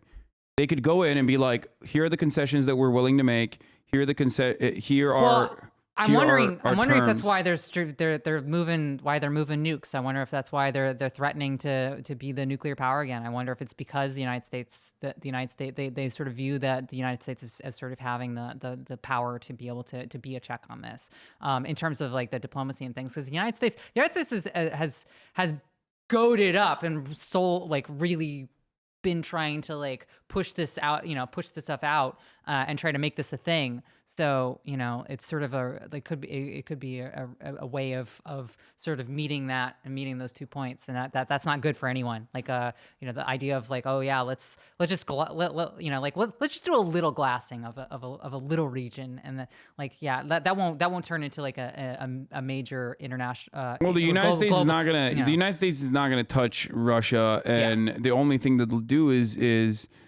I mean, directly. I mean, the United States is doing to the entirety of Ukraine what Russia was doing to the People's Republics in Donbass. Yes, they are using the entirety of Ukraine as a proxy war against Russia. Yeah. In the same way that the People's Republics were being used as a proxy war against Ukraine. Yeah. Except that, I mean, this isn't so much a proxy war anymore because you have Russian troops who are directly involved, who are heavily and no, I mean one side state always fights. I'm just saying that it's a proxy war for America. Yeah, and they're using they're using Ukraine in that proxy. Yeah, they're definitely. I could definitely see that. Yeah. But again, I don't want to speculate too much because we're like these events have been all just like the thing is that once you open this Pandora's box, you don't know where the fuck it's gonna go, and that's one of the reasons why anybody who says that they know what's gonna happen, you have to take with a grain of salt. Even professionals who have 30 years of destabilizing regions in the global south don't know what the fuck's gonna happen. So yeah. And now tanks are moving into Kyiv once again. It's not their first attempt. Yeah. I mean, they've blown up a lot of the bridges and completely, I think, separated like any of the troops that have been inside that have gotten through any of those bridges. Whereas, I mean, there's not a lot of. I don't know what the entry points into Kyiv look like at this point, but they've done a pretty good job of defending Kyiv thus far. So I don't know where this goes though. How do you think this conflict resolves? Does it resolve? The question is does it not escalate? And I have no idea. I do not know. I don't wish to speculate. Is the possibility of increasing escalation, spiraling out of control, a possibility? The answer is yes, and I don't know how else to say that without sounding scaremongering or fear-mongering or extreme. It's just What we're kind of in a bad place. What kind of escalations are we talking? Oh, like the ones that we've already seen, where it's like, oh yeah, let's just like give Belarus nukes. It's an escalation. Yeah, no, 100%.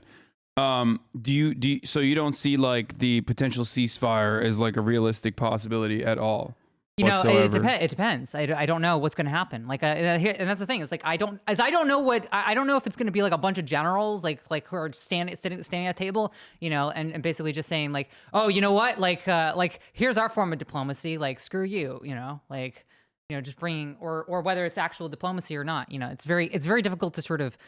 It's very difficult to assess these things whenever you are in like we're in a different universe right now. We sort of went from the most likely and most realistic scenario of Russia taking the Donbass and like really focusing on the Donbass and maybe the region between Crimea and the rest of Russia, and sort of building getting a land bridge to Donbass, to trying to take the entirety of Ukraine, and that's just so outlandish and such an irrational and extreme set of circumstances that now everything is irrational and everything is extreme and everything is unpredictable. So it's like we're in uncharted territory. This is the first time that we've had a major force-on-force engagement of this variety since I think the 70s or 80s, right? So we haven't seen any of this stuff. No, this is like Cold War. This is Cold War shit. It's Cold War shit, yeah.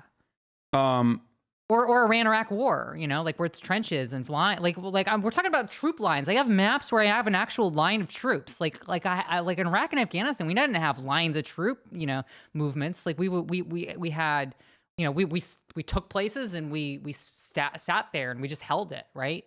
And I think that's that we haven't seen anything other than counterinsurgency and insurgency, or just an invasion where it's just where there's sort of no actual meaningful resistance because everything's been sort of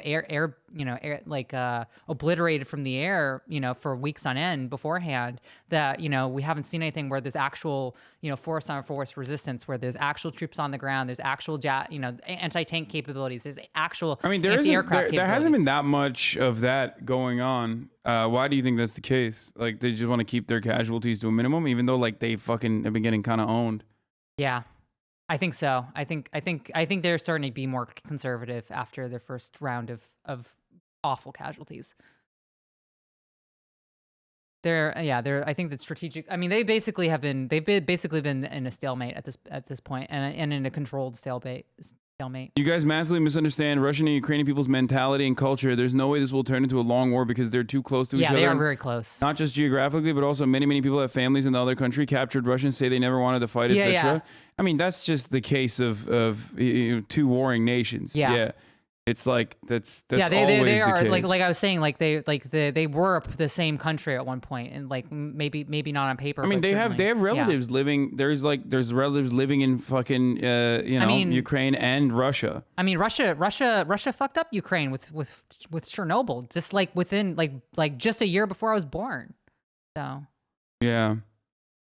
But I do think that at this stage, no matter what happens, like it doesn't seem like the Ukrainians are going to give up. Maybe it's just like whenever white people they get into a fight and they just sort of like scuffle and they're like, all right, and then they hug each other at the end. I don't know. They did fight. Come on. Like the British and the French. Yeah. But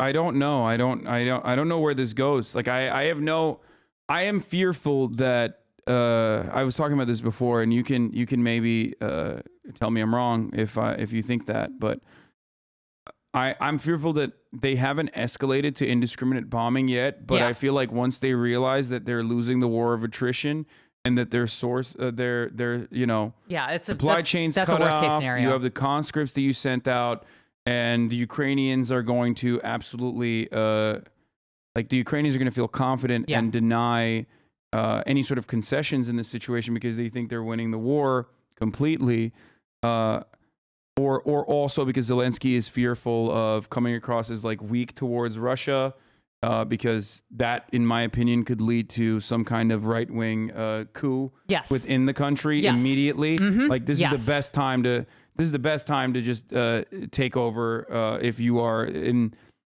you're like a Azov battalion guy. Like there's no better time to be like, fuck this guy, he's a Russian puppet, boom, let's get in there. And then also on top of that, it seems like the United States is not interested in it. The conversation, they want the continuation of the war. So I don't know. I feel like in the aftermath of the failed ceasefire agreements, the shelling is going to get much worse. Yeah. I think it's a real possibility that they've already deployed thermobarics. Whether or not they've been used or not is not confirmed on the ground. A lot of my information is about 12 hours old from on the ground as well. Like I'm trying to pull it up right now, actually. Trying to pull up. Okay, what do you think about the thermobarics? Like, is this thermobarics are to kill people. They are like there's no it is not about infrastructure. It's not about it is about sucking the air out of your lungs and causing your lungs to be unable to breathe because they've been singed. So it's not like propaganda. It's like straight up. This is like a brutal weapon specifically designed to kill.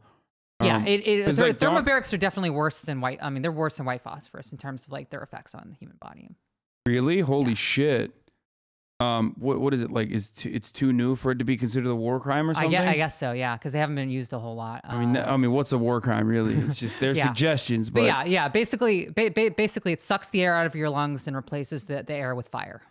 I thought that's basically what.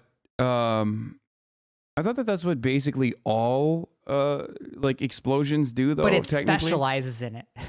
That's I mean, I thought that was just like here you can see it. No, dude, this wasn't a thermobaric weapon.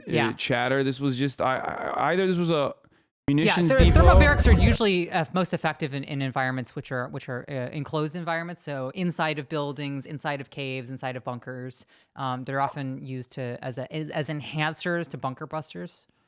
Oh, okay. This is Oh, so they send a bunker buster and then they send this in with it or something? Like how? No. It's like if you're in a building, like if you're in a fortified building, for instance, and you put a thermobaric round into it, like it's going to kill everybody inside. So that way you can just walk inside and you got everything. Like you got the building, you've taken the fortified position. It specializes in that. The bomb with no oxidizer in its payload, or the payload specifically meant to U.S. oxygen from the air around its explosion? Yeah. I mean, I thought that all weapons technically, all explosives technically suck up the oxygen. But yeah, they do. But this specializes in it. It's specialized. It's become it's very, very, very good at it. Okay. It's much better at it. It's much more effective at it. I have no idea what this is, by the way. I have not seen this video. No, this is not a thermobaric blast. No, we talked about this before. The Cherkazy, the Cherkazy blast was either a munitions depot or an oil pipe, like an oil facility. But I'm pretty sure it's an ammo depot. The location was geolocalized by my autistic Discord. That's what, I mean, a lot of people were doing, I think. That's what, they were saying it was a munitions depot. Yeah.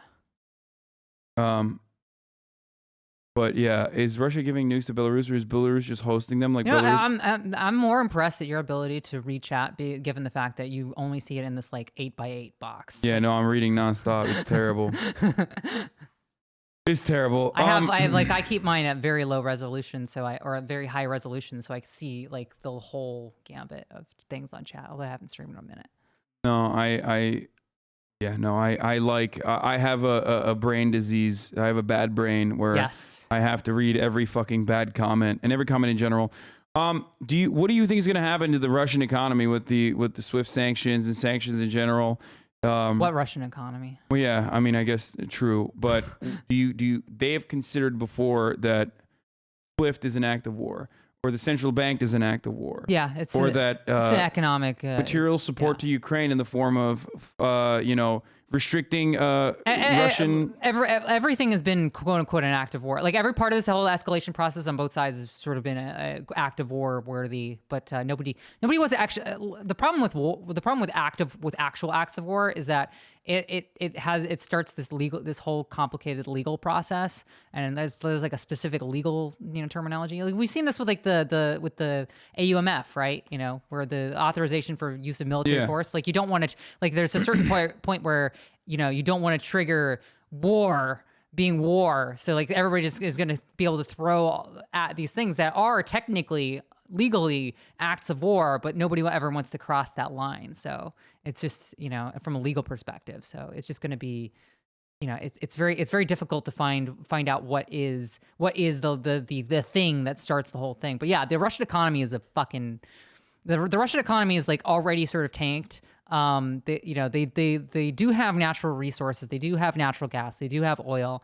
They do have, and they have a consumer-based middle class, economy in Moscow and other major cities, right? So, like we're not talking about we're not talking about a place where consumers aren't available and they can't sell it. They can't make things and sell things and have turn out their raw materials anywhere. So they are sort of like they aren't as like able to be affected by sanctions, and they've sort of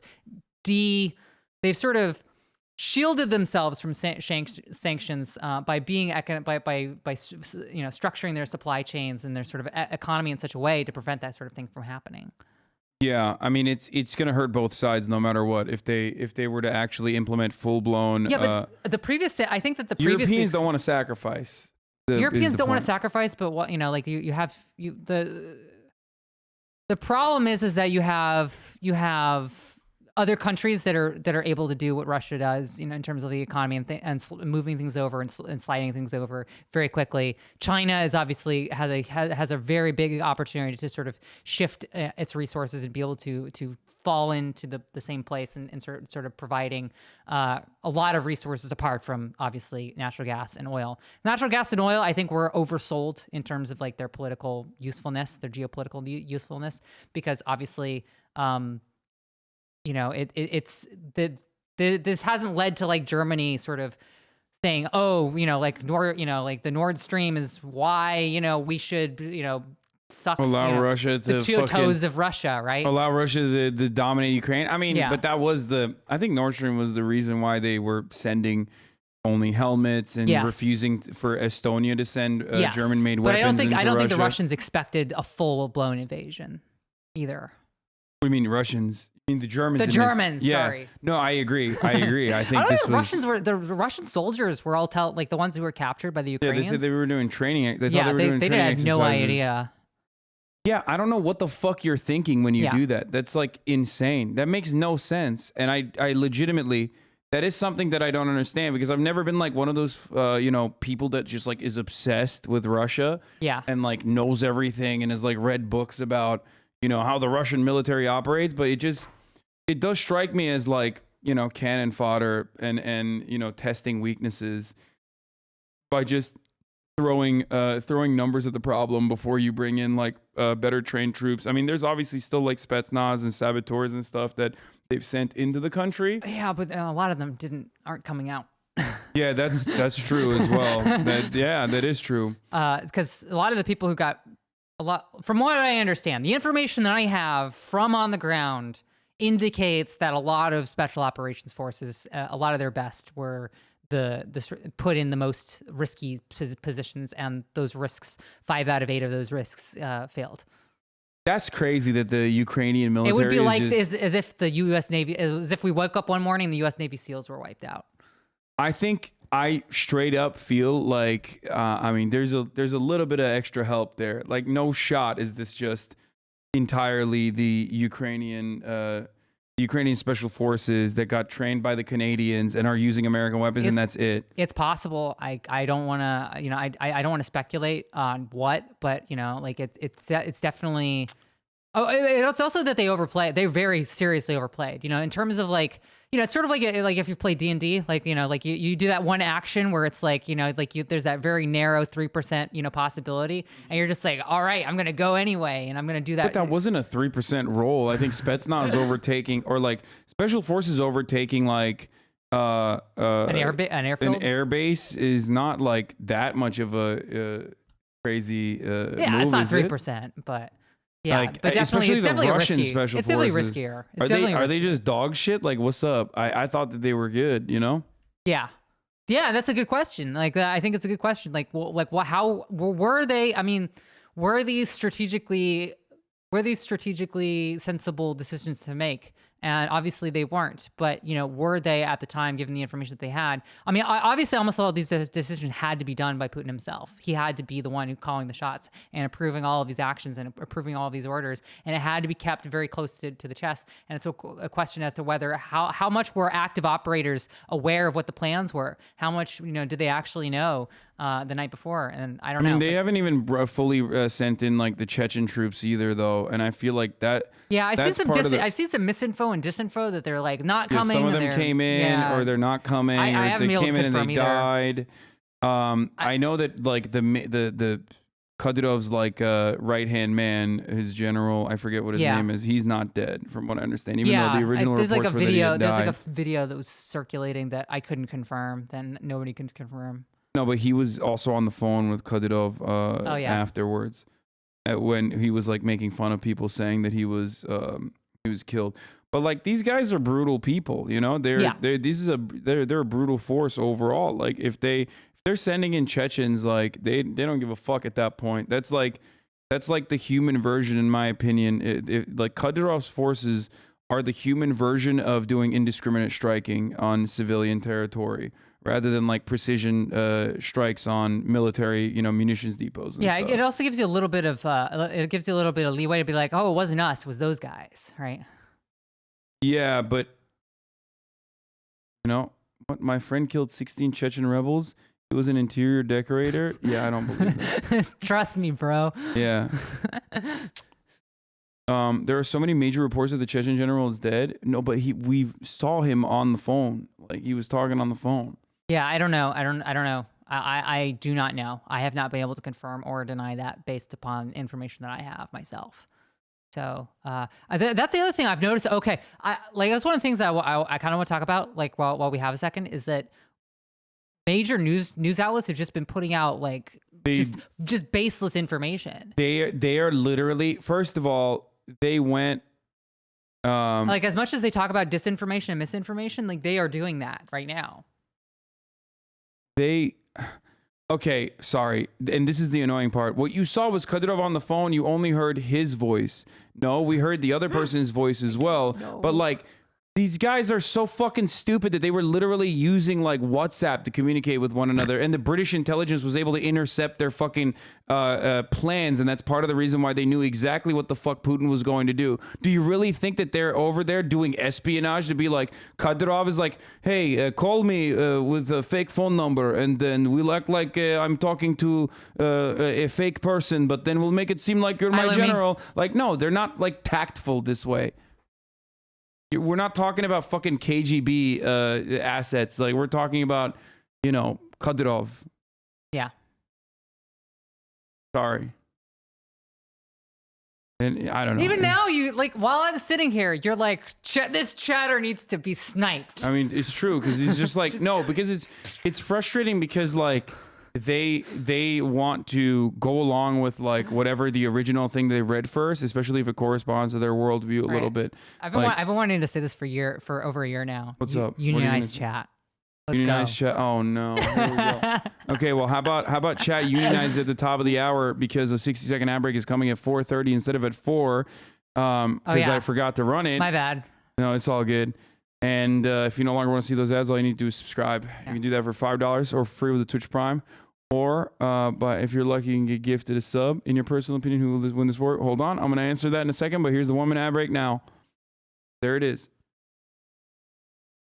Sorry to ruin your chat. I made it worse. Oh, it's all good. How long until the oligarchs decide enough and off Putin themselves?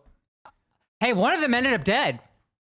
Oh, the Gazprom guy, yeah. That's a sorry, that's a he committed mark. suicide.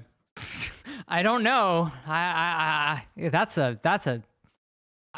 don't want to I'm not going to speculate there, but I have questions. That's I have questions territory. So do you? Yeah, of course. Yeah, he committed suicide with 2 shots to the back of his head. It's crazy. how he was able to angle it that way. Oh, even that Gazprom suicide might be fake. I've heard that it's unconfirmed. Yeah, I mean, there's a lot of information. Like, there's obviously propaganda on. There's propaganda on the Ukrainian side, obviously, to like boost morale and to goad people into continue fighting. And there's also, of course, propaganda on the Russian side to demoralize the enemy. And strike fear in their hearts, that sort of thing. And then there's also just the regular misinformation that's going around. And I feel like CNN straight up just takes whatever they see on fucking TikTok and then they literally post it. And they're like, look at this. Yeah, but at least I'm a little bit more skeptical about whatever the fuck I'm looking at on TikTok than they are. Yeah. Because when something comes out, I expect, well, first of all, I expect CNN, who has like on the ground like reporters. No, they're offer, like they have like you have like NBC's Richard Engel, and yeah, like, I mean he you sucks. have like 8 people in there. They like barely leave their Kyiv hotel. They like never leave. And when they go out, they're like in fucking like people out of the street are walking around like normal, like like obviously a war zone, but they're like a little sketched out, but they're like taking out their trash and walking their dog and stuff. And you have dude in full battle rattle like with the press. It was like that in Iraq. I remember we used to just laugh at the press because they would show up looking like you LARPing, right? Oh yeah, with the press vest. yeah. But it would be like, well, there's nothing going on. This is green zone. Like there's a like you get some coffee. What is this? Magomed Tushayev is alive, according to r/combat footage, even though the post has been deleted. Was it over-reported? Over-reported? What does that mean? I don't know. That's not over-reported means it's not like it's not too underground many people, enough. Too many people have posted the same thing, probably. Oh, okay. The Turkish book anti-air systems have been destroyed by the Russian book AA systems have been destroyed by a Turkish-made Bayraktar TB2 drones that are being used by Ukraine, by the way. So there is that. Yeah. The Turks are very excited that 1, the ruble is finally worse than the lira, and 2, that the Ukrainians are using Turkish weapons for once. Yeah, so yeah.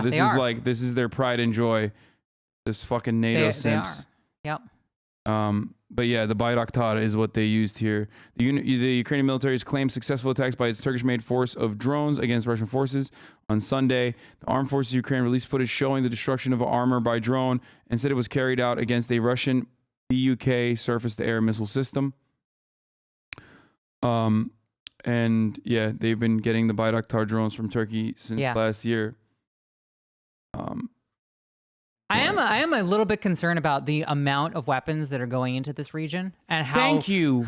No, it's fucking psychotic. Like we've given Okay, but also like they're sort of like they're not going to like regular trained soldiers. They're like a lot of the stuff is actually just being handed out to like how the fuck are you gonna deal with it? It's over. Like we're gonna see javelins all over the place. Once this fucking ends, there is 0% chance. There is absolutely, and I mean it. There is 0% chance that once this fucking conflict ends one way or the other, that Ukraine will be a safe place ever again. Ukraine is going to be like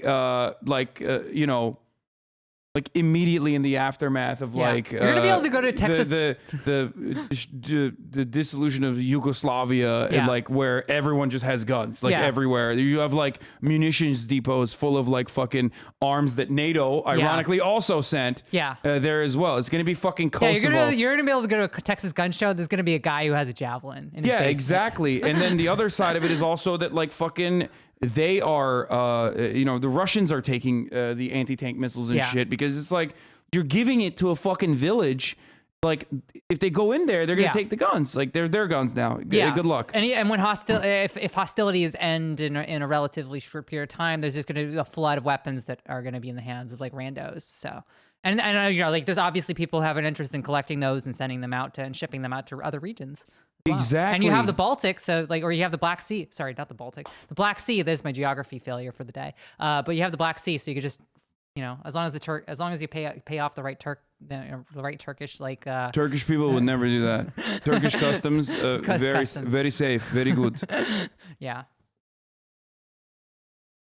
But yeah, no, it's It's so psychotic. I don't know. Like somebody in chat was like, would Russia use chemical weapons? The answer is I don't know. But I would consider thermobarics to be a chemical weapon. It's a kind of like just like white phosphorus. But that's not a legal distinction. Anyway, sorry. I saw that chatter. I just had to answer them. No, I took you off your No, that's fine. That's great. It's I don't know. I feel like and people used to get mad at me when I said this, but like I feel like Ukraine was stuck between Western powers that wanted to exploit it, both from an economic point of view and also militarily use it as like a fucking weapon against Russia ultimately. And there were very real reasons that Ukrainians would be on board with that. Obviously, Russia proved why Ukraine would be on board with that as well. But now I feel like it's just like I don't know how this is going to get to a point where Ukraine will ever be whole again. Like it's a mess. Where there will be like actual. This is not like Crimea, you know? No, this is not. This is not Crimea. This is not the Donbass. This is like a something totally different ball game. It's like something entirely different now. Yeah, because like I have this map here. Like you can see that's the entire this entire northern like bit from Kyiv all the way out to Kharkiv. It's conflict zone. Just never been. It hasn't been a conflict zone really since the Second World War in that region. It's crazy. And by the way, that's part of the reason why they are treating this so differently than the numerous conflict zones that we here in the United States have created all around the world. Looks like Germany's about to get his gas cut because Scholz takes tough stand against Putin. Yeah, I wanted to watch this real quick. Natural gas is about to shoot up. The 2022 German budget will have 100 billion euros. The General Assembly is not going to happen today, right? But from what I understand, of course, the Security Council got vetoed by Russia, so now they're planning on holding a General Assembly, as though that. I mean, I don't know what is the purpose of being able to condemn Russia's actions? The purpose of being able to condemn Russia's actions is.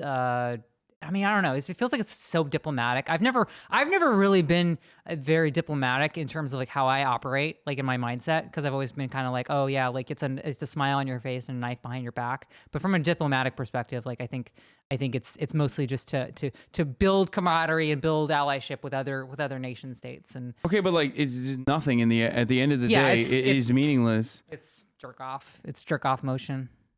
So it doesn't make sense. Yeah. Like the actual actions that they're taking are one, sanctions not being handled by the UN. Fuck ton of weapons. And yeah, exactly. Shipping in like every gun on the fucking planet into Ukraine. Like, and lastly, I don't know. I mean, it's just, I guess, sanctions. That's it. Yeah. Sorry, I'm like, my brain is freezing. Fucking weapons, yeah. Yeah. The European Commission President Ursula von der Leyen has announced that Ukraine belongs in the European Union and the bloc wants the country to join, a rebuke of Russian President Vladimir Putin's own claims over Eastern European country. I mean, that's a little bit too late, isn't it? Yeah, it's a bit late. Seems like it's a bit late. Like it might. Seems like you had an opportunity to do that. They're. I mean, like this is symbolic at this point. Yeah, that's nice. Nice of them to decide now. Yeah, and not 2004. Yeah, it's just like it's great. I mean, good for them. They're trying. They're trying their best. Yeah, almost all of this is very symbolic. A lot of this is symbolic gestures. I mean, it plays well to some of the domestic base too. Not the NATO security assurances, but the EU security assurances could still be like helpful for Ukraine. Of course, that is if it would make moving the weapons that you got out of Ukraine a lot easier because they wouldn't have to go through customs. Yeah, that's true. Russian forces appear to shift to siege warfare in Ukraine. Wait, what? What do you mean? What's new about this? It's been happening. This has been ongoing. I think she. No. Oh, okay, perfect. Oh, okay, cool. All right, that's a dope shirt, by the way. I see Rocinante. I've been watching The Expanse like crazy. That's where it's from, right? That's the Rocinante. Yeah, it's Rossi. Yeah.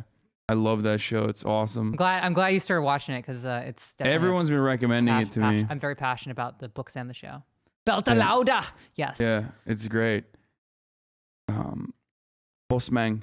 They tried storming Kyiv before. Now it will be mostly bombardment. Does that? Oh, when they say they're appearing to shift to siege warfare, they mean they're just gonna fucking blast off instead of, I don't know, because it's behind a paywall. Yeah. Wonderful.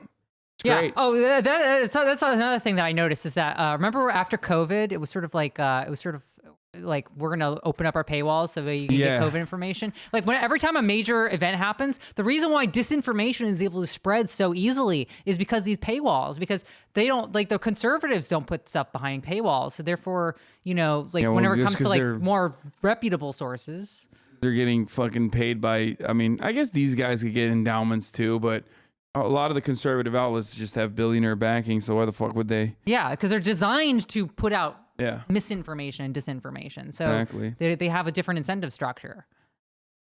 But, like having paywalls essentially means that people can't get information. Do you agree with Yanis Varoufakis that if the U.S. promised no NATO in Ukraine, Russia would leave? I don't know anymore. I don't know. That was my original assessment, but I don't know anymore because my original assessment also meant posturing, saber rattling, but not actually taking like real invasive action. So I before Russia decided to invade Ukraine, if you asked me last month, I would say absolutely 100%, and I did say that. But now I don't know, because their actions don't make sense. Yeah, their actions in that respect don't make sense because there is no diplomatic solution. There is no consistent diplomatic solution once you've invaded this fucking country. And so we'll see. If Russia doesn't go scorched earth tonight after talks Monday, then Russia would look weak. No, I don't know. I don't know what this means. What do you think this means? Which one? They're moving heavy artillery into Kyiv and trying to go in. That means they're going to shell. I mean, if you don't bring in heavy artillery without the intent of shelling. I mean, whether it's for fortified positions or for fortified positions is a question. Why is that famous Liv Agar chatter Chelsea Manning? Yes. Yes. I look the same. We all look the same. All trans femmes look the same. What? No. All white trans femmes look the same. He was saying you're a chatter of Liv Agars. Yeah, Liv posting. Yeah. Agar. Liv posting chatter. Yeah. Yes. I'm a Liv posting head myself. I'm a fan. It's got good posts. Very good posts. Very, very, very. Bit of a lib, but.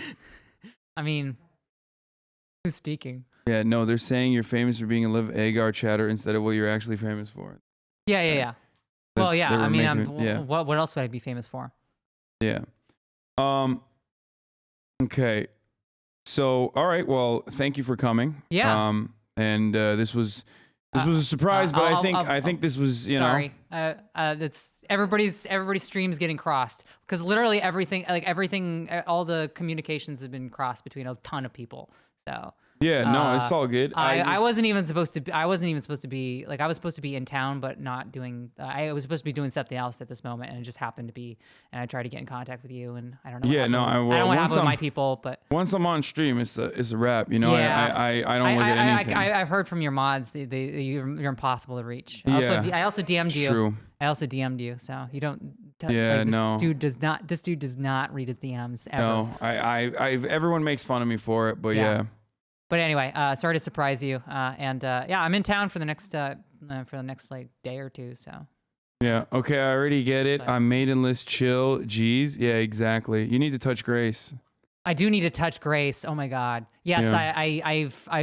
I there's a certain boss that I've reached that that's fucking kicking my ass. So I feel the same pain. I haven't reached any of the bosses yet. I'm gonna get my ass whooped in a little bit when I. Yeah. So I'm ahead of you. When I start playing Elden Ring. I'm ahead of you. I haven't even fought Margit yet, or Margit, however you say it. So I am Liv's gotten terrified. there. I'm just gonna say that. Did she beat him? I think so.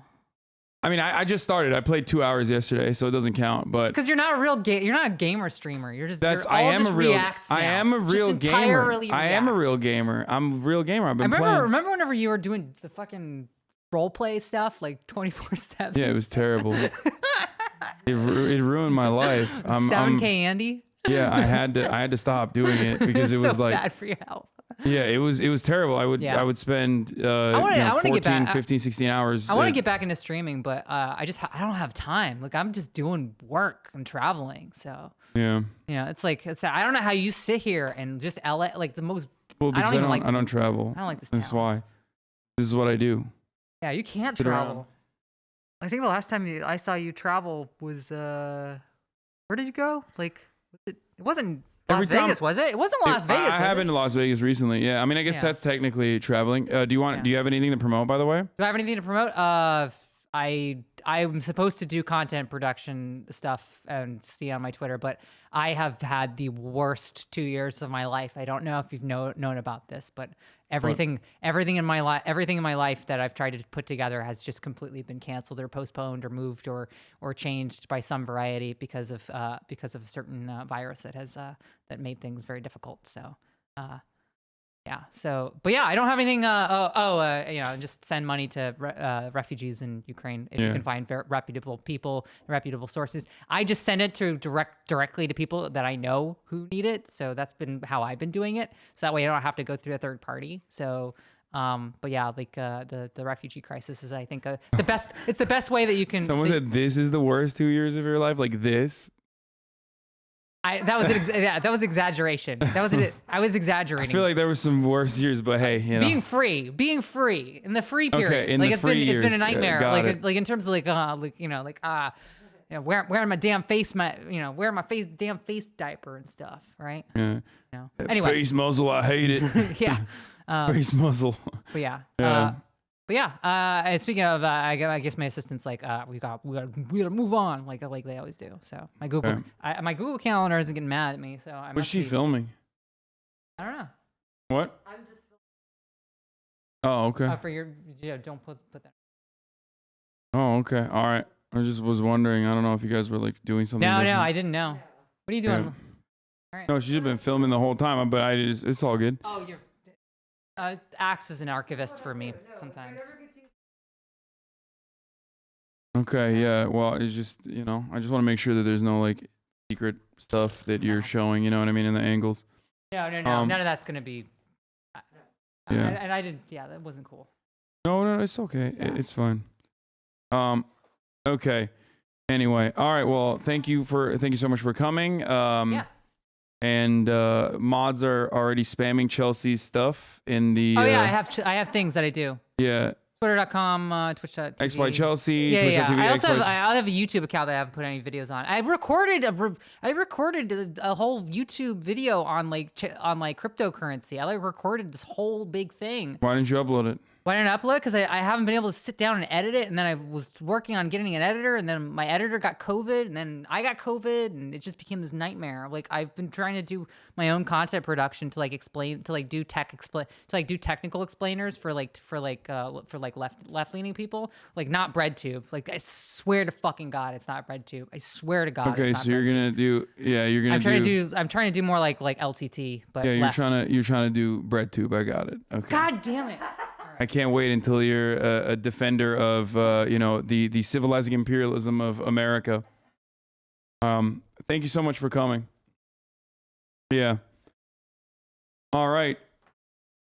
Magomed Tushev is dead. Destruction of a convoy of Chechen special forces near Hostomel on February 26th, officially confirmed by UAE's president, Ukrainian president's office just now. Wait, really? GG's. GG's on that. Okay, we're gonna go back to the bald, the bald and the bankrupt. Okay, and we're gonna hear what he has to say about being at the Ukrainian-Russian border.